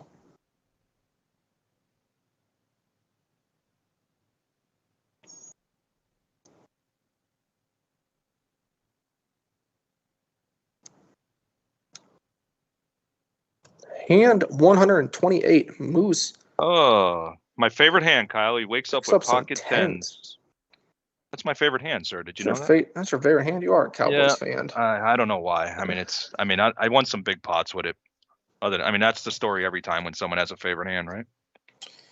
I like the ones that say their birthday. Like I like 4-9. I was born in 94 or something. It's like, okay, what does that hand do? Like if you won jacks, you won a big pot, you won a 10K pot with, king, queen clubs. I get it. But the 4-9 birthdays or the 6-8s, I don't really understand them. Well, we see a limp with tens. Wow, Moose all in. Jack, yeah, King Jack opens, and Moose stuffs it on him. Wow. Very difficult spot for King Jack. All right, Kyle, as the professional, what's going through Andy's head right now? What are the chances he has 6s, 7s, 8s, 9s, 10s? That's pretty much all you're thinking of. That's the first thing you're thinking. Yeah. What are the chances I have a pure 50-50? And because the last time he just jammed like this, he had kings. You're like, all right, well, on the other end of the spectrum, I think it's more likely I have like 3% chance to win than I do having a 50-50. So I guess I'll just let this one go. Like, King Jack is just horrible to call there because if he has ace, king, ace, jack for a slightly wider than average jam, you're just drawing to 30% at best. If he has kings or aces, you're doing even worse. So that one's just kind of is there a chance he has eights here? And when you think that he doesn't, you just let it go.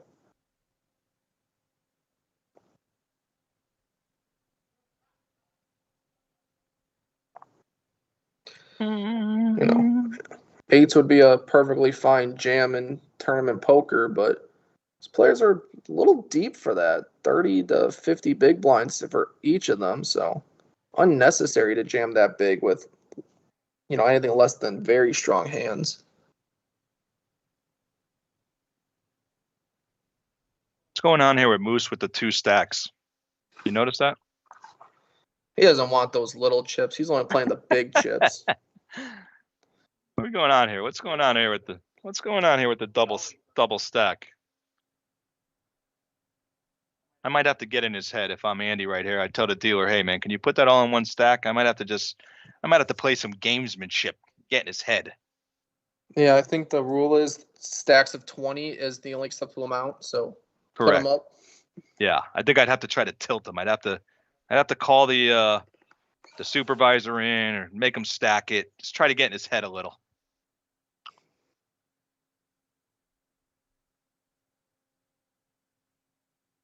Moose looking at a nice one, Queen Jack offsuit. But he's going to let Andy see a free flop with a suited 10. Andy probably very happy to just be able to see a flop with his hand. Flop's a 10. It's not good in this spot, but it's a 10. Moose just has too much board locked up. He's going to get a 300K bet in. Very few ways that Moose loses this. He's going to try to pile as much money in as possible. Double check and see if he has the jack of diamonds, which he does. Block some of the flush draws. Not really a whole lot to be worried about. Middle pair not good enough for Andy.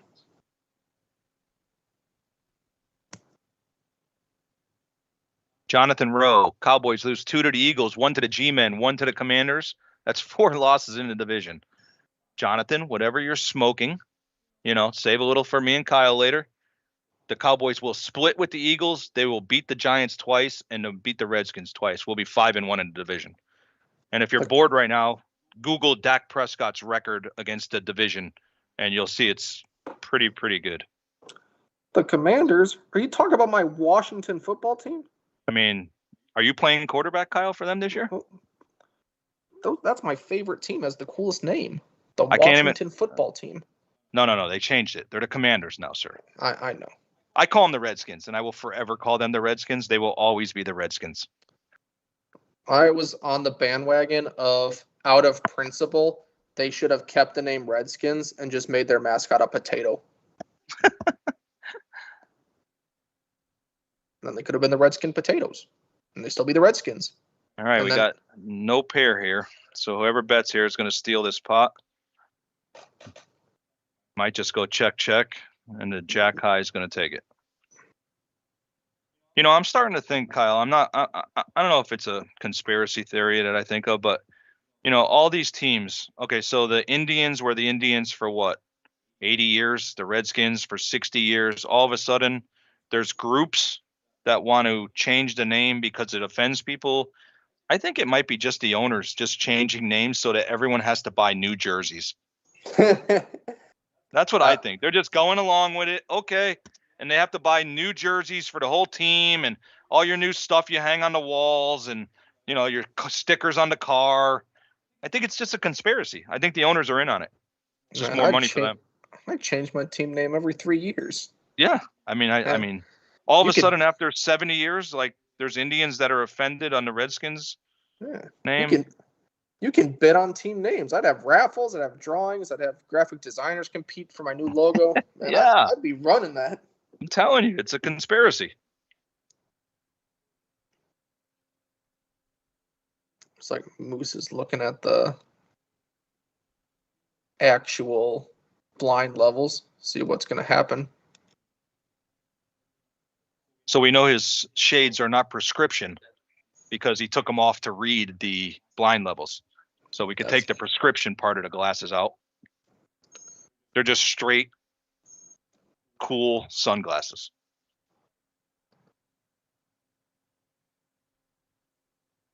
Andy gets a jack. He's going to bet. Looks like 500,000.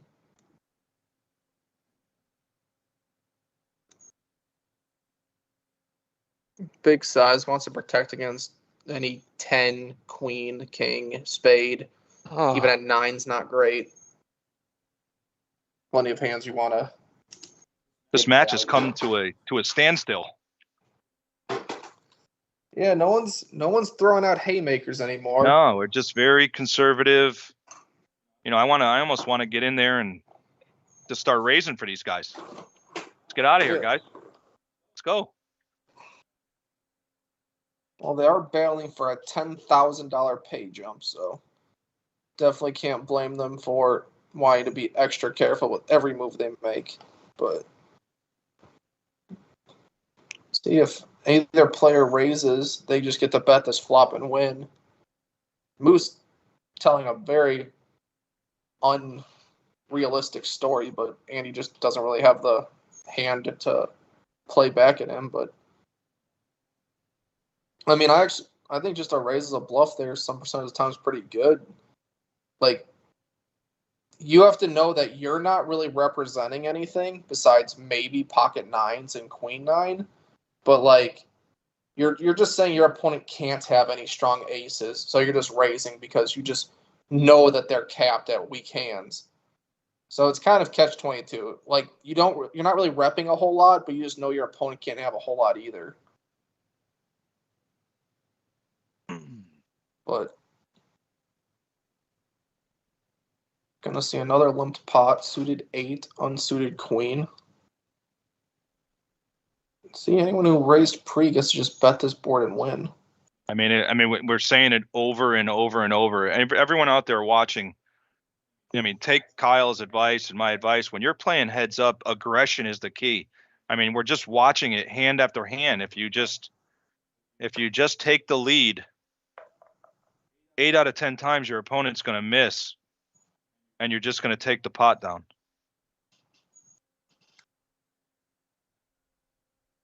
JT coming back in the box after a little stretching exercises. Coming for a new dealer.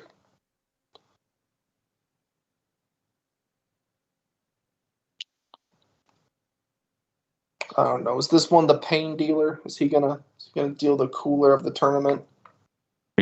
Johnny's been known to throw some coolers out there every now and then. Otherwise known as JT. He throws the pain. Pretty avid golfer, JT. He's a lefty. He can hit the Ooh, ball. Yeah, he that's can hit the fun. ball. Yeah, he can hit the ball. Does He that did. mean He did that- play on my hockey team about 5 years ago, Kyle. We won a ice hockey. It was called the Ironman tournament. You play 3-on-3 for the whole ice, and you have 6 guys on a team. And me and JT took it down. He was on our team that won. 6 guys total, or do you get a goalie, or one is a goalie? Oh yeah, no, you have a goalie and 3 guys on the ice, 3 guys on the bench. Only 3 guys out instead of 5. You got a lot of ice to cover. Yep. It's fun.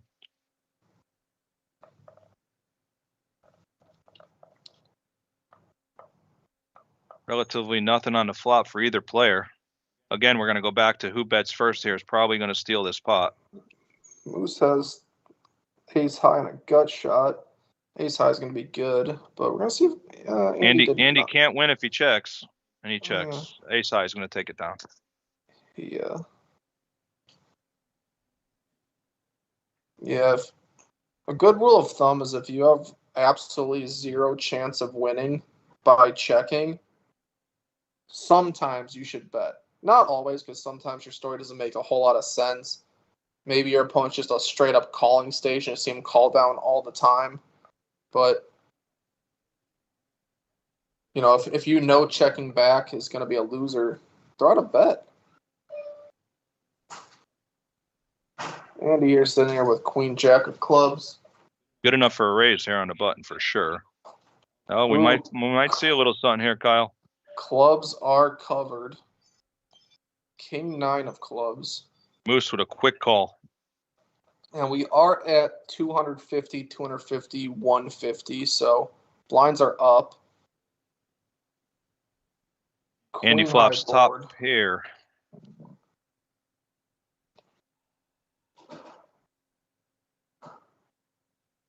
Moose checks. Andy probably going to bet somewhere close to $1 million right here. Size it. 800. Takes it down. That's gonna get the fold. Gonna get 1.1 million in chips. Regains the chip lead. These guys are even. They're battling. They've been battling for probably an hour, maybe an hour and a half so far. Yeah, we've seen 2 different momentum swings. Moose took it early, Andy took it in the middle, and now it's kind of just evened out where they're just playing a little hesitant. Neither one really wanting to mix it up. Moose has 8. He's gonna raise. Makes it 800,000. Andy with nothing he can really defend with. That is just gonna be a pure fold. 6 high. Moose continues to show strong hands. Hey, you notice that? I just saw him kind of, flash it. Not really flipping it over, but flashing it to him. Like he wants him to know he's raising with good hands. Maybe trying to set him up later for a bluff. But yeah, so it pretty much, if your opponent's willing to give free information, you should just take that in and just know that, okay, he limped. He's got weaker than a pair of 8s. Like, because I haven't really seen him limp a premium. Like, he'll limp a lot of hands, but nothing that's super strong. He's just going to raise an ace now. He's been listening to us. Gets it through. Takes down 250K. Dead money.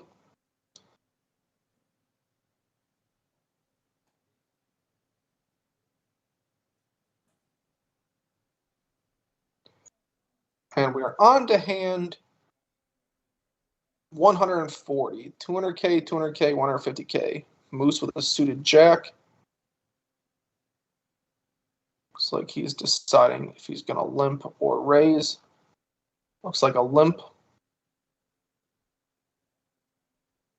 this could be action here. We got a suited connectors and queen 10. If we get any kind of straight board here, we could see some fireworks. I see a 9. That's going to be good It's for a 9 Moose. high board. We just can't get any action flops here, Kyle. We're just getting top pair, continuously just getting top pair. It just checks, top pair bets, takes it down. I mean, it's I mean, it's just pretty much open face. I was thinking, and he shows again. He always Again. seems to. Yeah. On that Showing one the 9. specifically, I'm not so certain that he's purposely showing. That one was a little bit just kind I of. think just the way he folds is just the way he's folding the cards. Yeah, the eights was a clear show. That one was a little bit less. So interested to see if You're never showing your opponents, correct? And heads up.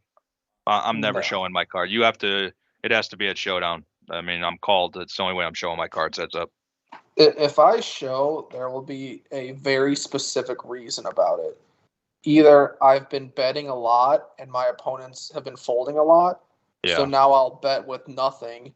And you're show showing it, a huge bluff. You're going to show a huge bluff. so that he start calling me down, and I know that I'm doing that on purpose. We see a raise to a 1 million in a call, so we got a bigger pot brewing.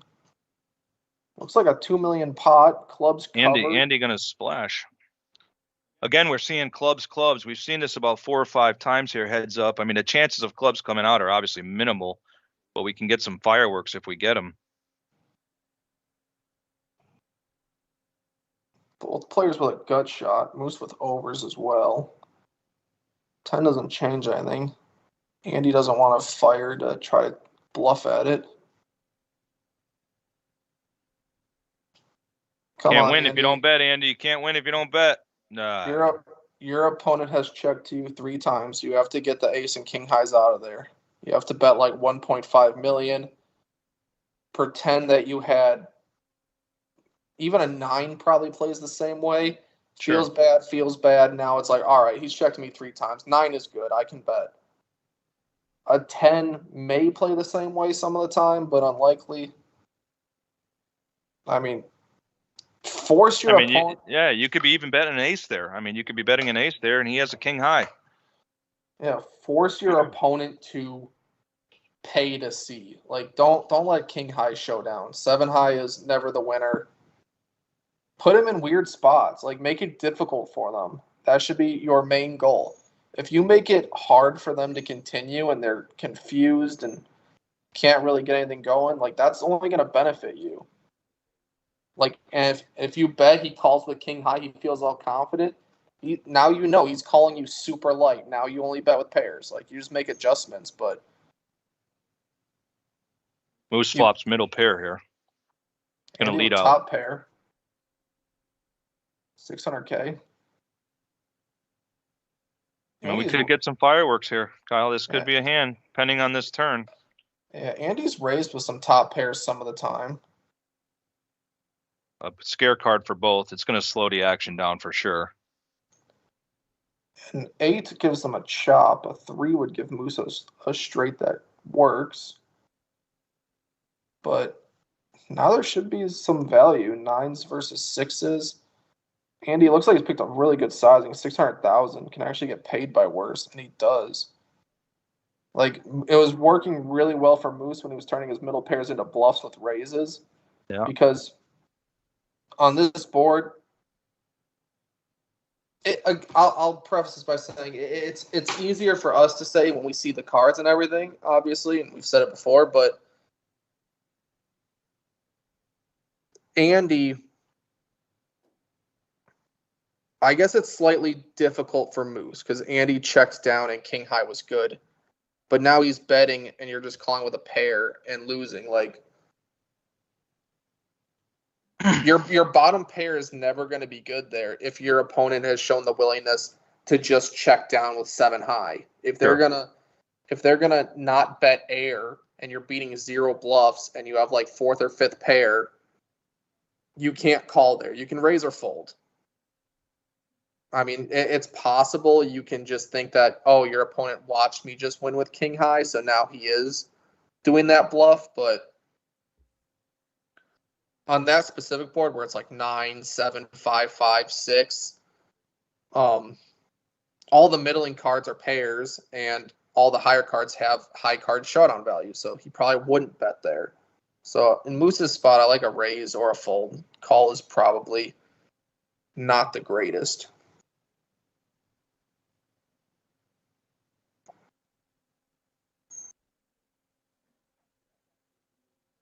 Andy flops middle pair. Goes check, check.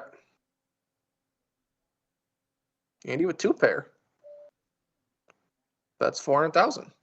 Moose with just nothing to call with. Really no draw, no nothing. He's just posturing here. I mean, he has one move.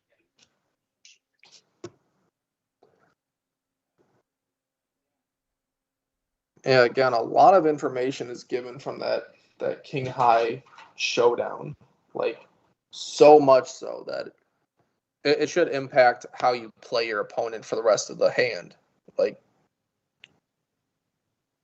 when you're playing an opponent, someone who would be tough to play against is someone who fights for every single pot, who, if they think they can steal it, they're betting, they're putting you in tough spots, they're raising, but it's pretty passive face up. They're looking for a kind of a long game kind of card distribution, hope to win, looks like. And again, Kyle, we can't stress enough how hard it is to make a pair heads up. Yeah, you can heads up, you can value bet ace high. You can actually bet ace high, hoping to get called, and knowing that ace high is going to be good. And he's going to bet top pair here. He's going to get a call here. Moose is open-ended. 400,000 is definitely a price for Moose to call. Spades get there. Neither player has a spade in their hand. 1.6 million in the middle, and you get about half pot, 800,000. Moose not going to chase anymore. Nice bet by Andy there to take it down. Yeah, not the easiest spot either. 3-liner, flush draw, all kinds of stuff out there. But top pair is typically good and heads up. For Moose, I think he has a lot of bluffing potential, though. Like, if he calls and a king, ace, 7, spade, any of that hits, he can just lead bluff and win a lot of the time. But it's fine to just give your opponent credit for having it sometimes and letting it go.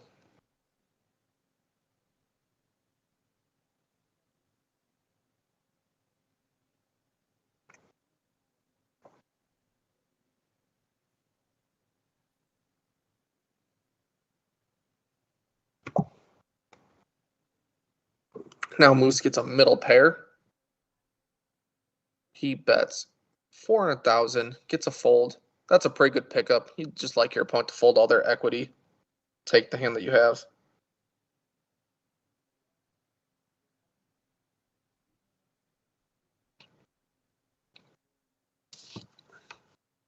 Again, guys, we can't tell you enough. Like, this guy on the feed, Kyle, says every good player watching right now is thinking I lost to these guys. But, what you don't realize is, me and Kyle, we've seen millions of hands. I've dealt millions of hands. Kyle's seen and played millions of hands. We're sitting here watching it, commentating on it. But when you're down on the felt and the lights are on you, these guys are playing for pretty significant money, Kyle, you know? So, you got to factor that in, guys. I know it's easy to just write on the feed there, these guys aren't playing good, blah, blah, blah, blah. But, you got to give it a break, man. Until you're actually in that spot, heads up, there's a little bit of pressure out there, that's, it's not life-changing money, but these guys are playing for a significant amount of money. And, you got the TV element in, people are watching, you don't want to mess up in front of people, Kyle, all that factors in, so I could see why they're playing a little tight. Yeah, that's the difference between knowledge and execution. Like, it's very easy to talk about the answers and say what needs to happen because, poker's pretty rational. People know the answers and whatnot, but I can be at a table with ace king, know I'm supposed to 4-bet because of many reasons, and then just not be able to pull the trigger and just call. Like, that's part of poker. And Moose flops trips. Top trips. Oh, no. Check this one, Moose. He can't have anything. You have the whole board. He just literally skipped by Andy. Yeah, he has the whole board. Like, he can't. Like, what are you scared of there? He can't call with anything. I guess. And I haven't seen Andy raise bluff, so it's not even like you could bet small and like be saying you're hoping to induce, get a raise, and just get a big pot. You have to just top trips, top kicker. You have to just check and hope your opponent stabs, hope to trap. You also got to factor in, these guys, they're amateurs, maybe semi-professional. These are recreational players. This isn't Daniel Negreanu out here. You put Daniel Negreanu against these guys, he's raising the button every time he's playing the game. This match is already over, So it's like, you got to factor that in, guys. These guys are out here, recreational players, playing for good money. So, the play isn't going to be perfect. A lot of times we said people don't play heads up. They don't have experience in it. And it's a $10,000 pay jump right now. We got action here, Kyle. We got action. Yeah, middle pair and top pair.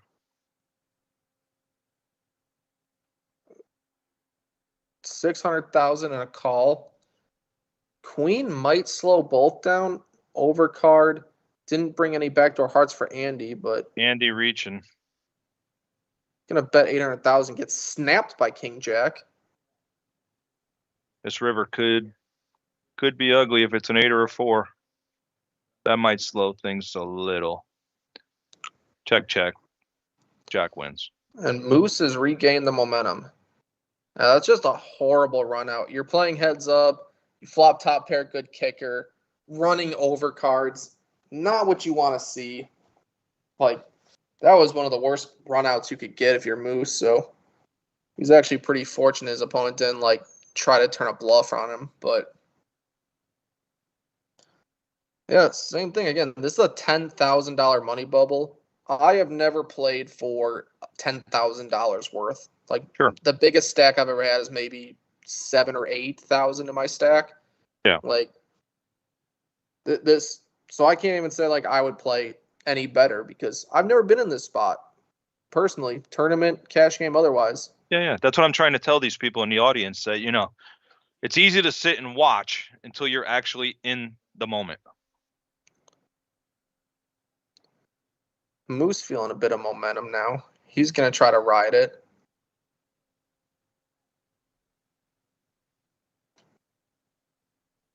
Andy folding to Dolly Parton.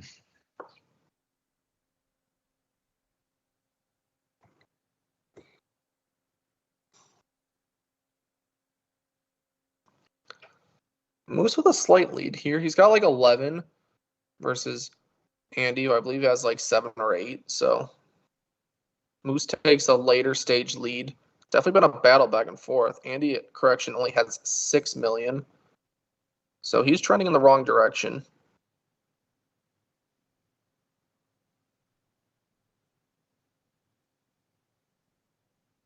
I was supposed to be at OC at 5 o'clock, Kyle. Am I on time? Yeah, man, you're right there. You're good to go.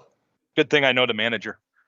I got a little pull in that joint, Then additionally, anyone in the comments that, think that the play is poor and whatnot, that should just be incentive to come to Daytona, play in the next tournament, take it down. If this is so easy, let's win it. Easy game. No, you know what's 2 easy, pair. Kyle? You know what's easy? It's easy to talk in the cheap seats. 2 pair for Andy. He's going to check. Nothing really for Moose to put any money in there with. Trying to take him to Value Town right now, and Moose is going to easily get away. Yeah, no gut shot, no pair, 6 high. You can just let it go. Speaking of tournaments, July 20th, Daytona Beach, $570 tournament, $300K guaranteed, and that'll have multiple day one flights across the 20th, 21st, and 22nd. The day 2 will be Sunday, the 23rd, with the Monday, the 24th, being the live stream. If you want to be commentated on and win much more of tens of thousands of dollars, that's a 570 buy-in, 300 guaranteed. Remember, Daytona Beach, July 20th. See you there. Andy picking up an ace 10. Over a limp definitely should be a raise.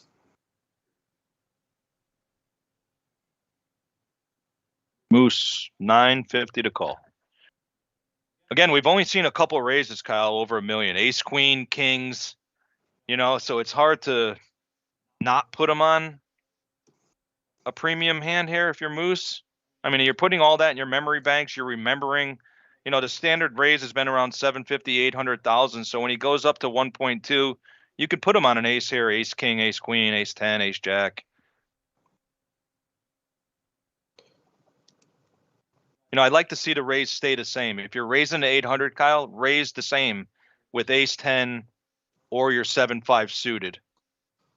Yep, but I think he just wanted to, hadn't seen a hand that pretty in a while, and he wanted to put as much money in there now as possible, possibly just get a fold. It's easier to just take the hand down than have a flop of 8-5-3 and have no clue what to do. And again, smacked in the face with the deck right now. King, queen right after ace 10. Very strong hands heads up. This time on the button. Going to just raise and take it. Moose doesn't even fight back with a 10-9 offsuit. Not a particularly... Jonathan Rowe, good read there, buddy. You got us. Good read.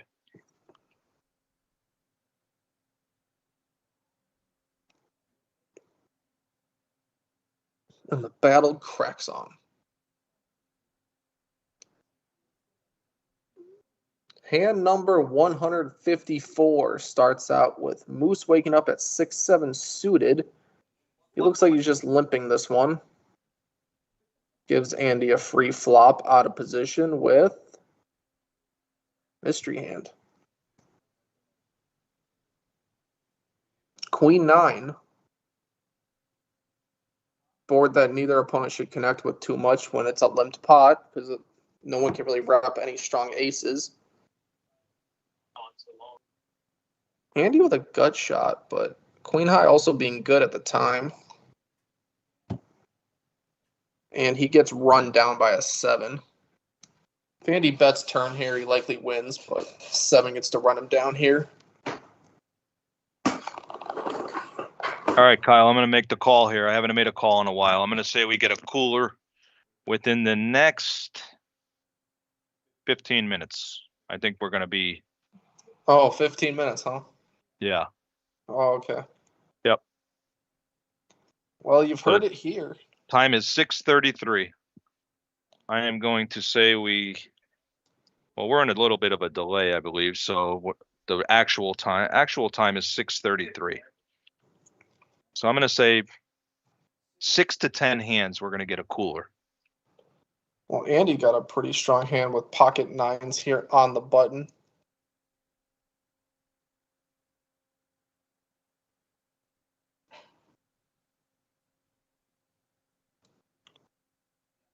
Moose with a suited king.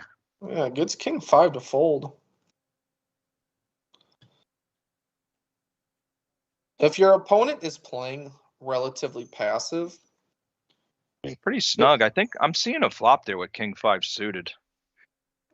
yeah, it's a good strategy to just limp all your hands out of position and raise all your hands in position, and then just if you're ever played back at, just let it go. Like if your opponent's just checking, completing, and you can raise whenever you want, just pick in position, regardless of holdings.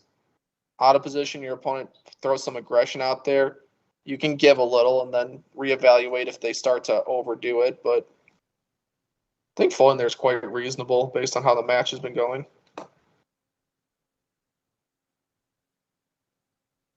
Pair of 5s for Moose. Bets a pair of 5s. Gets a fold. Gets a win. Moose up to a 3.2 million chip lead. Slowly trying to stretch out the lead. And 5 little stacks of the blue chips worth 5K each. Gray chips 100K each.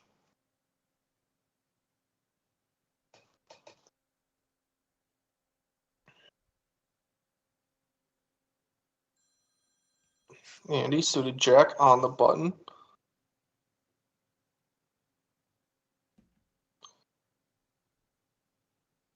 He chooses to limp it. Now we got Moose here. some reason his cards aren't reading, even though they're clearly in the box. Queen 9 is his hand. He's going to raise, take it down. Getting a little run going. Again, pulling 250K a pot, 3-4 hands is full million. You start chipping away at the blinds. You can take your lead and really extend it and get this into a push fold scenario quicker.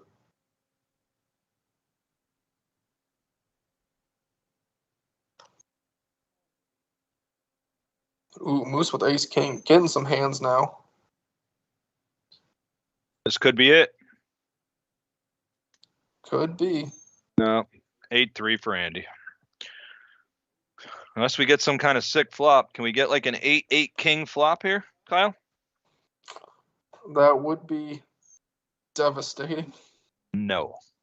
Not a good board for ace king.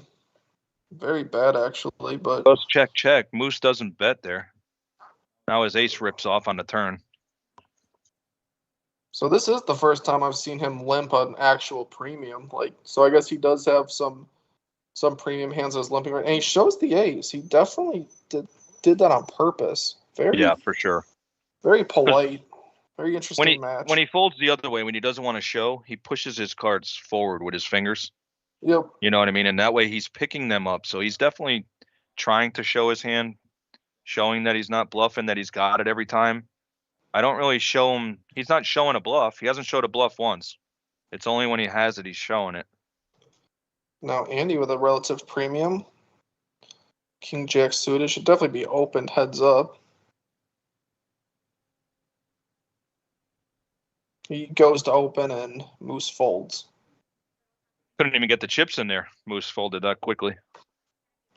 Yep, Jack 5, very trashy. No need to battle with those ones, especially when you've seen plenty of limped pots. No need to play a raised pot if you can play limped pots.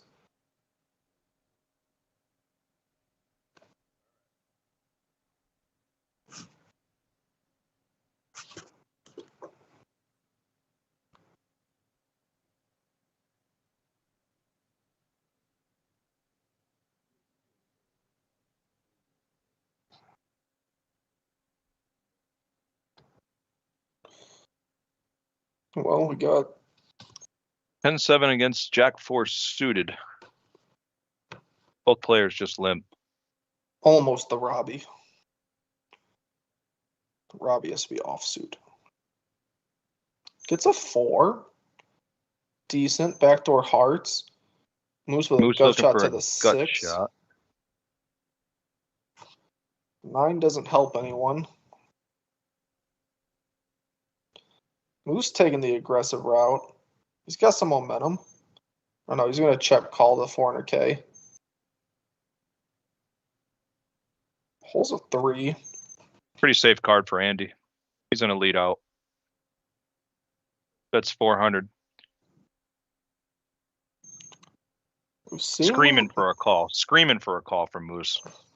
Yeah, but we've seen him raise bluff before. Seemed like he was taking a second to decide if this was an opportunity.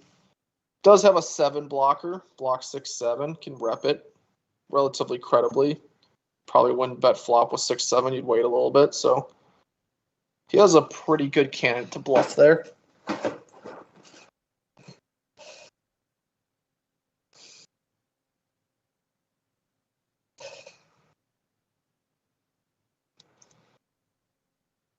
Just a reminder for you guys out there, anybody who's just joined, July 20th to the 24th, $300,000 guaranteed tournament, 570 buy-in.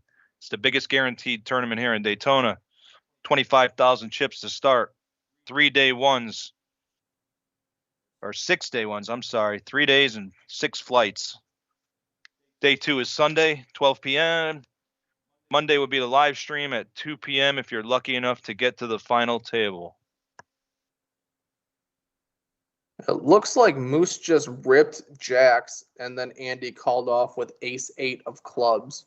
So Andy, that's it. I called it, Kyle. I said within. Yeah, Andy has a 30% chance to double up. Gets an 8. Helps him a little bit. He has 20% now. Best he could hope for without hitting an 8. I feel an 8 coming, Kyle. I got a gut feeling. Oh, you have a gut I feeling got a that gut an 8 feeling. is Oh coming. my goodness. Here's that Thinks an 70% 8. right, Kyle. That's 70% of the time I'm right. Wow. Moose got to be sick to his stomach right now.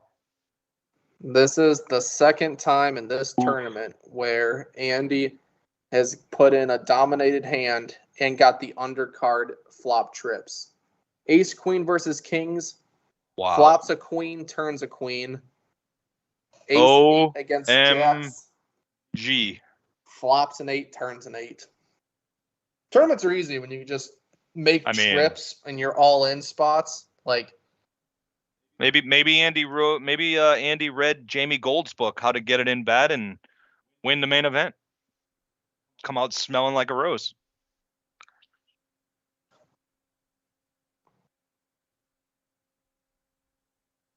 Wow. Yeah, I'm not sure exactly how the hand went.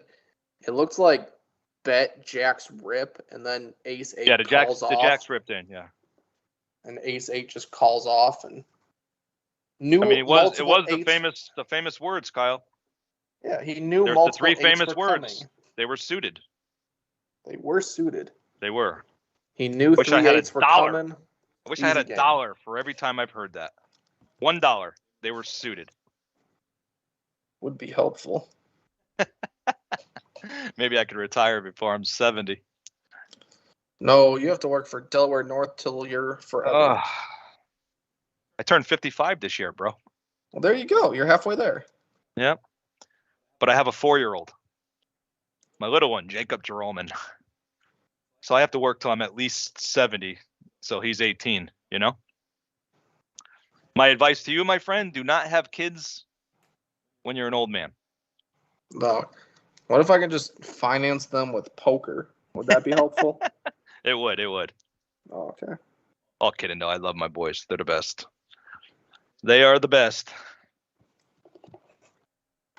So now we have a complete turnaround. We entered the final 2. Moose with a suited ace, and that's good enough to get it in for 2.3. And Andy wakes up with a pair. We got a call. Yeah, 3s are just happy to try to end it. This could be the tournament.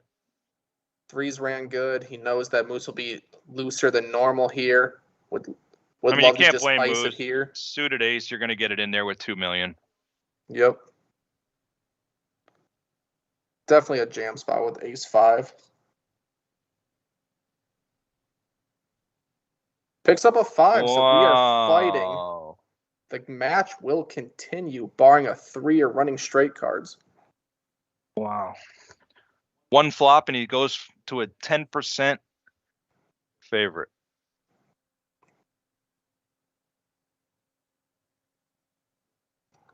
A 3 to ice it, or we battle on.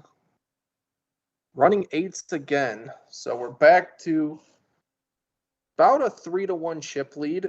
Andy with 14. Moose will have close to 5 when the counting is done.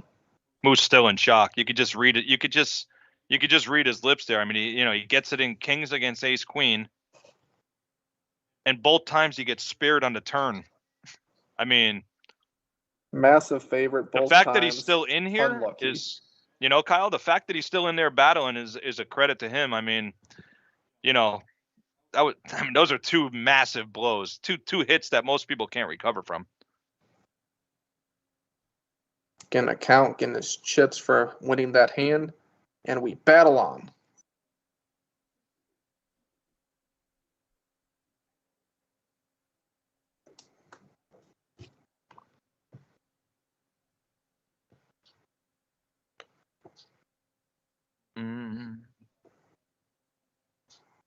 Kane Man, 1967. You like that call for an 8 on the turn? Almost like I've seen this movie before a few times. Yeah. It's amazing how he knew. Just amazing. I mean,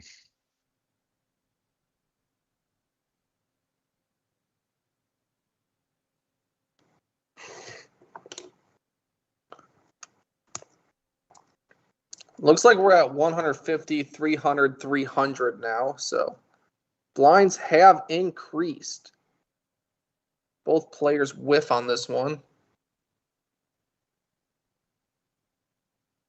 Andy Queen turns high. a queen. Queen high turns into pair of queens. Pretty much not worried about anything anymore. No, pretty safe board. With the raised blinds, you take down 600K, which means that we are definitely shallower now. 48 big blinds to 14. We just saw a 2 million jam. There's going to be 900,000 in the pot every hand now before the flop. So only a few hands will probably decide this one now. Blinds are definitely making this very shallow, very close to ending.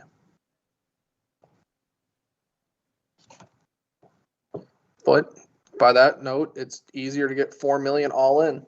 You can get them in pretty easily with weaker hands and get called by worse. Because you could almost cook an egg on Moose's forehead right now, Kyle. It's so red from that when that 8 turned. I mean, you could almost feel the air come out of his sails. He's got to be steaming right now. We'll see if he can turn it around. He's got ace queen suited. I think open ripping here is probably fine. He's got 13 big blinds. Yeah, just get it in. We got an ace 10. We're gonna get a call here. Can't imagine. We are definitely gonna get a call here. Here it calls. $10,000 money bubble. If ace 10 holds here, wow, he will win the tournament. Otherwise, we play on. Again, we'll be dead even again. He wins this hand, we're right about dead even again. Ace queen suited, the favorite, 75% equity to get right back into it, back to the battle. Can Andy come from behind again? That is the question. Moose trying to hold on.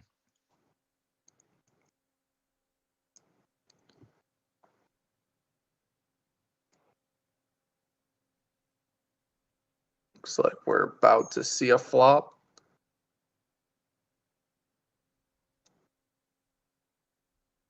The suspense is killing me, Kyle. I know. Just letting us get ready for it. Let's go. LFG.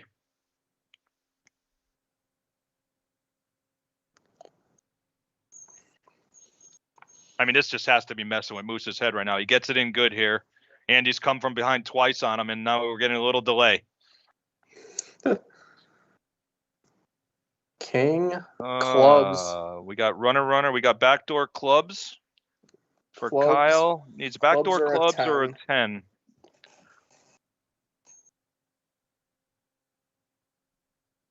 Nine is no help. No, it's about 7% to win this hand now. Moose fades Andy a 10. needs a 10. We're back in it. A 10 and a 10 alone. No. Moose with a good double up. Moose, and we have a ball game again. In it. 10 million, 8.7 million. I mean, we're right back to basically even. I mean, when you're just a couple million away at the blind levels we're at, I mean, it's just. Yep. Kyle, we're almost on overtime, buddy. I mean, this might go on all night. This heads up match. I don't know. Seems like the players definitely are willing to get it in now. They're willing to flip. They know that that's probably what it's going to come down to. Maybe Delaware North can send you some DoorDash. Send you some quesadillas via DoorDash. Oh, I have Taco Bell waiting for me. I'm good to go. Again, Kyle, this Jonathan Rowe guy, he just keeps getting on me on the mainstream. The 8 on the turn matches the games the Cowboys will win this year. I mean, I know. Single game. Does this guy watch TV? I mean, Jonathan Rowe, I don't know if I know you. You must know me. But the Cowboys have won 12 games the last 2 years under McCarthy, and we just got better in the draft. I mean, I don't want to educate you here. We picked up a weak side corner, Stephon Gilmore. You might have heard of the guy. He's probably the top 5 corner in the league for the last 9 years. And we got Cooks, the receiver we needed, in the slot with speed.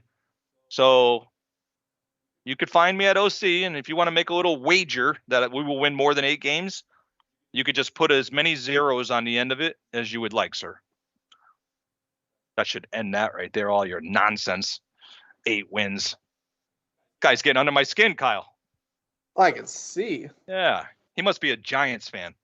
I almost can guarantee it. Got to be a New Yorker. Andy seems unfazed as he raises an ace-7. Moose waking up with the Obama pocket fours. 44. For you guys out there that do not know what the Obama is, he was the 44th president of the United States. Little education here, Kyle. We like to educate our listeners. I like adding a history lesson to every poker stream. Otherwise, why even tune in? You're the man, buddy. You're the man. So looks like Moose is thinking about just ripping it, going for the flip again. Maybe he's going to call. I think fours is not the greatest call for this sizing. You don't really have the 10x you need when you flop a set to justify just calling here. Whereas if you want to play, you definitely want to see all 5 cards. I think this is really a fold or a jam spot if you have the fours here.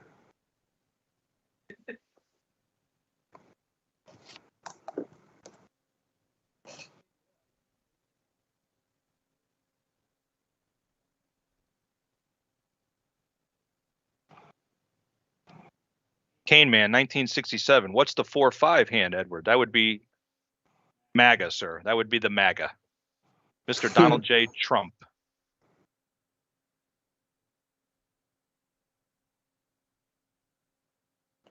He's definitely considering these fours. So we're either going to rip it in here, Kyle. I don't think he's just going to flat. There's just no way he's going to flat, because if he misses, he's just going to lose to the bet on the turn or the flop. So he just folds. I mean, he was at that point right there. It's either all in or fold. Yeah, you're nice likely bet by Andy. Nice pressure by Andy. Yeah, you're likely going to have 3 overs no matter what the flop is, and then you're just going to have to fold no matter what. Your opponent's just going to see bet, and you're just going to fold the flop. So it's either all in right there if you have the best hand, put your tournament life at risk with pocket fours, or you fold. There's really no other option. We're on to the next one, hand 166.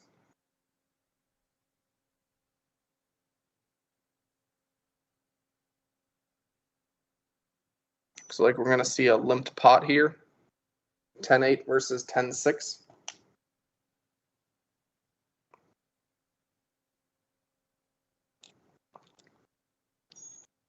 Ace high board. This one's actually a little bit different because either player could have 4-5. So the nut advantage is kind of equally distributed here. You know, he's not really ever betting an ace, but either player could have the nuts, so kind of a interesting flop to choose to bluff with.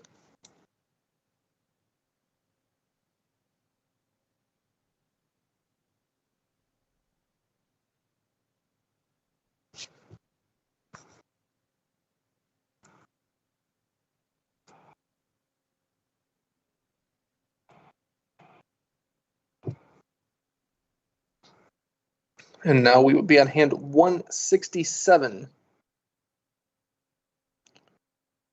Andy with a pretty trashy hand. You honestly could just open fold, and that's what he does with it. No real reason to even limp that hand. No, you can just wait for something better.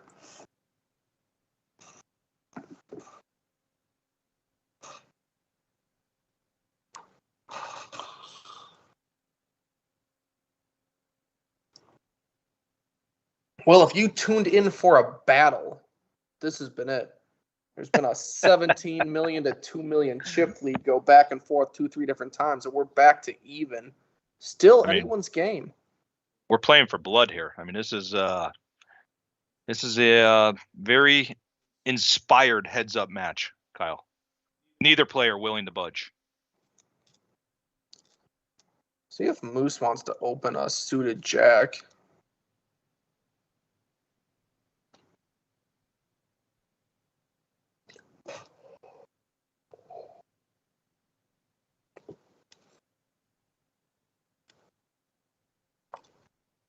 Just going to limp it.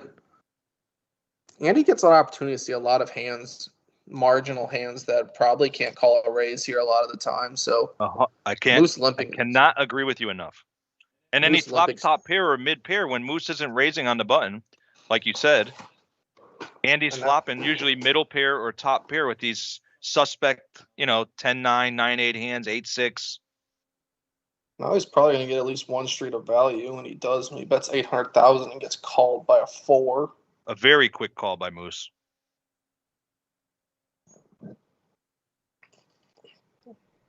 Gun's already loaded. Yeah, already ready with that bet. You know, if you're Moose right here, you have to pick up on that. Yeah, I definitely think that's more value heavy. You haven't really already decided your bluff amount if you had like Jack Queen or missed clubs. You're kind of waiting to see what card hits, but when you already have your barrel loaded, I mean, it's kind of, I already made my hand on the flop or turn. I don't need a card on the river to change my decision. I agree. The only thing that slows him down there is maybe a club on a river or a jack or something that straightens the board a little bit. But, I mean, it was just a harmless 5 of spades. So, I mean, fired away and took down the pot.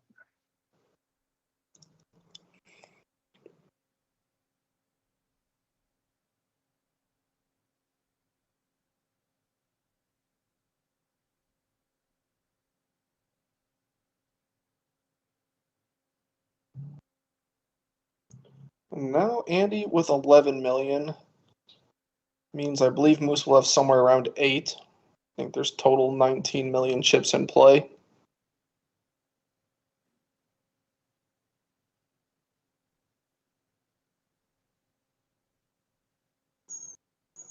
Andy going to complete with the 10-6. Moose actually 7 million. Gonna check his option. Suited connectors.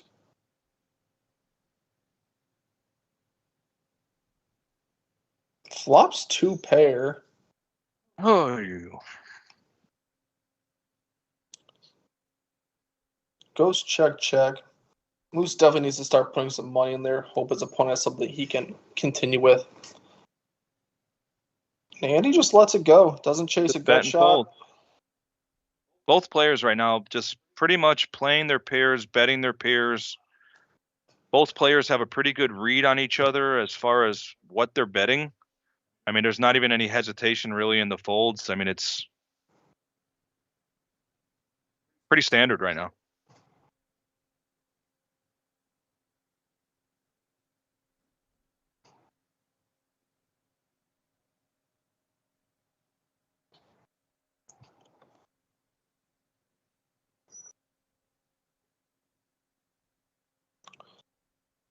Moving on.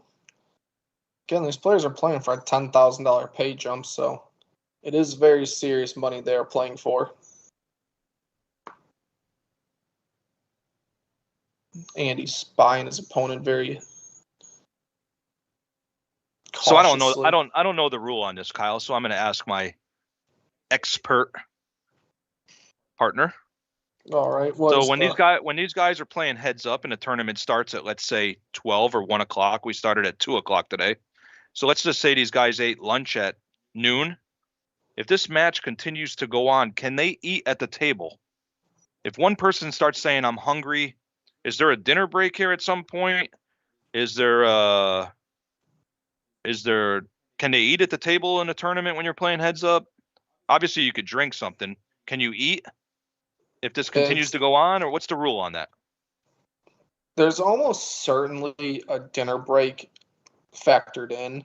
Like, it would probably be like, probably around now, 7:30, where they could take a dinner break if they felt they wanted to. Typically, though, the players are just like, I'd rather play it out, and they, run it. But Andy takes another 600K down with just a raise.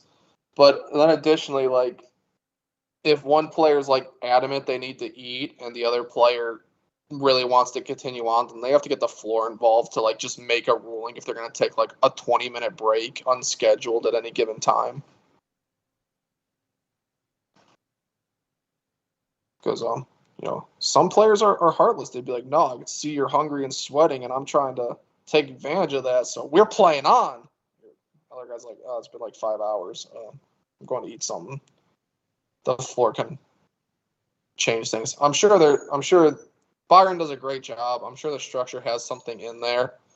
where they can like Moose make a choice. waking up with a suited Doyle Brunson, the late great Doyle Brunson, on the button with a raise. Trying to win a tournament with the Doyle Brunson. We could get it right here. Andy has him covered though, so we can't get a total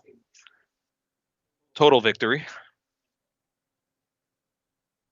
Queen Jack in the lead to the flop. Deuce on the flop. With backdoor clubs.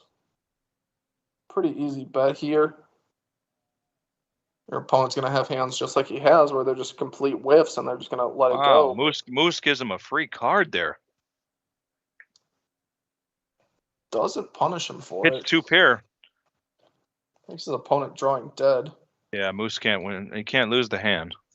Yeah, 2.2 million in the pot. Moose bet's pretty large there. Might have missed a bet on the flop there, Kyle. If he throws out, 500,000, 600,000 there, Andy might call with the 2 overs to that board, trying to get a little lucky. Yeah, it's definitely possible. He would even call with a lot of ace highs, 2, 3, 5. If he had like ace king, he'd pretty happily call with the 4 outer as well. But Moose had a lot of hand there. Obviously, the backdoor flush draw helps. If he doesn't have any backdoor equity, I think that a bet there's a lot better. But you can check, turn, blank club, now bet pretty confidently, even possibly absorb a raise, but it doesn't come to that.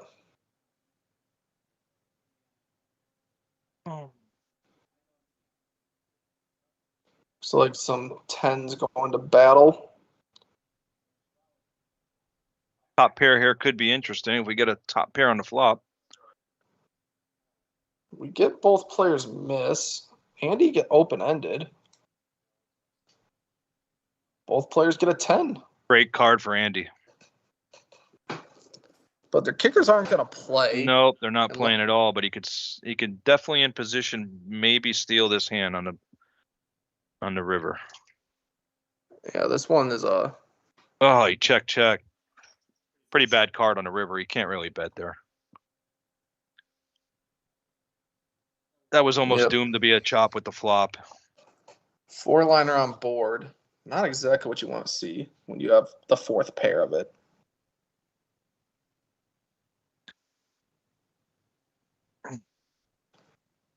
All right, I'm going to try to predict how this is going to end, Kyle. I'm trying to sit here and. Is that what you're doing? I'm gonna try to make a call here. I usually make a call once a day. I've already made my 8 on the turn. I'm gonna say this ends. We are gonna get like an ace 10 flop 10 high board against like pocket jacks, and that's how it's gonna end. That's my prediction. Did you check your crystal ball for that? Yeah, that's my prediction. Well, I'm getting hungry right now pretty soon, so I mean it's I gotta start wishing stuff into existence. Yeah, so you're using your powers to end it. You're just like, I'm gonna say we get a king 9 or king 10, something in that range, king 8, ace 8, we get a top pair on the board with like an over pair, and the person just can't get away from the hand. We're gonna jam it and it's gonna be over. Well, we already got almost 2 million in the middle. Wow, what a flop for Andy. And he flops a straight. And he checks it right to Moose. Just a royal redraw. Yeah. And Moose reaching for chips. Oh, Andy. Could be a dream scenario. A 5 on the turn could be end. Yeah, I sure could be doom. Calls. We're just going to flat here. I sure hope so. Big turn here. Can we get a 5 ball to get it interesting? No. That's like one of the worst cards in the deck for Andy. Like there's like Moose, if Moose repping an ace here, he could fire a second bullet. Nah, you can't fall straight at the final table heads never. It's just like you're like, all right, any card 9 or lower. Yeah. Ace of clubs. Sounds about right.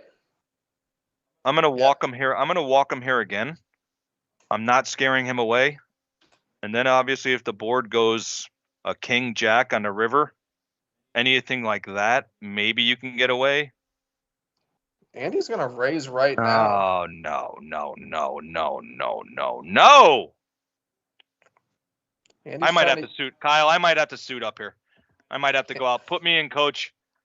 Andy's trying to end the Scaring tournament. his opponent away. He wants It's the just- ace to just get it in right there and have Just- him win. Just scaring the customers away. I know. Now we'll never know if he makes his royal or not. Ah, So unviewer friendly. wow, what a flop. We'll never know if the royal was going to hit. Just flopping the world right there, Kyle. Flopping the world. Flop the nut straight. Little Broadway with the royal redraw. I mean, does it get any better than that? Heads up. Nope. Looks like an ace-4. I'd like to see Andy raise the button here again. Let's put some pressure.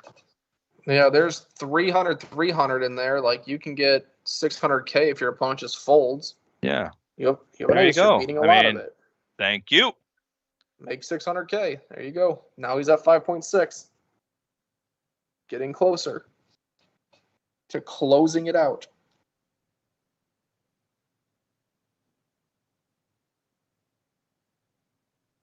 I'd like to see Andy put his glasses on just so Moose can't see his eyes here.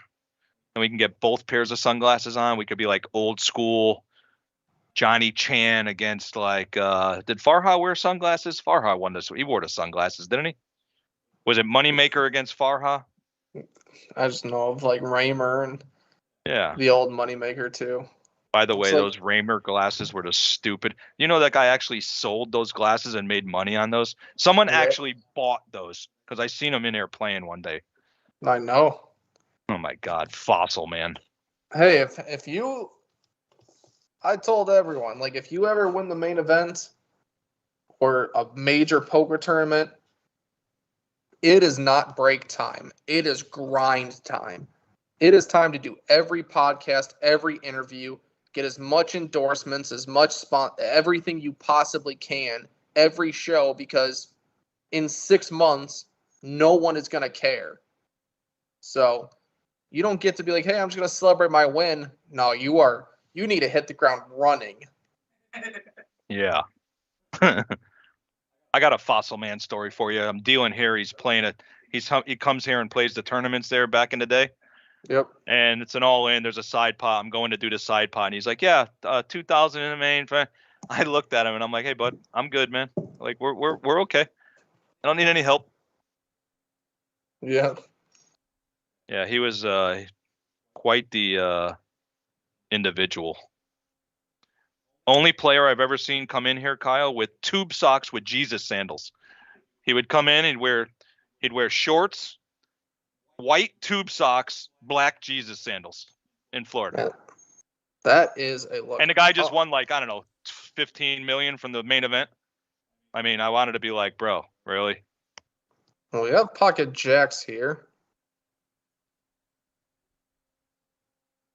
On 10-6-4. 10-10-3. Relatively safe board for Moose, yeah.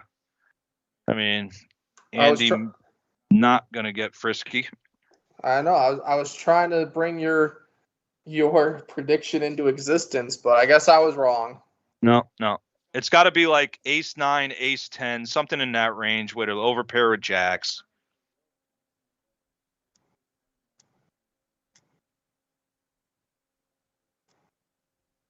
Kyle, if we don't get this over in the next hour, I might have to go out and start dealing.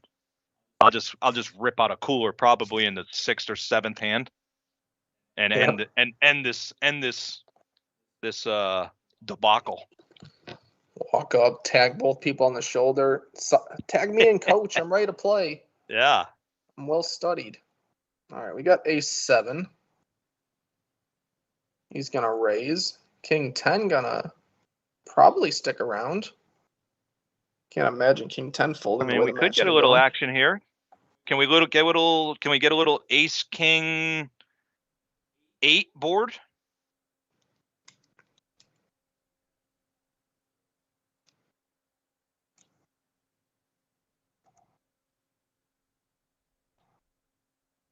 Looks like he's thinking about it. Hard hand for Moose to lay down here. King 10 heads up in this spot. Not a bad hand. See a flop. It's especially difficult because this raise sizes have fluctuated. There have been 900,000 raises. There's been 1.2 million raises. There's been million raises. There's been 800,000. Like, so when he goes to the bigger sizing with this, you're kind of just like, well, I guess he has ace 10 plus, you know? Sure. And again, we've said that's what he's had every time so far. That time, obviously, he had ace 7. Moose doesn't know that, but. Yeah, it's just kind of one of those spots where, like, if you're betting one sizing and then you change it up randomly, you can kind of just exploitatively fold and just be like, all right, well, I'm going to wait till you do this more often because otherwise you probably just have it this time. 10-8 on the button. Moose going slightly in the wrong direction. Looks like he's limping. King Jack. Pretty premium hand heads up. Andy with the same size raise as the last hand. This hand, I would Moose say, gonna make a slightly stand. better. Gonna make a stand with the 10-8. More connected. 2.7 in the middle. Ace 8, 2 hearts. This nut could flush be draw, action. This could pair. be it, Kyle. This could be it, but Moose might commit himself here, and yes, here it is. 3-8. This is it. With the heart draw, we're not getting away. Can't tell how much the bet was. 1 million. All right, Kyle, give me your opinion. You jam right here if you're Moose, or do you just peel one off? See where you're at. I think you have to just raise. Like, the stack size is so weird where, like, an ace isn't folding anyway, so raise is fine. The board's relatively dry, so there's not a whole lot of bluffs possible. And you'd like to get all the money in now while your opponent has a flush draw, if they do, because if he breaks on the turn, he's not going to pay you on the river. Yeah, 100%. Yeah, if river is deuce of clubs, yeah, you're not getting paid. It's very unlikely your opponent puts out a bluff on that break with an ace high board. There's nothing else. You block all the hands you wish your opponent had. So ace is calling, 8 is calling. There it is. He went all in. Now we put the pressure. Andy's tournament not at risk here, though. He does make the call. Here we go. Heart. This could be it. A $10,000 heart on the river. On. Does he hit it, Kyle? He does not. No. Moose back to a commanding lead. Red King. And wow. And we continue to battle. The tables were turned that time. Instead of Moose getting turned, that time he turned Andy.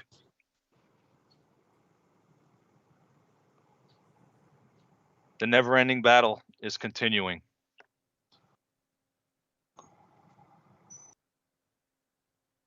Moose with about a commanding lead now. I think Kyle's down to about 3 million, somewhere in that range. What is there, 20 million in play, Kyle? About 17, roughly 18. 17, Somewhere 18. around So we're there. going to be at probably about 14 million to 3 million. So after all this time, we are right back to where we started. Right 15 back to million even. to 3 million. This is exactly where we started. Well, to win your tournaments, you got to win your all-ins. Got to win a flip here and there. So. Oh, my man Jamie Apicella. Apps is in the house on the multi stream. Go Jaguars. As there's been plenty of all-ins. You know, one flip goes one way versus the other way, and the game is over. But how it's gone, it's people have been fighting back and forth. Chip leads have been exchanged 5 or 6 times. Very intense Jamie heads-up asking battle. for more stories. Man, I've known Jamie now for like 18 years. Boy, we have some fun stories, boy. Back in the old Aqua days and the Red Tail days. We'll keep them for another live stream. Well, now Andy's sitting here with 6.7 million. waking up with a suited jack on the button. I'd like to see him raise here. Don't get a. Nah, he just checks. Don't turn around the strategy. Awkward flop there, but we do flop a jack. Seems good. You shouldn't really expect your opponent to have an ace pretty much ever. Blinds do appear to be up 800, 800, 400, or 400, 400, 200. Oh. That was correct. 400, 400, 200 is the blind level. So 1.2 million will be in the middle every single hand.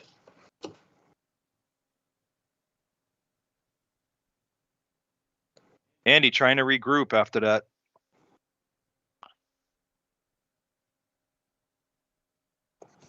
Again, it's the old adage, Kyle. Would you rather be drawing for your tournament life, or would you rather have the made hand? You know, I mean, heads up here, you just got to have the made hand. You know, especially with one to come. Looks like players are going to be on a break here for a bit. John Taman the fourth looks a little confused. I think the players this might be anarchy. They just got up and I think they're taking their own dinner break.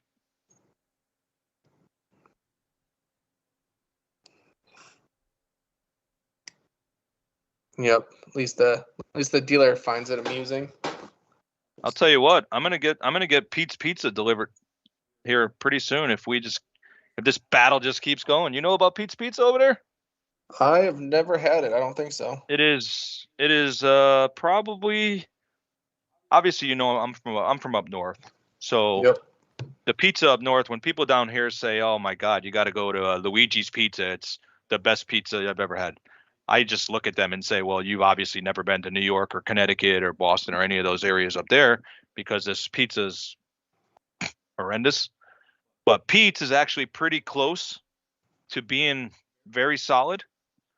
It's right down in South Daytona off of Bevel.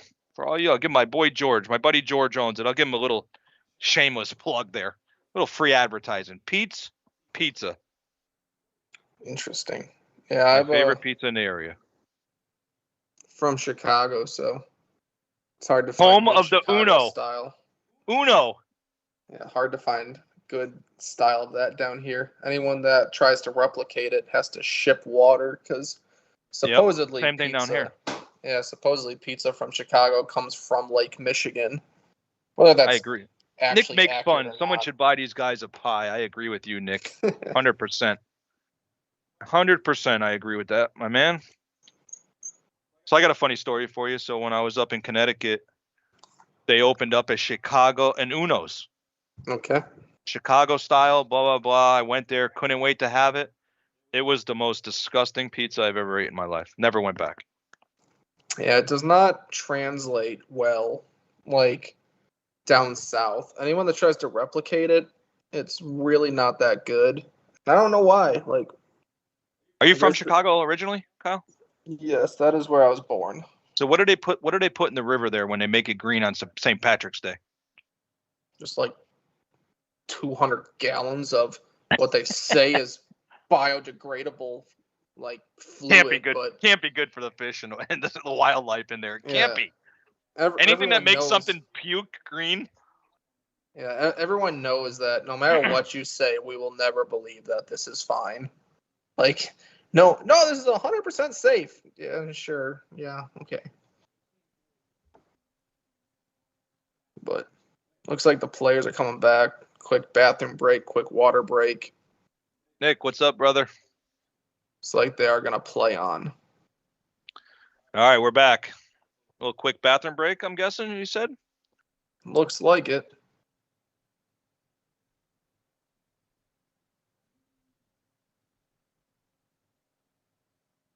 All right, we got about a 14, I'm guessing 14, 15 million to about 3.5 million chip count. Andy on the comeback trail again. I'm not sure it was that big. Yeah, it's 11 to 7 or 8. There's not a big deficit. I thought that pot was bigger than that. My bad. But very playable. Yeah, he's not in desperate. I thought he was more down. Even with check too, I like raising. Ooh, king versus good action here. Open-ended. Moose gonna bet out.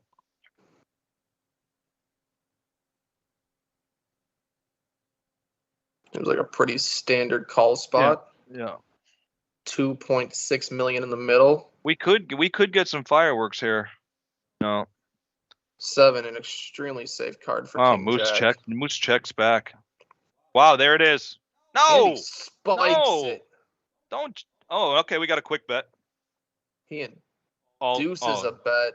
Gets jammed on. I just don't like the size of that, Kyle. Like I mean, I don't like all in right there. You know, maybe 3 times the amount that Moose bet. He bet 800,000. You know, somewhere in the 3 million range. Like you're just putting him in a spot here where he's ultimately going to fold. Yeah, if you're looking for the most value possible on the way this hand played out, I do think that your best option is to just lead out yourself on the river. Like he bet flop, check turn. He's not. Yeah, I mean, it's pretty standard. He has 8, 9, or he has a 7 here.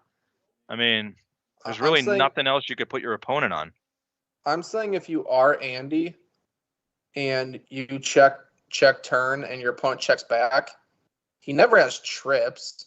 He probably unlikely has a king because he'd probably bet there for fear of an obvious flush draw, obvious straight draws.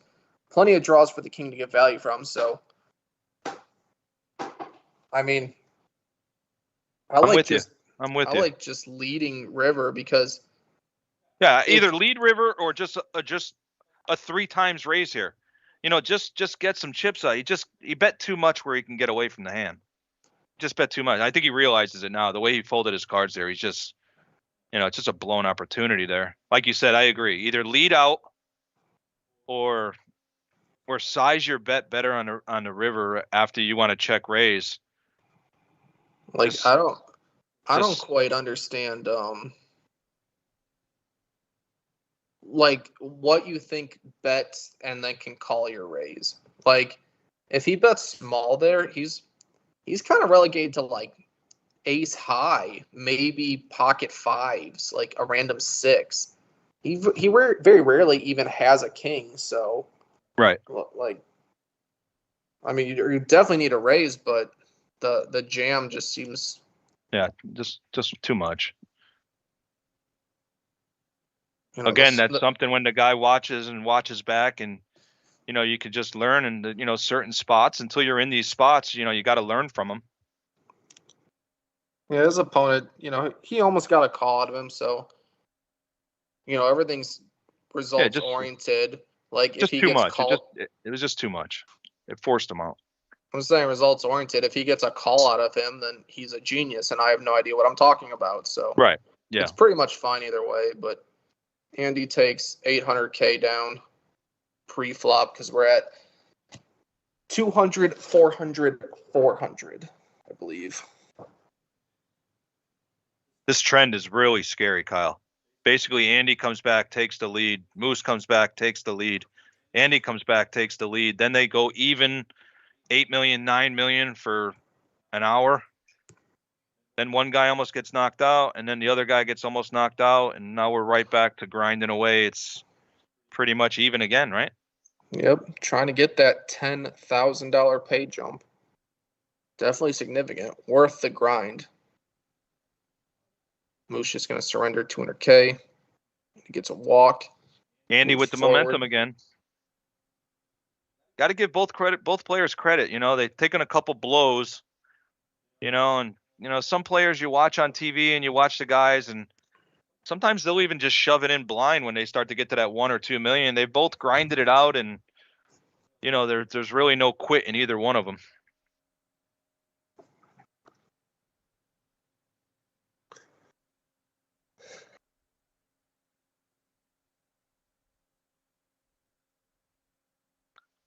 Looks like Andy's going to just limp the 7-6 of hearts.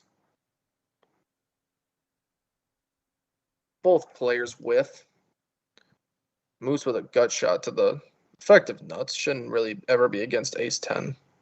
Good enough to bet. Looks like 600K. That's going to take it down. Yep, these players are very even. 21 big blinds to 25 big blinds. Any single hand could get it all in and end it, but nothing really clash-worthy happening recently.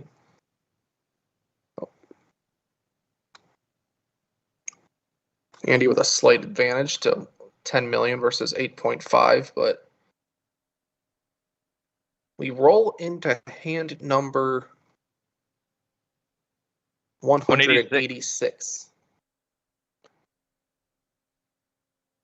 Player discussing something down there.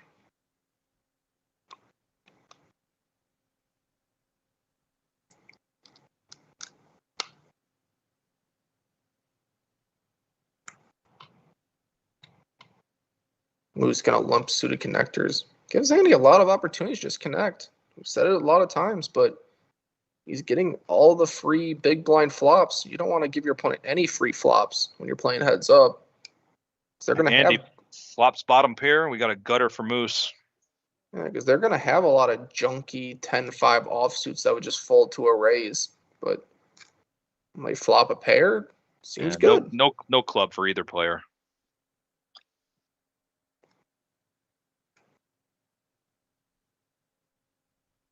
I think maybe another couple hands here, Kyle. We should start taking a rake. Just start getting some of these chips off the table here.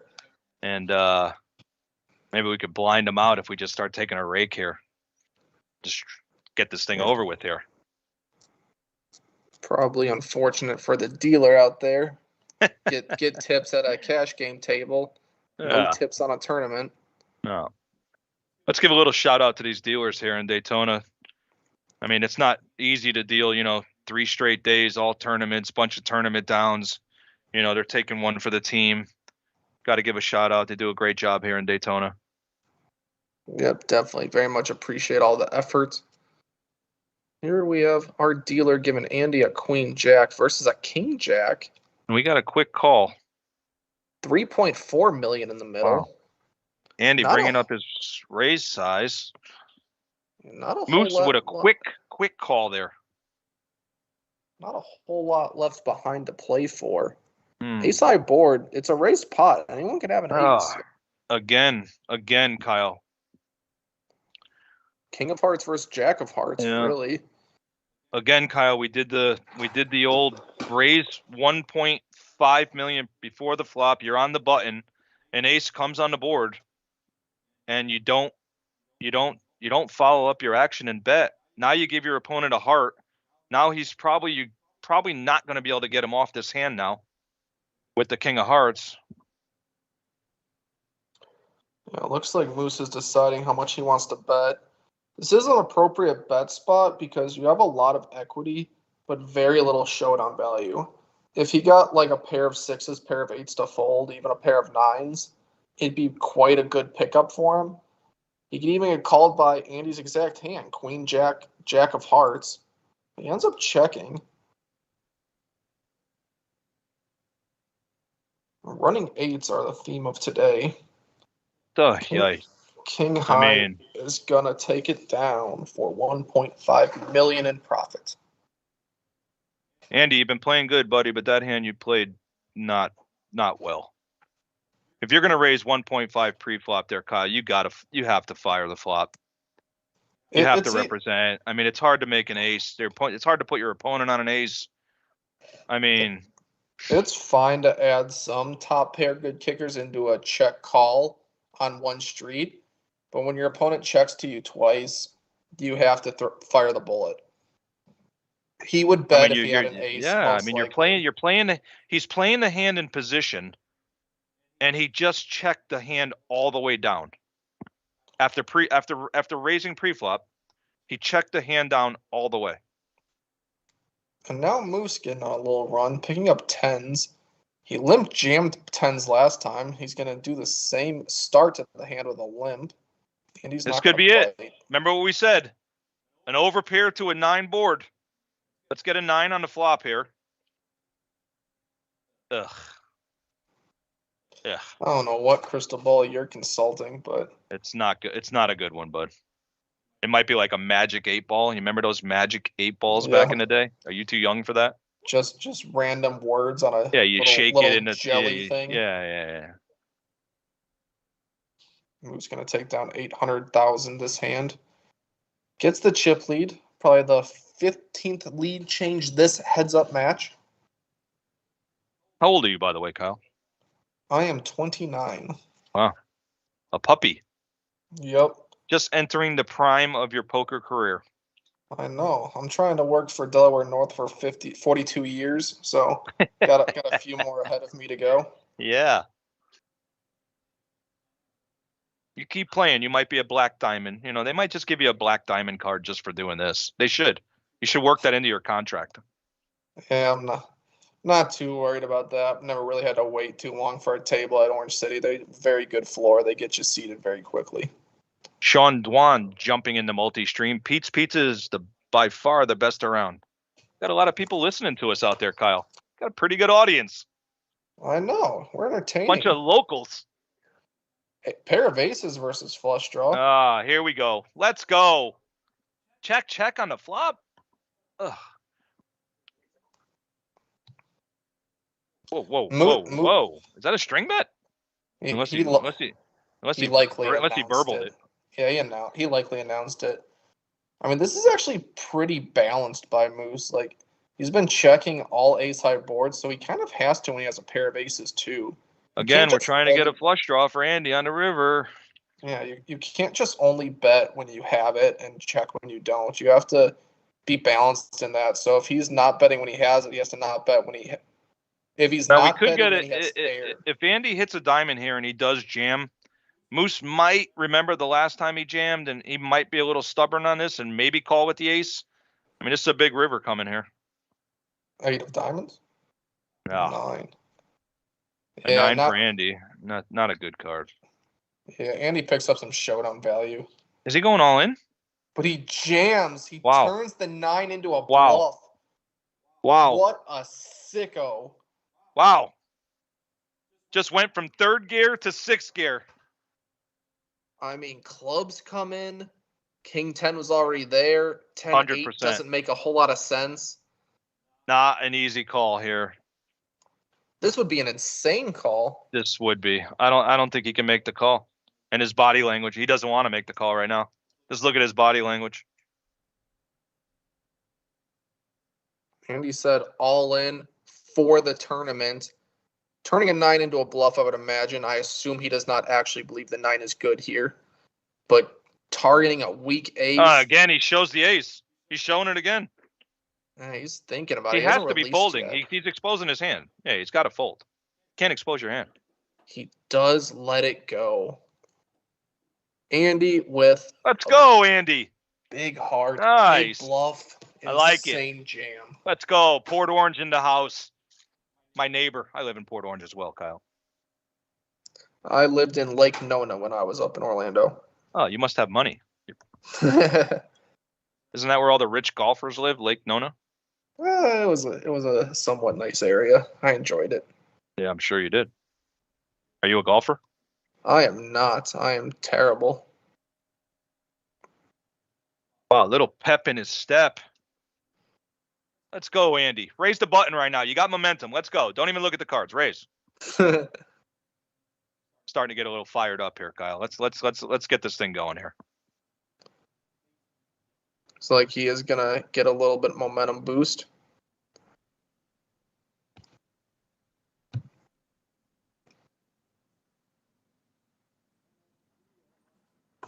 Steve Abel says Corleone's is a better pizza. I never had it. Where is that, Steve? Where is Corleone's? Sounds like the biggest Guido pizza place I've ever heard of.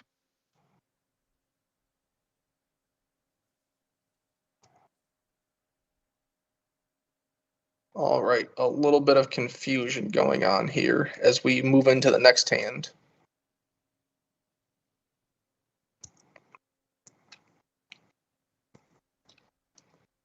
So we're going to say right now, Kyle, that Moose has had this tournament at least 4 times on his finger. You agree with that? He has He had probably many. has it there. Well, he 100% has it there if he calls. He had it with the Kings. He had it with the Ace King. I mean, he's got to be getting frustrated. I mean, this is definitely testing his mental fortitude. Yes, has had many opportunities to close it out. No I mean, success. Andy just playing hard. Just a lot of heart. Some was based on luck, others based on inability to make calls that, to be fair, would have been an insane call. I would say absolutely never can you call there with ace no kicker, but No, it was a great bet. It was You find actually that's the best bet that Andy's made. yeah, you find the miracle spot where your opponent happens to be bluffing.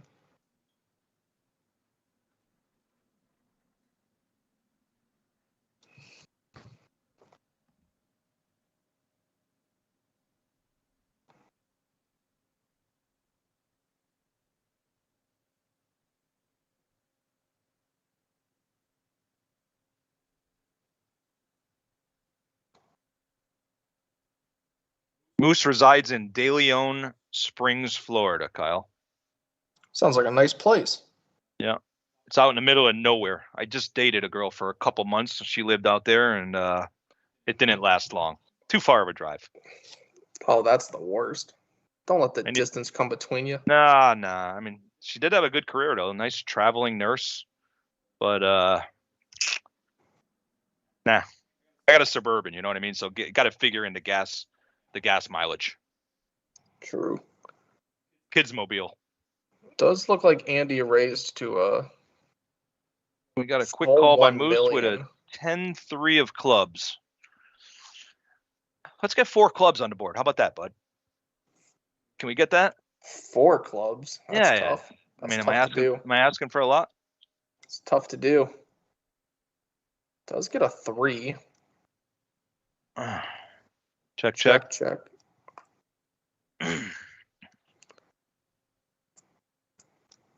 All right. Only 3 more clubs to go for your prediction. 5th and 6th Street would be needed. 10 ball. Moose has 2 pair. Andy would 2.4 in the middle. Absolutely air. So we're going to get a bet and a fold.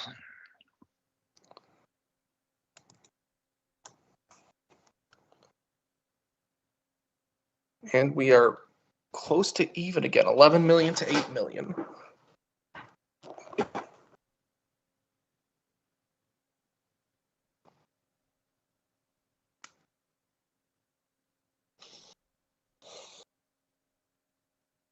Jamie, we're going to have to go try this Corleone's place. Don Corleone. We'll have to go try. I owe you pizza, buddy, by the way. I owe you pizza from when you bought Giuseppe's. So let's make a date. We'll bring the 2 youngsters to Corleone's. We're going to get a review in the next live stream. I'm going to tell everybody whether to go there or not to go there. Andy waking up with kings. Let's go. 1.5 million will be his bet. Kyle, I'm going to foresee it. 700,000. 1.7. Massive bet. I was close. Massive. He has sized his big hands. Yeah. That is the end of it. You know, it just so much has to happen, Kyle, in heads up action. You got to get a hand. Then you got to get your opponent to get a playable hand. You got to connect to the flop. As we've been saying, you airball the flop so much that it's hard to get where these chip stacks are in size. You know, we're not short enough where we're just pushing it in. Does that make sense what I'm saying? So it's like we're just getting these bet 1.3, fold flop. Next person bet 1.4, fold flop. We're not really getting the, we need a flush draw with an overpair. We need something to that effect to where we can get it in. They are a little bit deep to be able to just open jam, but yeah, that's what I mean. They've open jammed it a few times already, so. Moose with a nut flush draw here. Oh, the fake nut flush draw. But Andy just no piece. I mean, we're just not going to, again, we're going to get a bet and a fold. And now the momentum is going a little bit towards Moose. Andy got kings. Kings is almost a little too much hand heads up. It's hard to get paid. Like, you need your opponent to have a very strong hand to be willing to put large bets in pre-flop in heads up. Because heads up's relatively easy. You just always know there's another hand right around the corner. Don't need to take any particular spot.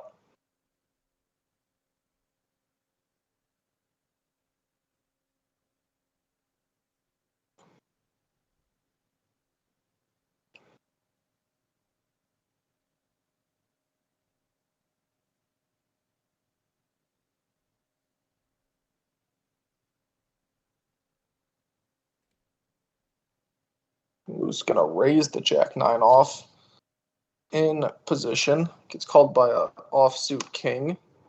2.4 million in the middle.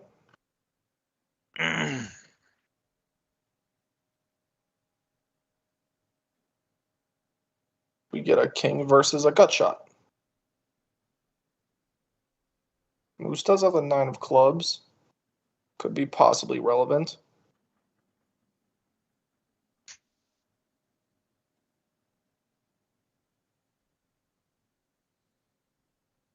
Jack, so That makes now things very interesting. top pair versus middle pair and a $1.5 million bet. We're definitely going to see a call here. I mean, possibly a raise. I think he just has to flat with middle pair like that with the gut shot. It is irritating to turn equity and then have to fold. But if a queen comes, he's never really happy about it. Not that Right. your opponent ever has an ace, but you're not like slam dunk, I got there ever. Especially with hearts and clubs out there. There's not even clean queens all too often. It's kind of a Takes it down. bad spot for Jack 9. Not really the Jack you'd like to turn. You'd almost rather turn a 9 there. Kyle, I ain't gonna lie, this headset's starting to get to me, buddy. Oh, tell me more. For those of you listeners out there that haven't been with us, I have some 1982 headset on because our audio was not working. And it's just unacceptable, Kyle. This company's worth like $37 billion. I need some upper echelon Motorola headphones. I need some Apple pods. I need something here, buddy. Starting to hurt my earlobes. I want them to build us a pedestal overlooking the table so we can just like watch in real time. Yeah. Is that asking too much? Yeah. I want it made out of marble. I think that's doable. Put some glass around it, right? So they can't hear us. You know what, buddy? I'll make that happen. I told you I got pull here. All right. You know, they were supposed to do that in OC. So you know the back wall in OC where the back podium is? They were supposed to build they were going to raise it up and glass it in, and that's where the high games, you know, the upper limit games were going to be. And the COVID bushwhacked that whole project. Would have been fun. I think everyone got the extra value of going to the exclusive part of the room. More people are willing to shot take. Nick Makes Fun says, what's with the tiny stacks next to Moose? It's driving my OCD crazy. We commented on that earlier. The old double stack. We talked about that, Nick, already. I told him if I was Andy, I would make him stack it just to get under his skin. Maybe I'll make a bad call trying to beat you or something. I would make him stack that up.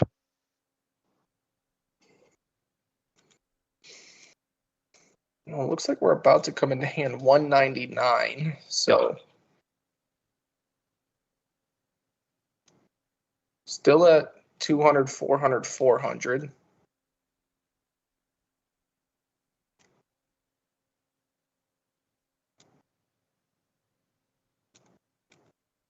Moose getting a pocket pair. Definitely a premium heads up.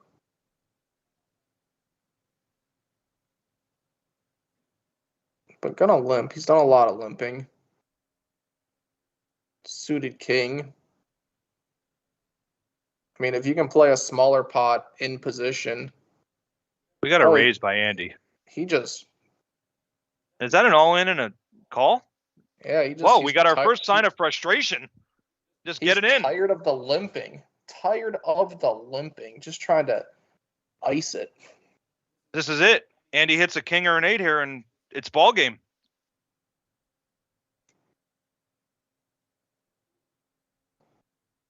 Oh, no Seven's spade. doing Nobody very has a good. spade. No spade draw. Seven's a very clear favorite now, 76% to win. All right. A chop on a spade. So we can need a king, an 8, or a spade, or Yeah, this thing is swinging back the other way. Ugh. Seven's hold. So now Wow. Andy is quite at a deficit. 3.6 million will be his stack versus 15 million. Right back to where we started from. Literally. Yeah, almost to the exact number. Yes. I think it was 3.1 million to 14.9. But now the blinds are very significantly higher now. Like Andy's gonna put 800,000 in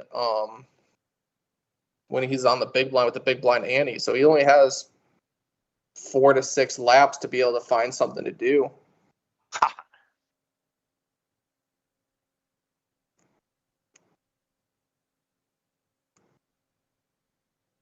I appreciate the compliment there, Doug, for freedom. He said I could replace Vince Van Patten, Kyle, on the old WPT. And then Mr. McKeezy says no shot, but he doesn't realize I'm holding back right now. You know, I'm kind of censored. Like I kind of want to really go, Kyle, but you know, we got to hold it back here. We got to tone it back. This is a friendly, family-owned operation. You know, Yep. I got to tone it down a little. I'm guessing the graphics were slightly off, as looks like they're gathering the chips and naming Moose the winner.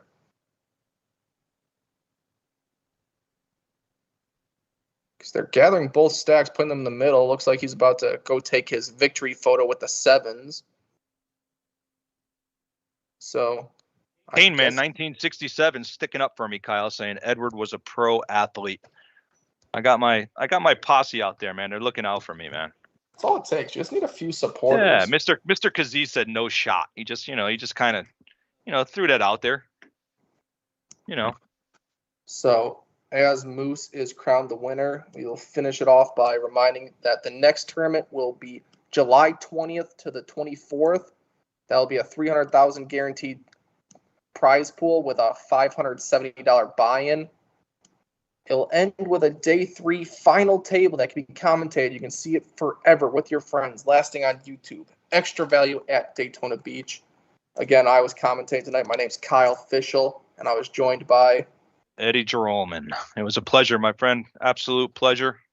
Yep. Thank you for tuning with us. If you stayed all the way for this massive grind of the heads-up battle that lasted several hours, many lead changes. Congratulations to Moose for ending it. He will be awarded $26,966 for his win. Second place is going to be Andy, who will get $16,681. Pretty good return on investment on a $200 buy-in. By the way, Kyle, I'd like to point out that we did pick the winner, sir. Yep. I mean, it's, it's pretty, pretty standard. We just, plucked the winner out. Yep. This guy now has multiple titles. You're going to have to give him his due, Yep. One with every gender involved. Yeah. So, I mean, Yep. Congratulations. He doesn't care who it is. He's going to beat whoever's in front of him, and he's going to take down the prize. As Mr. B-Rod stacks up all the chips, puts the winning hand, pocket sevens in front of him, with the trophy here at Daytona Beach Poker. Beautiful trophy. I intend to win one someday. I'm going to be on that final table. I have all the confidence in the world with you, my friend. Yep. But to gotta win, you gotta get to the final table, Kyle, before you can win it. It's I mean, true. you know, I know it's pretty simple, but I'm just going to coach you along. You That got is to the first get to the step. final table, my friend. Is the first step. You also Correct. have to win the all-ins. You do. You have to run pure, play good, get a little lucky, have a big chip stack going in. You don't want to be short stacked, you know. Yep. Like Corey Zito tonight. Corey was kind of short stacked. I thought Corey was probably the best player at the table if you had for me to pick a horse. But he only came in with about what, 350,000, something in that range. Yep. And he just didn't pick up any hands early, so he was out of there. Very difficult to battle back the short stack on a full ring, but again, if that is the end of it, thank you for tuning with us, and I'll be signing off now. Till next time.